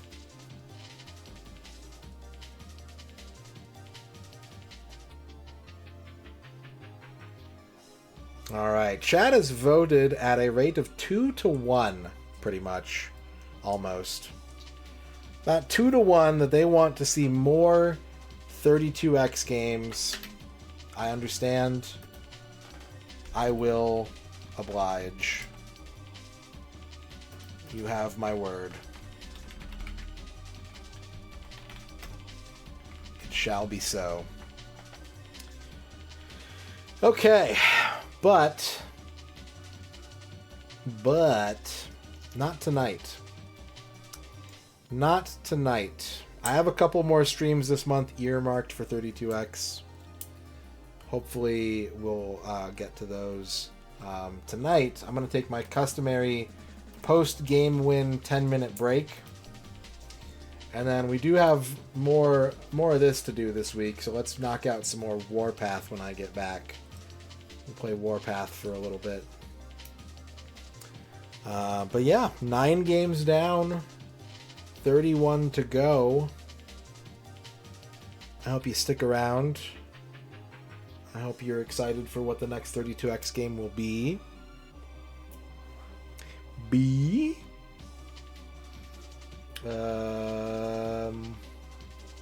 Yeah. Alright, I'm gonna go on break. Enjoy this theme of Gil. I'll see you in about 10 minutes. BRB.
All right. All right. I'm back. Thank you for waiting. Thanks for being here tonight. We've got some sponsored content to get to. We are sponsored this week by Warpath. You can type !Warpath in the chat. You can click the link in the panels below to download the game for free for the personal computer. If you do any of these goals, they help the stream out. Complete Ops level 110. It's like a cool sniper mini game. It's kind of like Sniper Elite. Join an army group. You can do this once you get level 5. Takes about a half hour. Complete chapter 17. They say it takes about 13 hours to do that. It sounds like it might be a little faster for some people in chat. I don't know. But you can win prizes.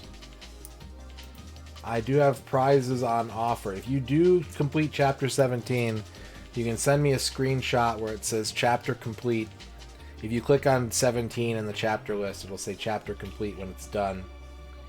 And we'll spin the wheel of prizes for you. You can win one prize. There's 9 mega shoutouts up for grab. There's 8 no misses. There's 7 1cc attempts. There's 6 1-hour game requests. There are 5 1 full day game requests. Deckeye, if you have a game in mind, remember to get in touch with me because you do still have one of those on deck. Haha, aye. And 3 full game requests where I will commit to playing an entire game of your choice. What's a mega shoutout? A mega shoutout is an exclusive shoutout reward to these sponsorship campaigns where you pick a streamer and we will watch clips of that streamer until we get a repeat. So it could be really short, or it could be like dozens of clips. It's up to the RNG, but it's like a series of clips. We'll watch just lots of clips. Maybe I should put like a minimum on that. Maybe like a 2 or 3 minute minimum, where even if there is a repeat, you don't just get hosed. I think I'll probably do that.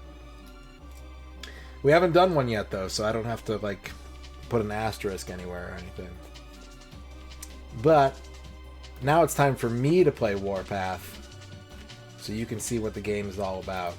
It's pretty fun so far. Military, base building. I like the sniper minigame a lot. I want to do more of that. Well, the very first, yeah, like if it's like one clip and then it's the same clip again, yeah. Yeah, I don't want that to happen.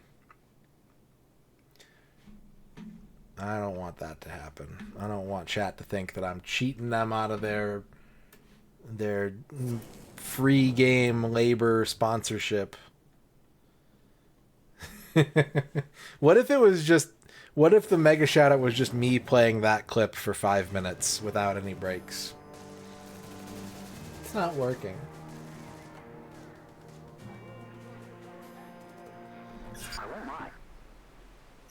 Alright, here's my base. Here's my base. Found some nice... Oh, you guys can't see this. Hang on. Capturing windows is tricky business. Now what's that white? This is the wrong size. Dear God. By God. That's too big. There we go. That's a good size. Oh, we can get rid of this too. We're not playing 32X anymore. Not tonight.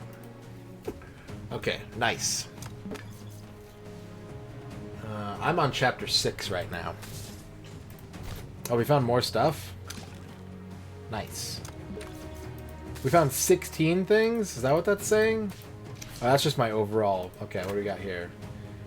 Numerous reports pointing out differences in the number of Patriots gifts. Okay, we get 500 free gold. We get 500 free gold. Army group disbanded. Yeah, apparently the apparently the alliance that I ended up joining had immediate drama. Ern was telling me all about. Poor Ern.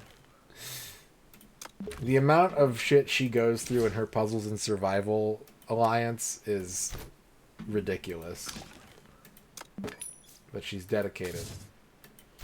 If you ever need a good guild leader, Ern is up to the challenge, I can confirm. I can clutch from up to level 1 farms. Okay, go get level 1 farm. Go do that. How'd you turn military funds out of a damn farm? My machine always has a certain degree of error. It drives me mad. Scout plane. Go scout. Up we go, mademoiselle. Okay, what do we got to do this chapter? We got to build a research center. Do it. Make it. Mighty fine. Okay. We have to research industrialism. You'd think for, like, the level of sophistication that my army has with, like, tanks and planes and whatever this is, you'd think we'd know industrialization. Oh, that's the sniping. But I guess we don't. Welcome to the Research Center, kid. Our scientists here are working hard to push the boundaries of industrial and military tech. Military tech. Hey, kid. It's me, Johnny Warpath. Research takes time, but we have the means to speed it up.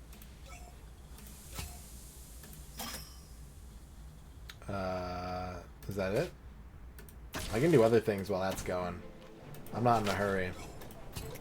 Upgrade barracks to level 4.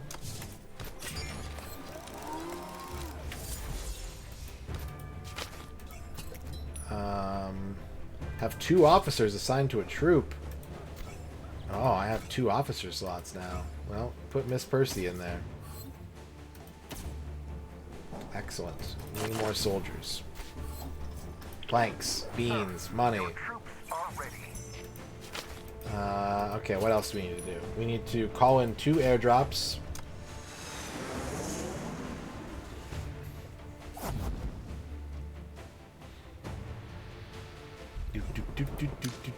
Loot that. Loot that. Loot that. That's not... You moved the button. Okay, we got to upgrade number 3 barracks to level 3. I'll be teaching you men a thing or two.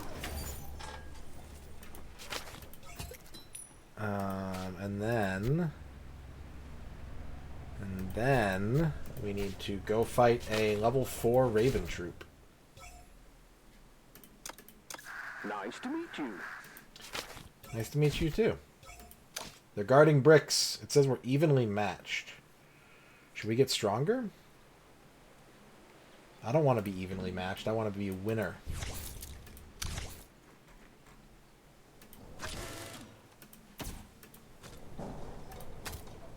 Oh, it's time to click the button. We found the, like, mission... The place to claim missions thing. Bulletin board.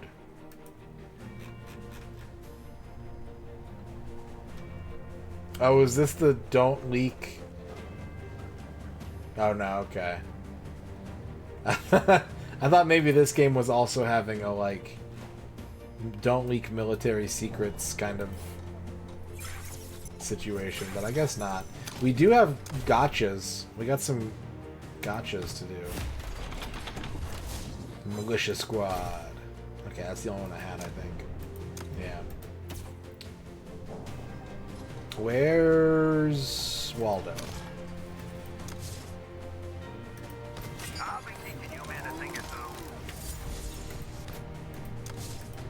I'll be teaching you men a thing or two. Okay, I can't upgrade that one more yet. Or that one. Or that one. Can I train troops? Yes, I can. Increase my power. Your troops are ready. Alright. C'est bien, homeward bound. Now let's see about that Raven unit. Clear advantage. Let's do it. For George the Sixth. Why for him? What did he do? Penetrated.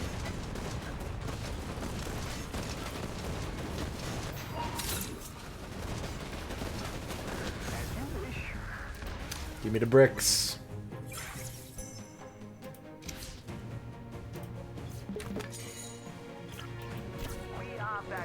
Alright, chapter complete. I think that's got 10 gotcha tickets. Alright. We're on chapter 7 now. I did get 10 gotcha tickets. Let's do them one at a time for maximum content. We got light tanks.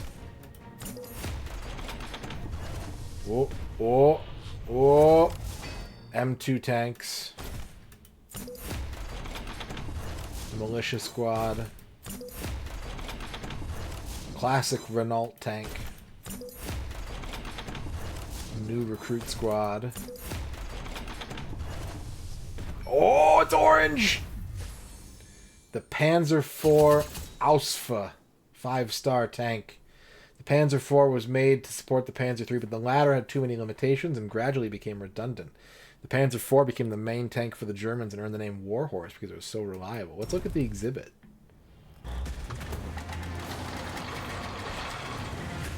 That's pretty cool. It's a cool little animation. I liked it. I liked it. Oh, baby. Big win. Guerrilla Squad.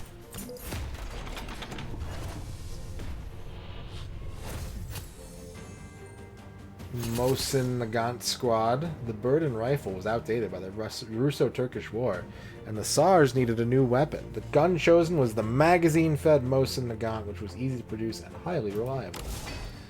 Hard to pronounce. Easy to produce, hard to pronounce. The Militia Squad, and the Panzer III. The Panzer III was intended as the main Panzer tank. It is reliable, has good maneuverability, and is fitted with a 37mm gun. Extra space and design allowed the 50mm gun to be fitted. The Panzer III used in the invasion of Poland, boo, was the first model mass-produced. Stop invading Poland. Leave Poland alone. They've gone through enough.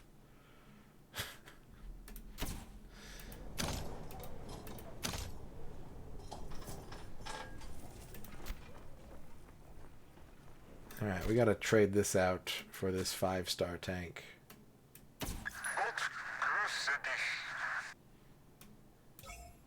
Do I have any other 5-star stuff? I don't think I do.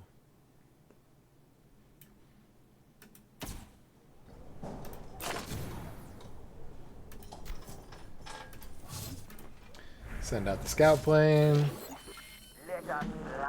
Alright, now we can work on actual goals here. We gotta upgrade our command center. Sir, your troops are ready. What you read is what you sow. Earn a wealth of rewards while events are running. We can do events now.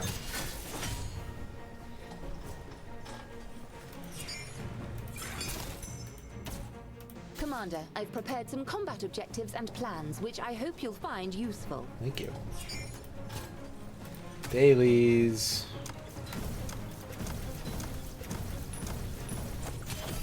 Ooh. Big rewards. Jurisdiction. Are these my events? Daily events. Earn 1 point of building power. Use 1 minute of building material rushes. What's crossover?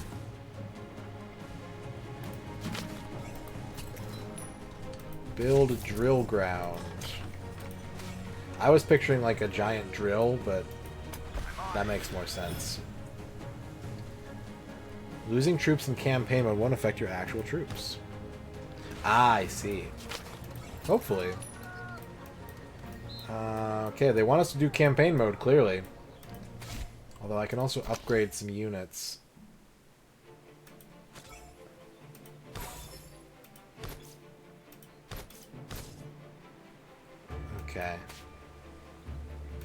can't get them to level 10, but I can get them to 4.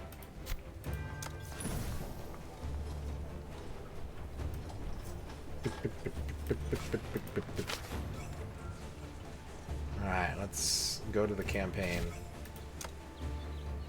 The Raven General tore to shreds the agreement signed with the Soviets. Raven split its force into 3 armies, each terrorizing the northern plains as they approached the capital, and so countless brave soldiers swarmed to defend the great city. White Wolf led her valiant commandos to the outskirts of the capital in preparation for battle. Russia is vast, but there is nowhere to retreat. We're almost in the capital. See to it that any Raven lowlifes blocking our way gets zapped. Zapped. You gotta zap the opponent. For George the Sixth. Whatever. Victory!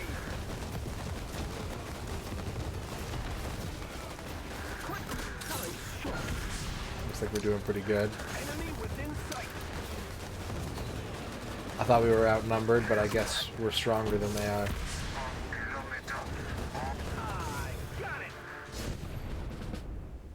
Ooh, that's worth a lot of experience. Concentrated all their forces in the capital.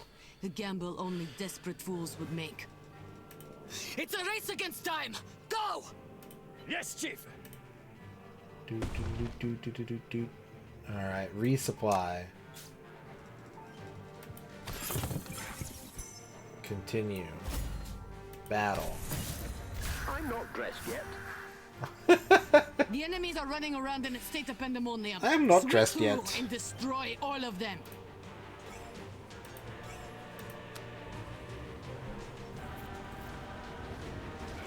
Zoom in. Let's look at the true battlefield.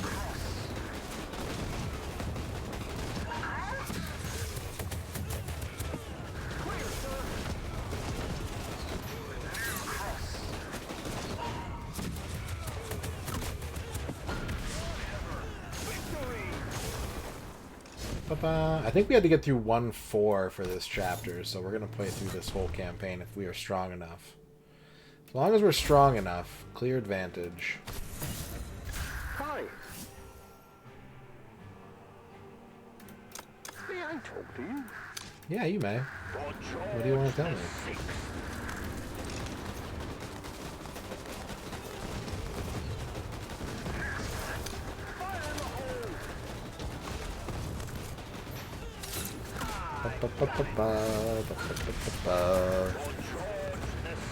Clear, sir. Enemy within sight.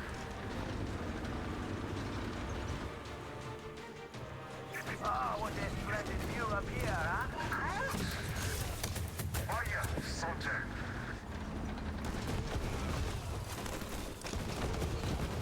New cross. We have full superiority.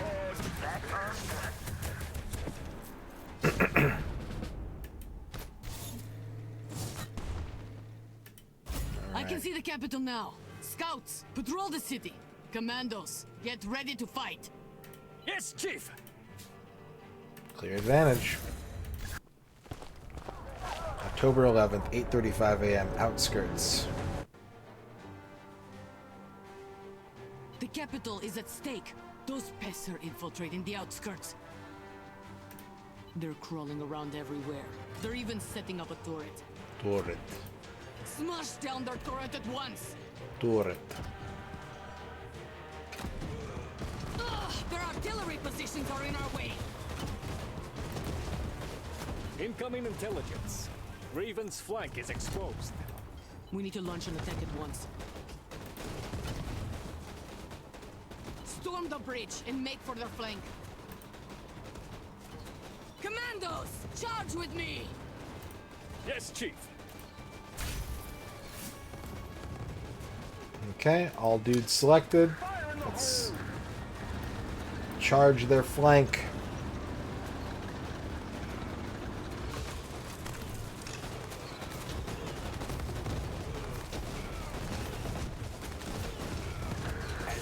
Well fought. We need to smash Raven's bunker on the other side of the bridge. Attack! Forge a path through. Yes, Chief.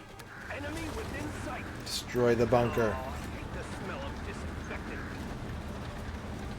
hate the smell of disinfectant. What are these voice lines? I'm not dressed yet. I hate the smell of disinfectant. You're in a war, my guy. You need to prioritize.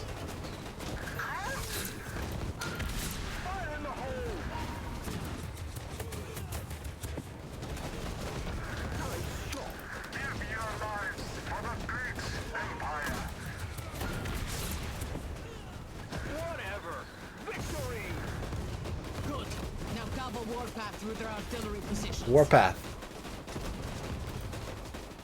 She said it.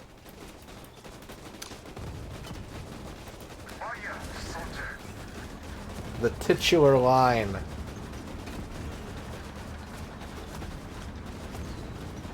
I'm so sick of these Star Wars.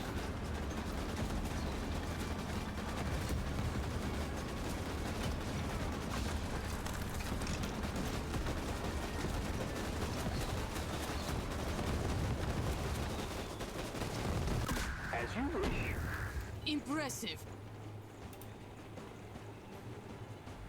We've cleared all obstacles right through to their turret.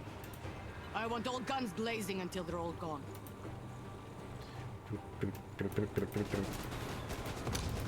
Enemy within sight.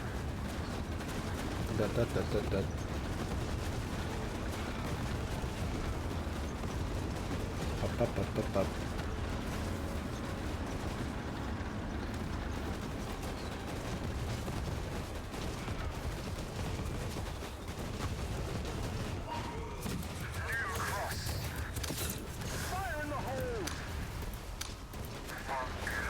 That's a huge turret. Enemy within sight. They just ran through barbed wire. Like it was nothing. Ooh, look at all these buildings.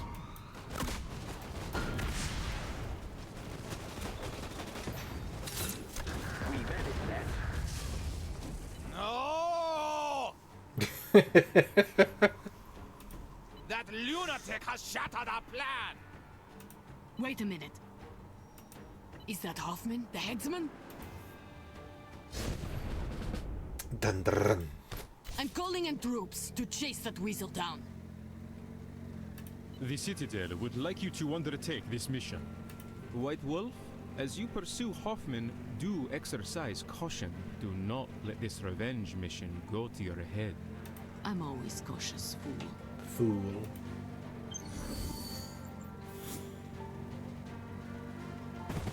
Alright. So we can leave the campaign mode now. And claim these goals. Now we gotta upgrade a unit to level 10. We got a bunch of experience for doing... Oh, we got so much experience. There we go. And we finished the chapter. Chapter 7 complete. Yay! We got White Wolf. Are you ready to drive? Little was known of Mira Volkova's mysterious past. Many would like to know what circumstances could produce such an ice-hearted, hard-edged warrior. Ruthless as she may be, her sense of duty and responsibility have earned her the unequivocal loyalty of the soldiers serving under her. Okay, we gotta upgrade our engineering center. Do that. Now we can make bricks. Our research is done. We got all this stuff to collect. We got daily stuff done. Got another gotcha ticket. We got this stuff. Battle reports. Scout plane to send out. Let's make some bricks. We gotta research engineering tests, please. I like that they have just like a button that you can click for any idle queues and like just address them very quickly. I like that. I gotta upgrade my research center. I needed to research something very specific. And I can't cancel this, so let's rush through it.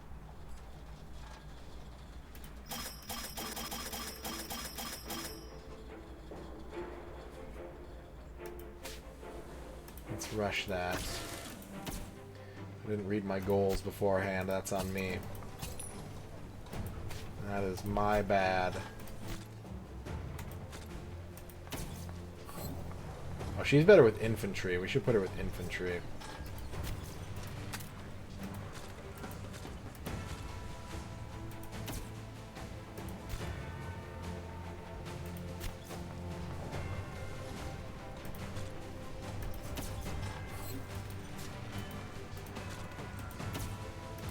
And we can put Miss Percy with the Matildas. Research is done. Research. Compulsory national service. Alright. So now the last thing we need to do is go kill a level 5 guy. Clear advantage. Go get him, soldiers.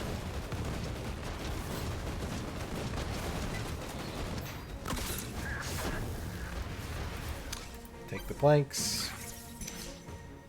Take the bonus loot. Chapter 8 is done. Can I have 2 days off? Death Adder. But was loyal to our mission. Erwin Schmitz holds a special status among the Allied forces. For his significant contributions to the Allied cause, he is treated as an ally rather than an enemy national, even being allowed to take part in high-level decision-making. Yet as a former high-ranking Raven officer, he finds himself at best distrusted, at worst hated by many of his new allies. For Schmitz, however, the only thing that matters is that he is finally able to fight for what he believes in, the Golden Axe.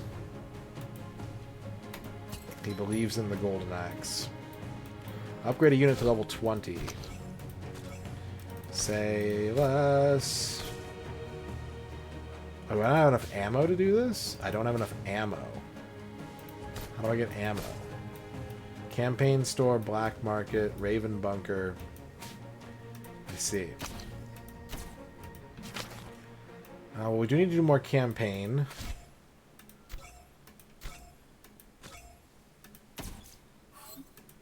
We are required to do more campaign. 1-8. Gotta get up to 1-8.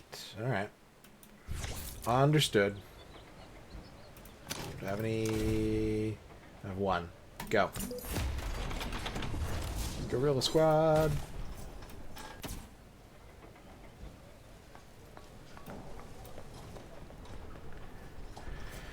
Okay.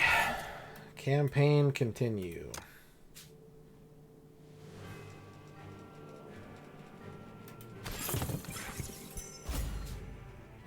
Clear advantage.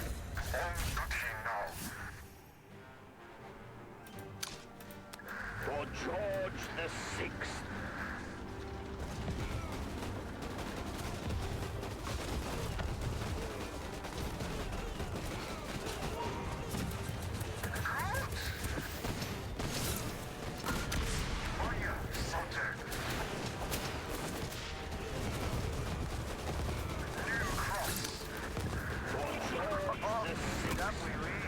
Warpath. Warpath. George the Sixth.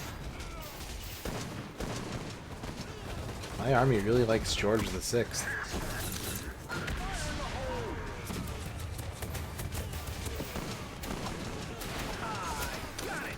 Enemy within sight.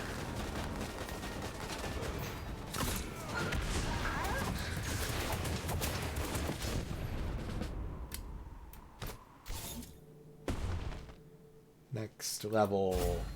Evenly matched. Uh-oh. Uh-oh. We gotta do something about that.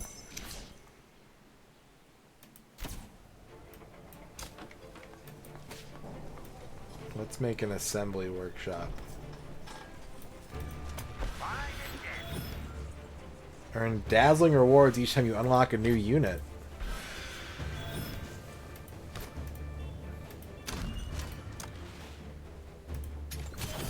I got a gotcha ticket. Got another one. I got another one. Send the scout plane out. I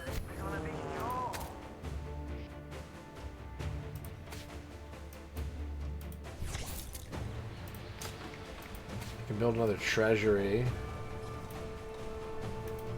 I can build a steelworks. I can build another treasury. And that's all the stuff I can build. What's this? Upgrade it.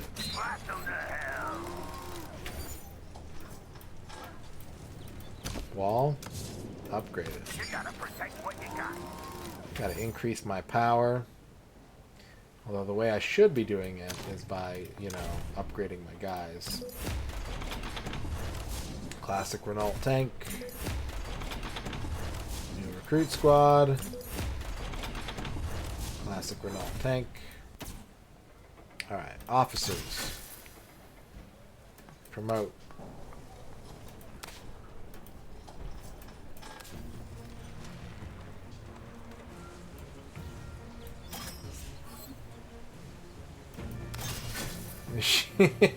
She needed, like, look. I found a new way to keep. Look, it's like, oh, she needs 40 experience to level up. Do you want to use 50,000? Yes. Our plant is undergoing an upgrade. Let's just make them all super good. Let's get them all promoted. Percy statue. I don't have any Percy statues. The battlefield is a place I call home. Well, now you're level 14, buddy. Congratulations. My mercy is rare. Should we look at what other dudes we can get? Like this guy right here? Pull your finger out and get to the source code. Marco Rossi. What about this person? You live, then you die. Harry Kasamoto. Look familiar?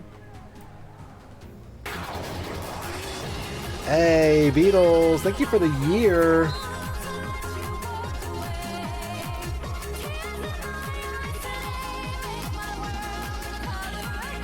year of rating on. Thank you for the year of subs. I appreciate that a lot. Let's tool up and roll out. You like Metal Slug? If you can't dodge a bullet, run towards it. What?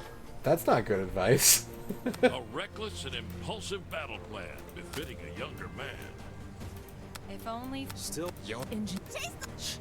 Quietly. If you can't dodge a bullet, run towards it. What are you talking about? That's bad advice. That's how you get shot. It's another airdrop.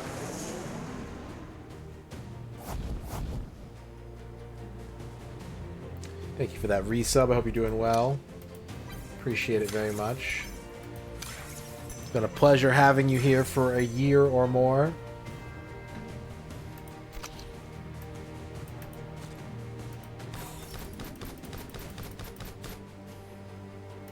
Okay, let's get these all to level 10. Oh, I hate the smell of disinfectant. Oh.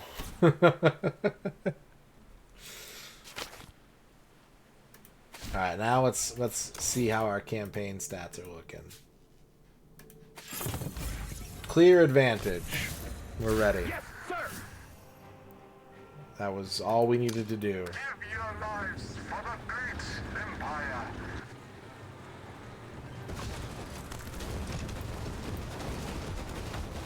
Whatever. For George the Sixth.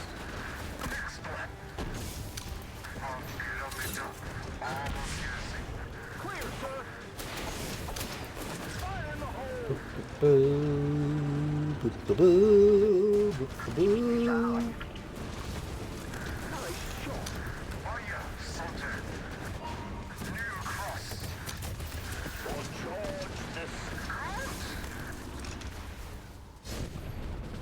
Okay. Now we got to clear advantage. Good. Good. For George the Sixth. We're doing a lot for George the Sixth. I hope he appreciates our hard work.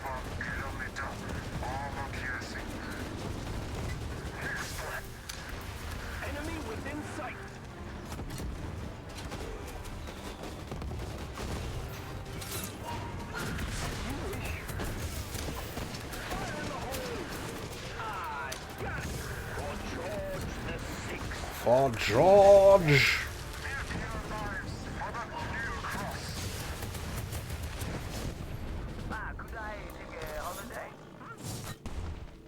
Alright. That damned headsman Hoffman is encroaching on the village.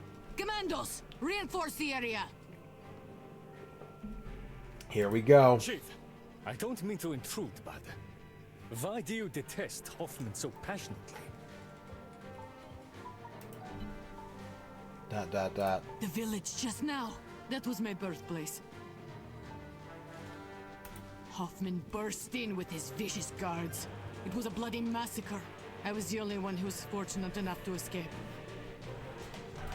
Hair on my monitor. Chief, I'm sorry.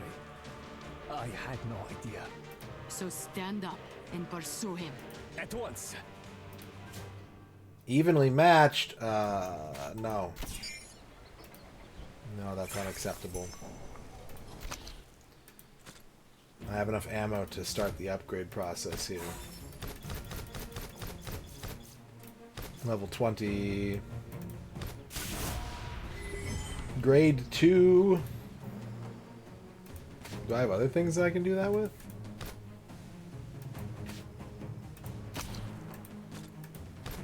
No.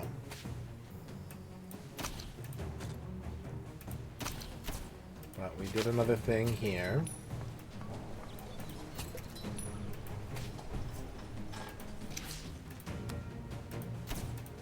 We did that.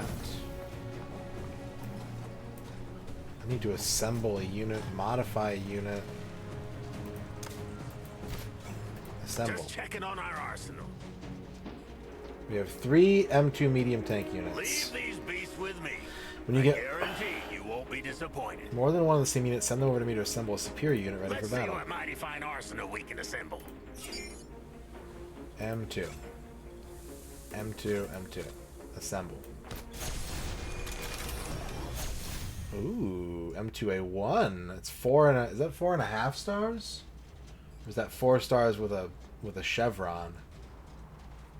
That's pretty cool. Well, I'll be. If we get our hands on more units from this same camp, we'll be assembling ourselves a mighty fine unit. So you can crunch down your duplicates into upgrades. Always appreciated.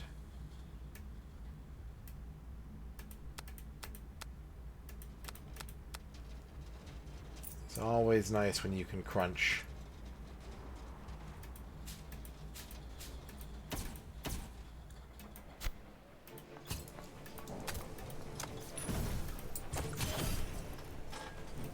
Disassemble unit.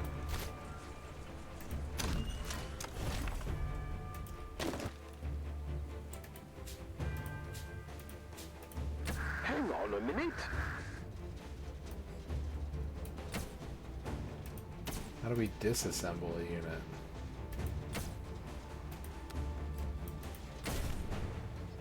My father fought as a young man in World War I.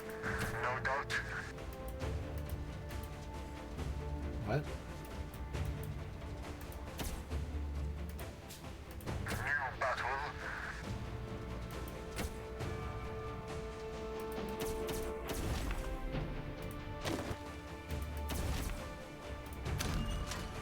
Manual rewards. Okay, so it's saying I can get rewards. Exactly. Ah, there we go. I understand now. Nice to meet you.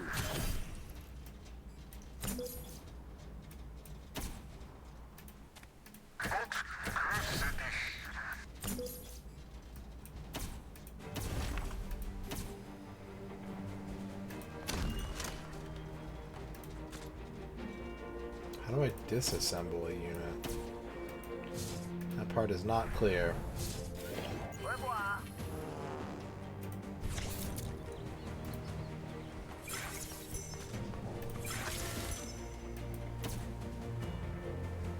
But I did get more tickets. I have 6 tickets.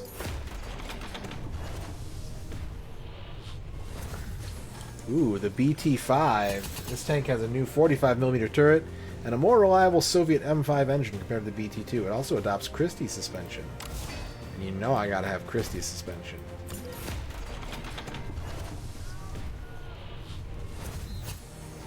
Char B1 is used by the French to support infantry. It's equipped with strong armor and 2 main guns. Its 75mm gun is used to destroy bunkers, while the turret gun is for piercing armor. Oh, these new tanks we're getting. Classic Renault.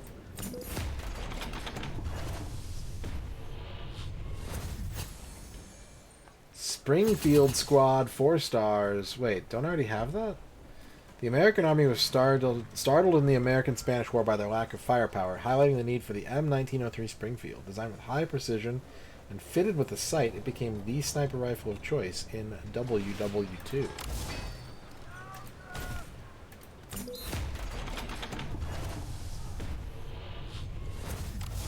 M2 medium tank. Oh, Manchester, 5-star bomber, one of the most significant early mid-sized bombers. This aircraft features an all-metal body, single-wing pair, twin Rolls-Royce Vulture engines, and is capable of carrying an 8,000-pound bomb load. Heck yeah! More 5 stars. Let's go.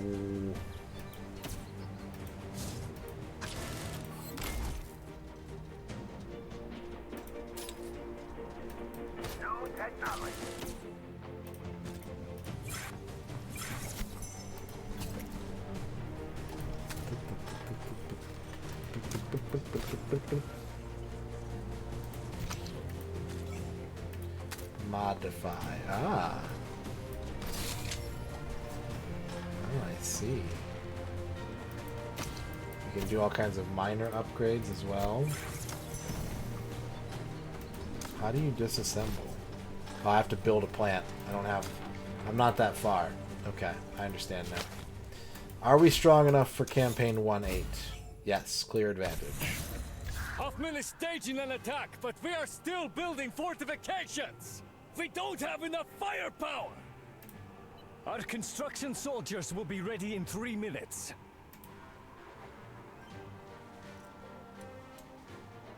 They are attacking! Don't gotta eat help. Keep them busy to buy us some time. So long as our fortifications are up, we'll smash them to bits. Battle. Get ready for the next battle.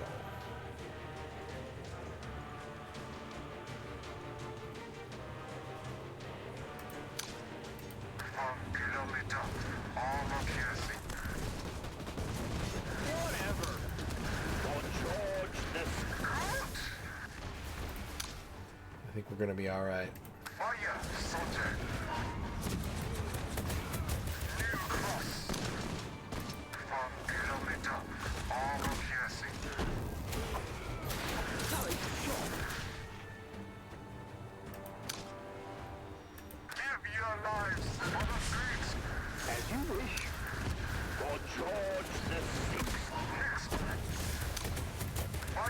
What? Ghost dot. Clear, sir! Enemy within sight! I got it! Confirmed! Cover me! Hang on a minute! Let's go! Clear skies, free of fog.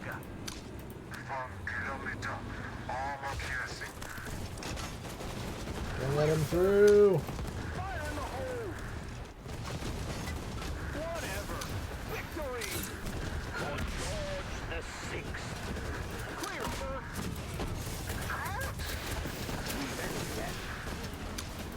Enemy within sight! New cross! Hurrah! Well fought! All right. Tedious cowards. White Wolf, don't think you won this battle. Men, retreat! Fire from the sky is home. Can I have 2 days off? Hoffman has slipped away again. Chief, what should we do? Heinous Hoffman has gotten away. Make for the train station in the south just in case Hoffman tries to escape. Commandos, move! Yes, Chief. New territory. Okay. We can back out of this for now. We finished chapter 9. Now we're on chapter 10. Exclusive lounge open. Powerful new officers are reporting for duty. New group migration feature. Join a group of eligible commanders to migrate to another server. Urban combat plan unlocked. Urban combat orders await you. Secret weapons. Calling an airdrop.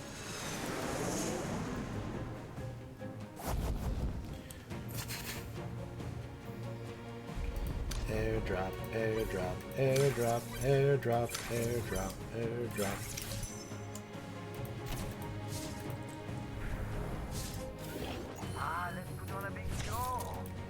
Okay. Research fire projection theory. Okay, once again I picked the wrong thing to research. So we're gonna have to tech rush again.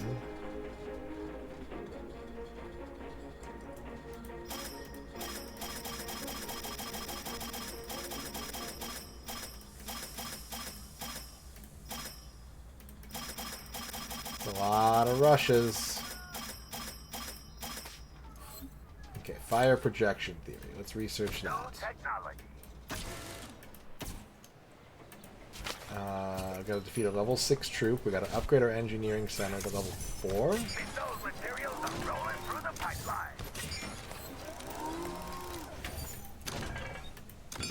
We can still only make... Oh, we have a bigger queue now. That's cool. So we can make wood and bricks at the same time. Excellent. We got new stuff to build. A museum where we can get cosmetics. Watch and learn. Join our alliance. No, I'm okay. You interrupted my building.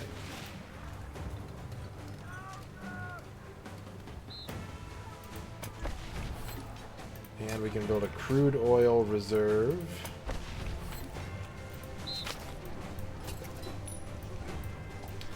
We need level 20 units, and we need to do campaign 110.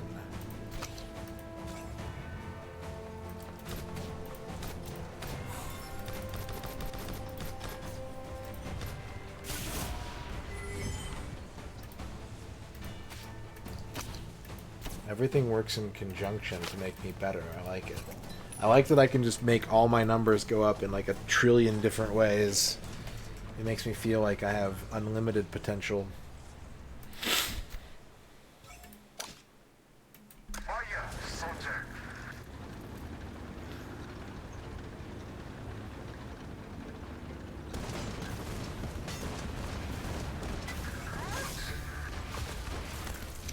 We got rewards.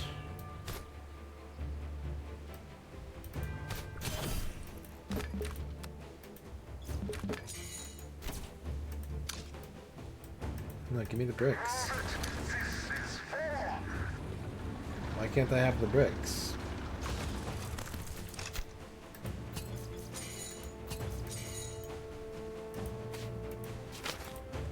Okay, the last thing we gotta do is more campaign to finish chapter 10.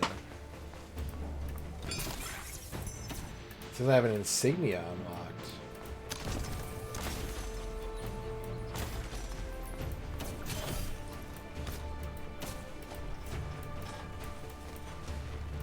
Enthusiastic amateur. Novice aesthete.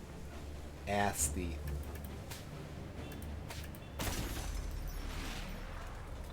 I own 28 cosmetic items. Hell yeah.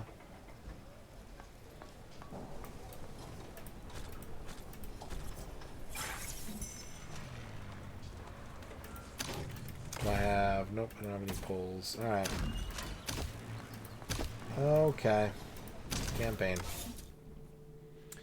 Actually... it is about time for me to call it a night, chat. It looks like we still have about an hour and a half to do of Warpath.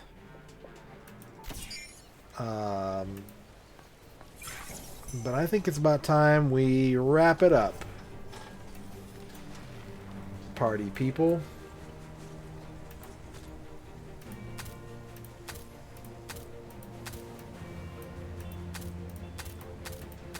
Let me get a bunch of this stuff. Maybe homeward bound.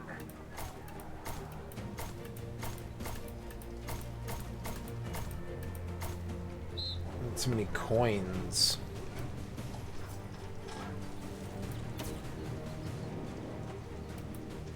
Alright. Let's call it a night. Thank you for watching tonight, chat. Thanks for Warpath for sponsoring the stream. That's still going on for another 5 days and 17 hours.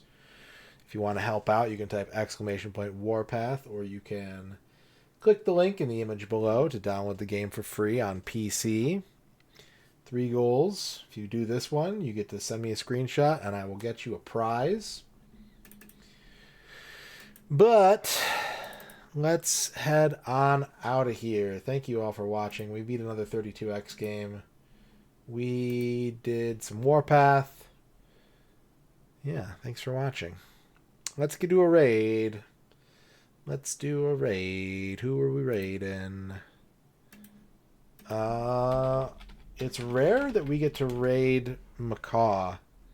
Macaw is usually done by the time that we are done.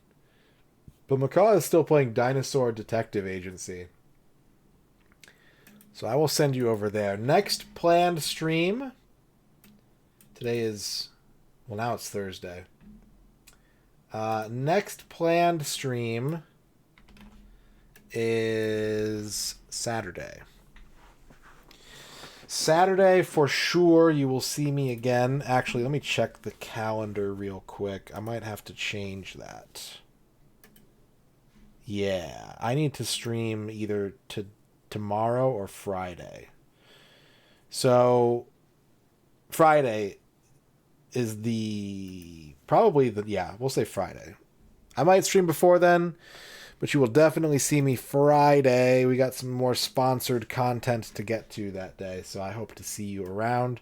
We'll have some more fun non-sponsored content to do as well. All kinds of fun things. Video games, friendship, snack food, the works.